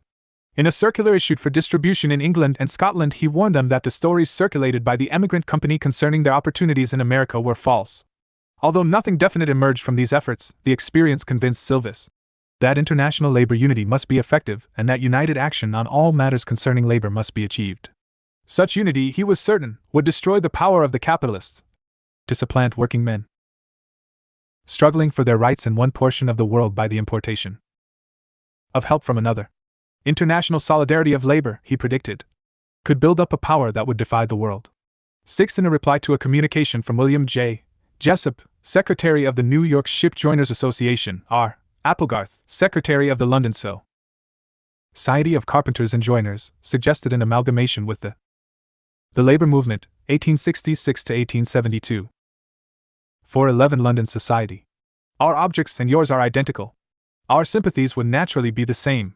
He reminded Jessup that the Amalgamated Society of Engineers in England had branches in several American communities. The National Workman, on printing Applegarth's letter, approved of his proposal for an international union, and urged the New York ship joiners to accept the invitation. Such international affiliations, it stated, would end the competition of foreign workers fostered by employers. Capitalists, it went on, had agents working for them in other countries. Why then should not working men unite in the same way? One affiliation of American labor with European labor was again brought up at the founding Congress of the National Labor Union in 1866. The request to send a delegate to the Geneva Congress of the First International was turned down because there was not time enough to send a delegate. However, the Congress wished them Godspeed in their glory. Us work. A year later, at the 1867 Congress, affiliation with the International was an important issue. President William J. Jessup moved to affiliate and was supported by Silvis. Although the Congress voted against affiliation, it decided to send Richard F. Trevilick to the next Congress of the International. And adopted a resolution promising its cooperation to the organized workingmen of Europe in their struggle against political and social wrongs. 82 events in the years immediately following strengthened the possibilities of an alliance between the National Labor Union and the International Working Men's Association. In April 1869, the General Council of the International received a communication from the New York Compositors Union requesting its help in checking the importation of European strikebreakers. The Council voted to aid the Union. This action aroused great respect in American trade union circles for the International. Another display of international solidarity arose that same year when the dispute over the Alabama claims threatened war between the United States and Great Britain. The address of the General Council, written by Marx and addressed to Silvis as President of the National Labor Union, said in part, "Yours is the glorious task of seeing to it that at last the working class shall enter upon the scene of history, no longer as a servile following but as an independent power, as a power imbued with a sense of." Trevilick was unable to collect enough money to make the trip. The Alabama claims involved American grievances against Great Britain during and just after the Civil War, especially the losses caused by the Confederate vessel, the Alabama, fitted out in Liverpool. The controversy was settled by the Treaty of Washington signed May 8, 1871. 412. Labor movement in the United States. Its responsibility and capable of commanding peace where there would be masters cry war. In his response, Silvis said that labor's struggle was a common one the world over. In behalf of the working people of the United States, he extended the right hand of fellowship to the International, and to all the downtrodden and oppressed sons and daughters of toiling Europe. 9. The death of Silvis in 1869 was a great blow to international labor unity. After his death, the National Labor Union at its 1869 convention voted to send a delegate to attend the Basie Congress of the International. In the fall of that year, A.C. Cameron, the delegate selected, made the trip to Europe with funds advanced by Horace Day, the currency reformer, who was assuming a leading role in the National Labor Union. Cameron brought back several proposals made by the International for united action with the National Labor Union. One proposal called for the establishment of an emigrant bureau by both organizations which would correspond with trade unions and emigrant associations in Europe, obtain and forward information on the conditions of labor and the existence of strikes, and otherwise aid the one high purpose of all who work for our reform, that of the complete unity and enfranchisement of labor everywhere. Another proposal provided that the General Council of the International should endeavor to prevent workmen being engaged in Europe to be used by American capitalists against the workmen of America. 10. These proposals were well received by the 1870 Congress, but it voted against affiliation. Cameron's report influenced many delegates to vote against affiliation because he placed great importance on the differences between American and European labor. The program of the International was more advanced than anything advocated by an American trade. Among the letters of mourning which poured into the National Labor Union upon the news of Silvis' death was the following from the General Council of the International Workingmen's Association, dated August 18, 1869, signed by Karl Marx and other leaders of the International.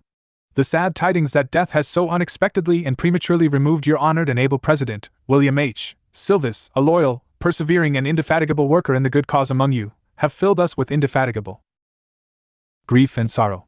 The great brotherhood and sisterhood of toil can but ill afford to lose such tried champions in the bloom of life as him whose loss we mourn in common.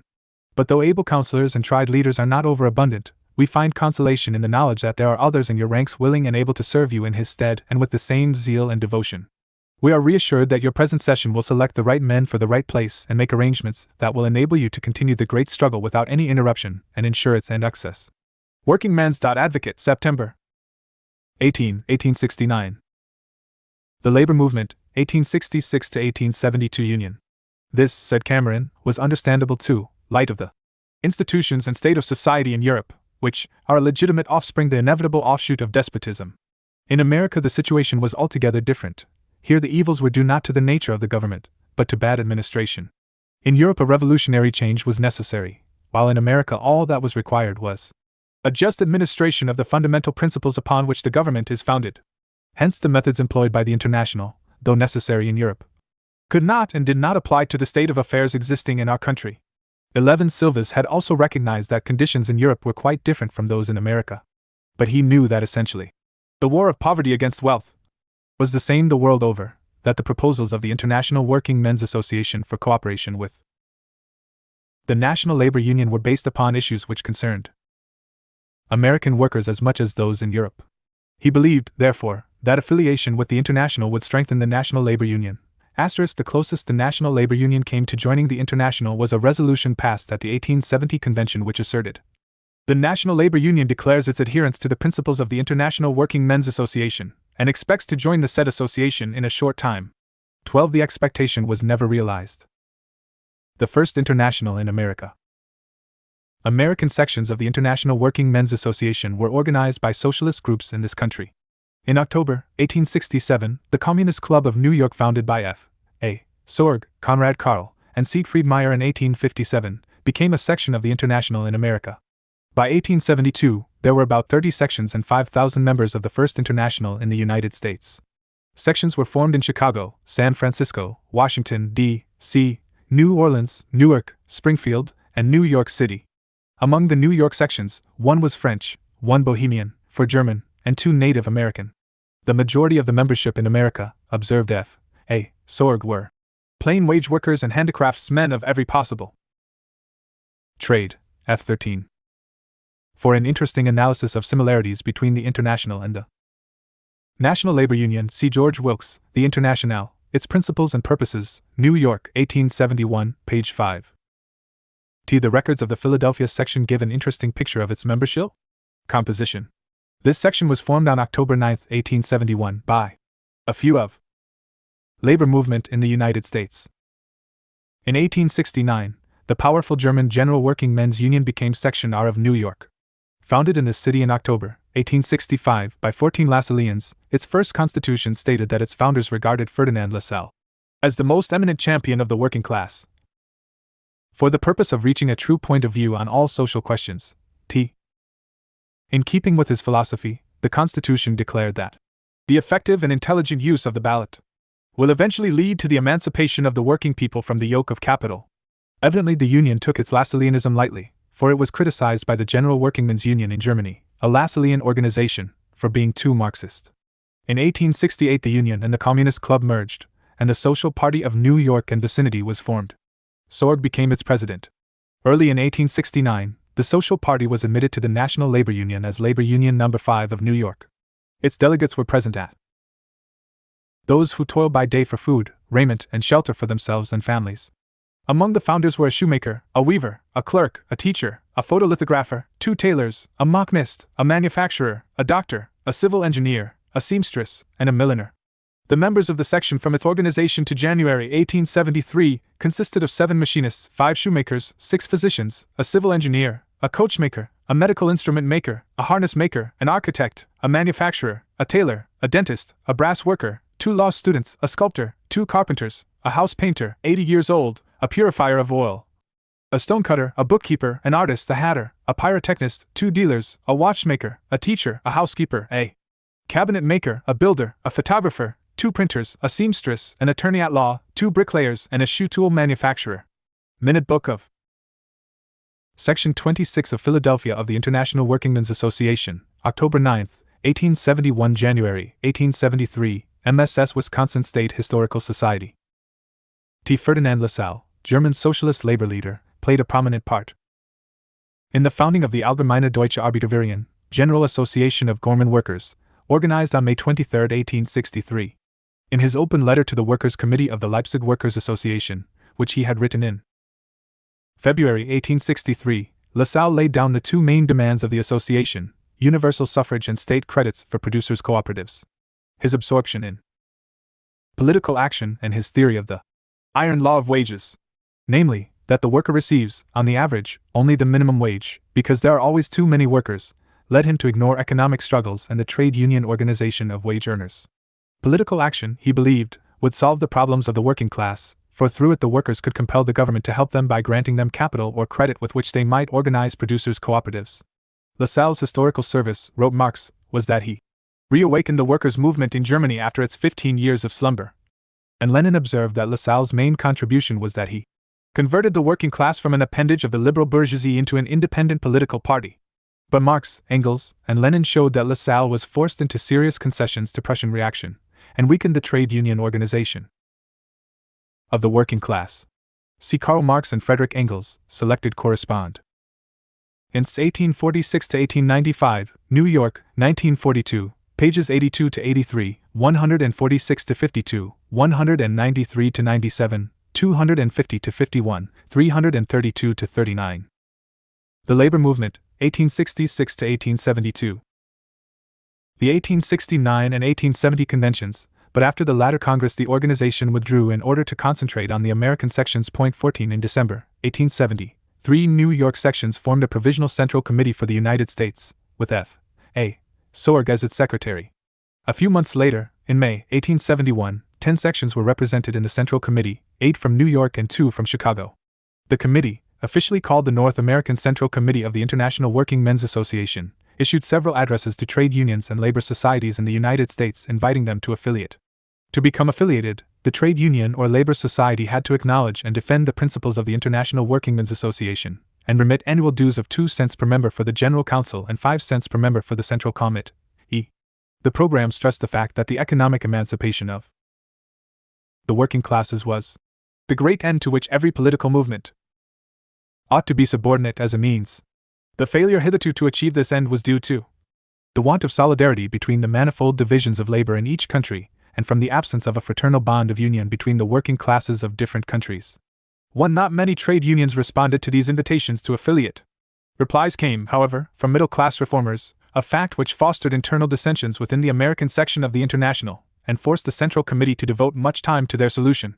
Sorg had his hands full trying to expel Victoria Woodhull and Tennessee Claflin, 2 ardent women suffragists and preachers of free love, who with members of the defunct New Democracy or Political Commonwealth, an organization of American intellectuals who advocated voluntary socialism to be achieved by a referendum, organized in the summer of 1871 Section No. 12 in New York City. Sorg and other Marxists championed the cause of women's suffrage, but were opposed to intellectual reformers who insisted on intruding themselves into the ranks of labor either for intellectual purposes or for advancing some hobbies of their own by the aid of the working people. Sorg and other Marxists were especially enraged by the publication of a denunciation of Marx and a distortion of Marxism in Woodhull and Claflin's Weekly, organ of Section 12. Your paper, wrote Sorg to the editors, professes the S.U.S. tains the LWA, and is read by a not inconsiderable number of members and friends of the International. Hence it should not give publicity to anything regarding the International Workingmen's Association except authentic information. Woodhull and Claflin's Weekly, September 23, 1871. Although this paper did contain some news of importance to labor and the internationals, the bulk of the space was devoted to lengthy discussions of free love, sexual freedom, spiritualism, universalogical science, and similar questions. See issues of February 11, 1871, and April 18, 1874. 416. Labor Movement in the United States. Sorg wrote the General Council. The intention of Politik IM and others is now pretty clear to identify the LWA in this country with the women's suffrage, free love, and other movements, and we will have to struggle hard for clearing ourselves from these imputations.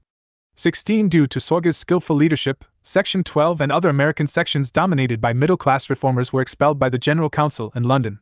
In July 1872, after a special committee appointed by the Council to investigate affairs in America had voted to order the expulsion of Section 12, a meeting of the American section in Philadelphia declared themselves in complete harmony with the General Council.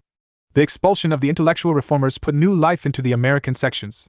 The ground is prepared, said the Federal Council of the American sections in 1873, for cultivation, and it is now the duty of the pioneers of the labor movement, not to waste time and work, as often has been done, in experiments or odious quarrels, but to organize the work ingmen as a class, and to create that class feeling, which never will allow the laborer to leave the organization out, which leads to the great aim of the International Workingmen's Association, the emancipation of labor. 17. The influence of the early Marxian groups, organized into the American sections of the International, far outweighed their number.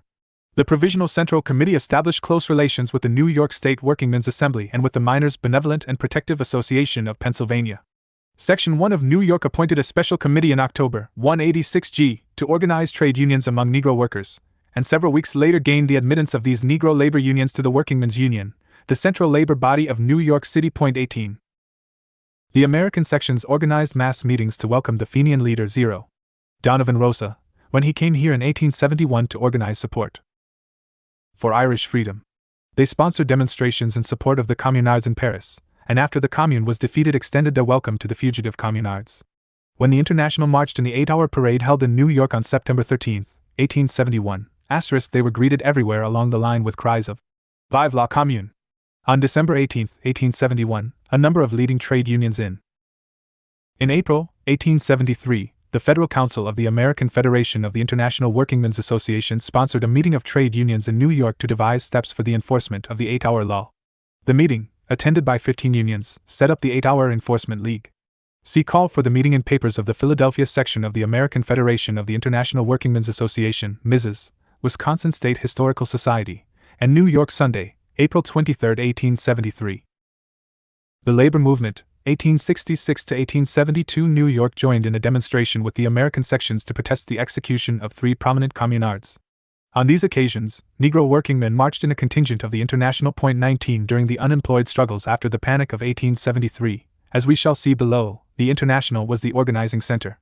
Thus, in spite of the failure of the National Labor Union to affiliate with the International Workingmen's Association, this movement made its influence felt in the ranks of the American working class.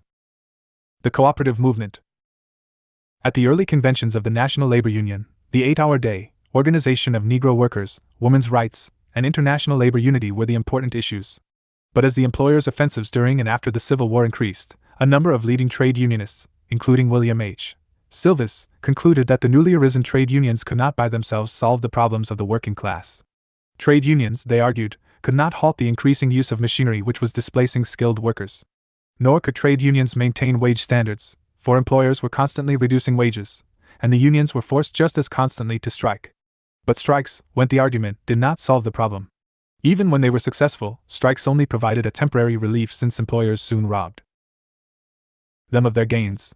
Certainly the misery accompanying even a successful strike was not compensated for by the meager returns of victory.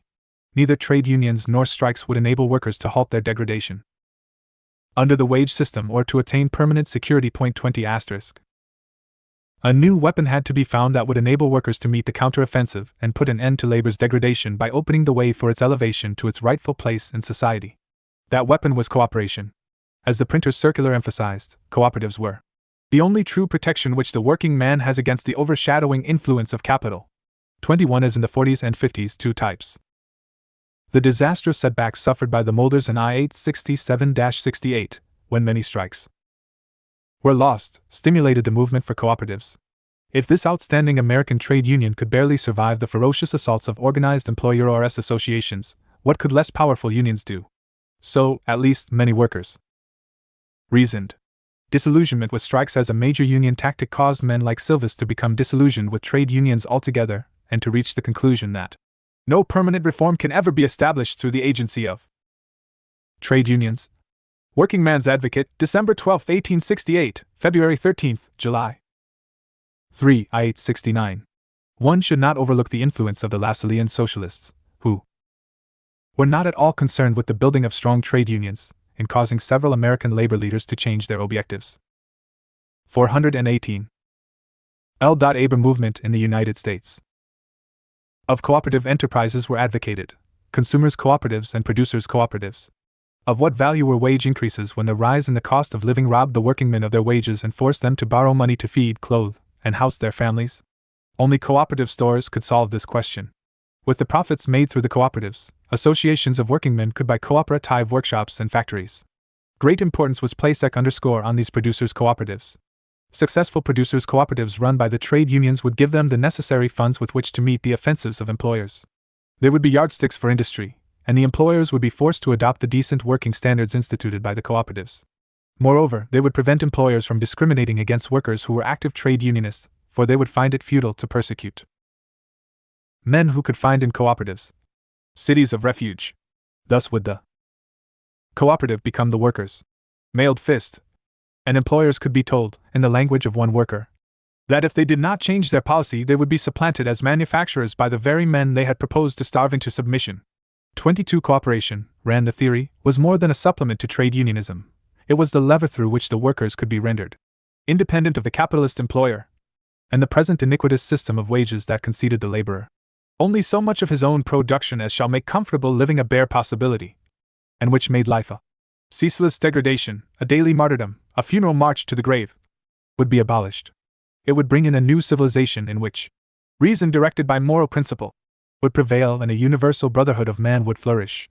In the future society each worker would have a comfortable home, a happy fireside, a competency for his family, the just fruits of his toil. 28. Discussion of cooperatives filled many columns of the labor press during the Civil War. Silva's discussions at Mulder's conventions of the importance of cooperation and his illustrations of what had been accomplished by the Rochdale pioneers of England were published in Pincher's Trades Review. So too were the speeches and letters of Thomas Phillips, a Philadelphia shoemaker who was interested in the Rochdale experiment and in trade unionism. Although some cooperative stores based on the Rochdale plan were founded during the war years, it was generally. The Rochdale Society was organized by 28 workers, active supporters of Owenism and Chartism, in 1844. In the beginning, its store was open 2 evenings a week and sold small stocks of groceries. Gradually other stores were founded, a federation organized, corn mills established, and a wholesale society created. Although Rochdale was essentially an association of consumers, it also. The labor movement, 1866 to 1872, agreed that the principles of cooperation would have to wait for victory. Beginning with 1866, these principles were put into practice. During the next few years, cooperative associations were established by unions of the bakers, coachmakers, collar makers, molders, shipwrights, machinists and blacksmiths, ship carpenters, caulkers, boiler makers, shoemakers, hatters, plumbers, tailors, printers, and seamstresses. Negro unionists entered the field of cooperation, seeing in it a solution to their exclusion from workshops. 24 The most spectacular cooperative ventures organized during this period were set up by the Molders Union. At its national convention in 1866, it endorsed the principle of cooperation and urged the local unions to form cooperative foundries. When in March 1866, the iron foundry owners of Albany and Troy posted notices in their foundries announcing that they would not allow a union committee in the shops and would introduce all the helpers and apprentices they desired, the Troy Union retaliated by organizing a cooperative foundry. With the assistance of William Silvis, the local issued subscriptions for stock, raised $26,000, purchased real estate, and opened shop. For a time the venture was a success. During the first 6 months of cooperation, about 35 molders were constantly employed. In addition to their regular pay, they received $2 a day as their share in the cooperative's profits. For an 8-hour day the workers earned about $30 a week during the summer season, and $25 during the slack winter season. Nowhere in the trade were wages and conditions comparable. And the cooperative made profits $6,000 during the first 6 months, and $17,000 during the following year when the number of workers employed was more than doubled.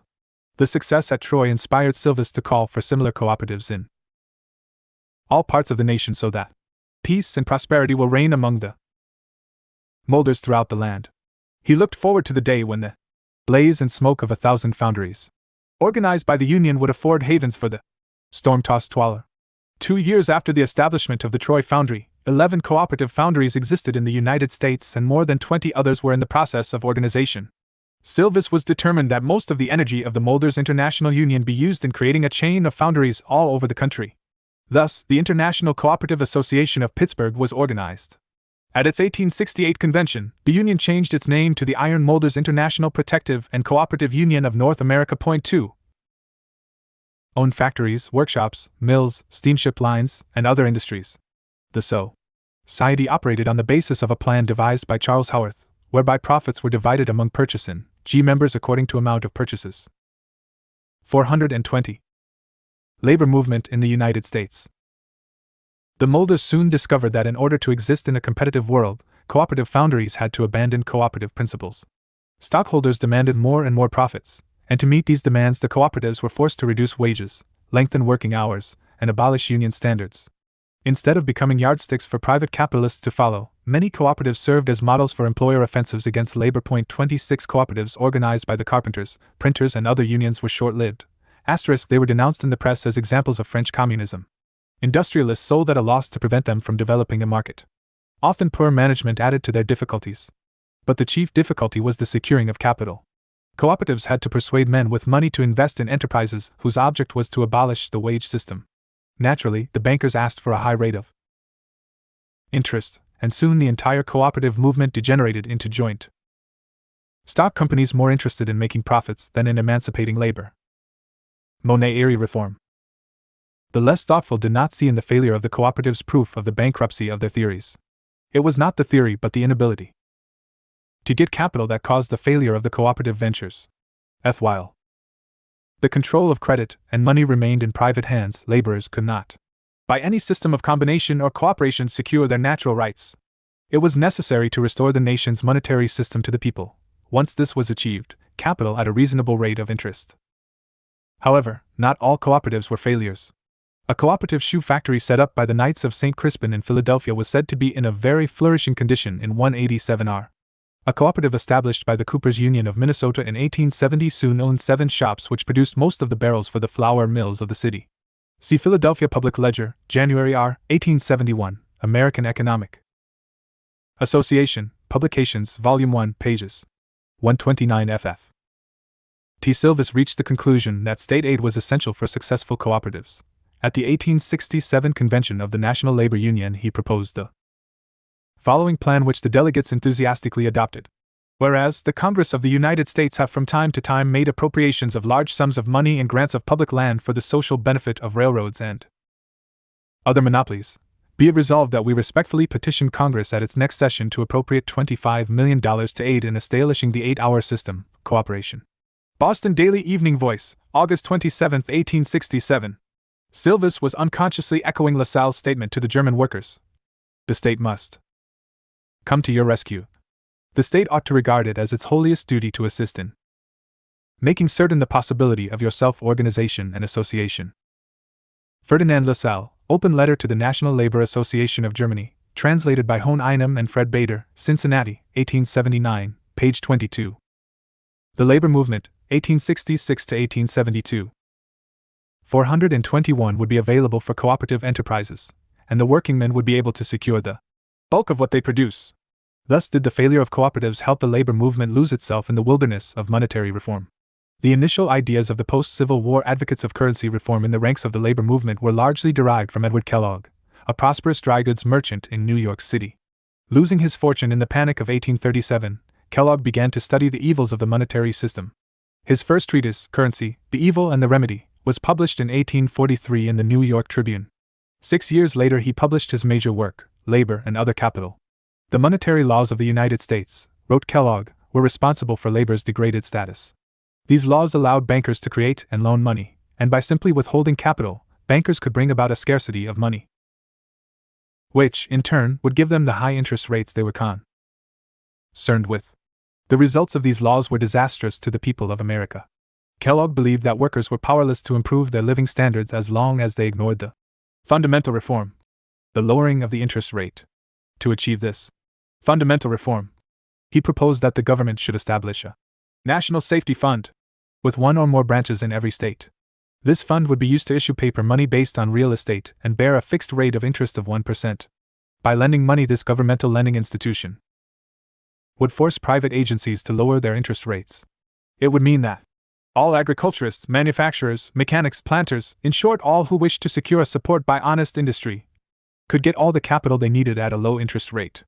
And since the safety fund would make it possible for trade unions to get cheap capital, the fundamental reform would lead painlessly to the abolition of the wage system. 7. Kellogg's fundamental reform did not impress the labor movement of the 50s, recovering, as it was, from the utopian schemes of the 40s. Too many sad experiences with paper money issued by wildcat banks had made labor skeptical of paper money theories. But during the 60s and 70s, many workers, farmers, and some industrialists believed that the time had come for a reform in the monetary system. The greenbacks of 1862 had depreciated, but the bankers had used these greenbacks to buy government bonds which were redeemable in gold and paid interest in gold. The manner in which the public debt is funded, said the Cooper's Monthly Journal in March, 1871, presents, by the high rate of interest, stronger inducements to moneyed people to invest in U.S. bonds than to putting in their capital into industrial, commercial, and in manufacturing enterprises. Cooperatives set up by workingmen faced the 422 labor movement in the United States. Same difficulty of securing capital at low interest rates, hence both in private industry and in their own self-employment undertakings. Workers were confronted by the same problems of finance and interest rates. 28 Such was the setting after the Civil War when Alexander Campbell, a delegate to many conventions of the National Labor Union, published several pamphlets outlining Kellogg's monetary theories. Overnight, Kellogg's work became the Bible of the labor reformers. Cameron reprinted whole chapters of his Lay Here and Other Capital in the Working Man's Advocate, and Silvis became so convinced of Kellogg's proposals that he stated on November 16, 1868, that, when a just monetary system has been established, there will no longer exist a necessity for trade unions. 29 Though the monetary reform program of the National Labor Union was based on Kellogg's theories, it was not identical with them. The organization called for the abolition of the national banking system, demanded that the rate of interest should be fixed by the government instead of by the banks, and called upon the government to reduce the rate of interest on its bonds to 3% and at the same time make them convertible into greenbacks, which would be legal tender at the option of the holder. The government was to lend paper money directly to its citizens, on security of a business or property, at about 1% rate of interest. Thus cooperatives would be all to obtain capital at a fixed and reasonable rate of interest, and small businessmen would secure funds to stay in business, thereby providing employment for unemployed workers. Some of the enthusiastic advocates of currency reform in the National Labor Union had more in mind than providing capital for cooperatives. Their plan was to do away with Wall Street and that cursed banking system which they believed were responsible for the misery of the working class. The principal enemy of the laboring masses thus became the financial oligarchy, and not the rising industrial bourgeoisie which was organizing the powerful offensives against the trade unions. The struggles of workers for higher wages and better conditions became, in the minds of the monetary reformers, insignificant when compared to the struggle to break the power of the money aristocracy. Ira Stewart understood the danger of the currency panacea to the labor movement. He warned that consciously or not the monetary reformers in the labor movement were doing the work of the capitalist classes better than they could do it for themselves. Employers had no objection to workers devoting their time and energy to currency reform as long as it kept their minds off the basic questions of wages and hours. It was to the interest of the capitalist class, Stewart argued, to fix public. The labor movement, 1866 to 1872. Attention upon the economic humbugs, the settlement of which in the best way leaves the laborer a laborer, the capitalist a capitalist, between whom there is an irrepressible conflict. 80 But Stewart's arguments did not convince Silvis, Trevelyan, Cameron, and other advocates of currency reform, and by 1867 these leaders felt that in the National Labor Union's financial program lay the future of the American working class. Our objective point, declared Silvis, is a new monetary system, a system that will take from a few men the power to control the money, and give to the people a cheap, secure, and abundant currency. This done, and the people will be free. Then will come a social revolution as the world has never witnessed. 31 Even though it represented a sincere desire of socially conscious working class leaders to achieve a better social order, currency reform could not and did not bring freedom to the workers. Instead, it helped hasten the death of the National Labor Federation, which had been the main hope of a better life.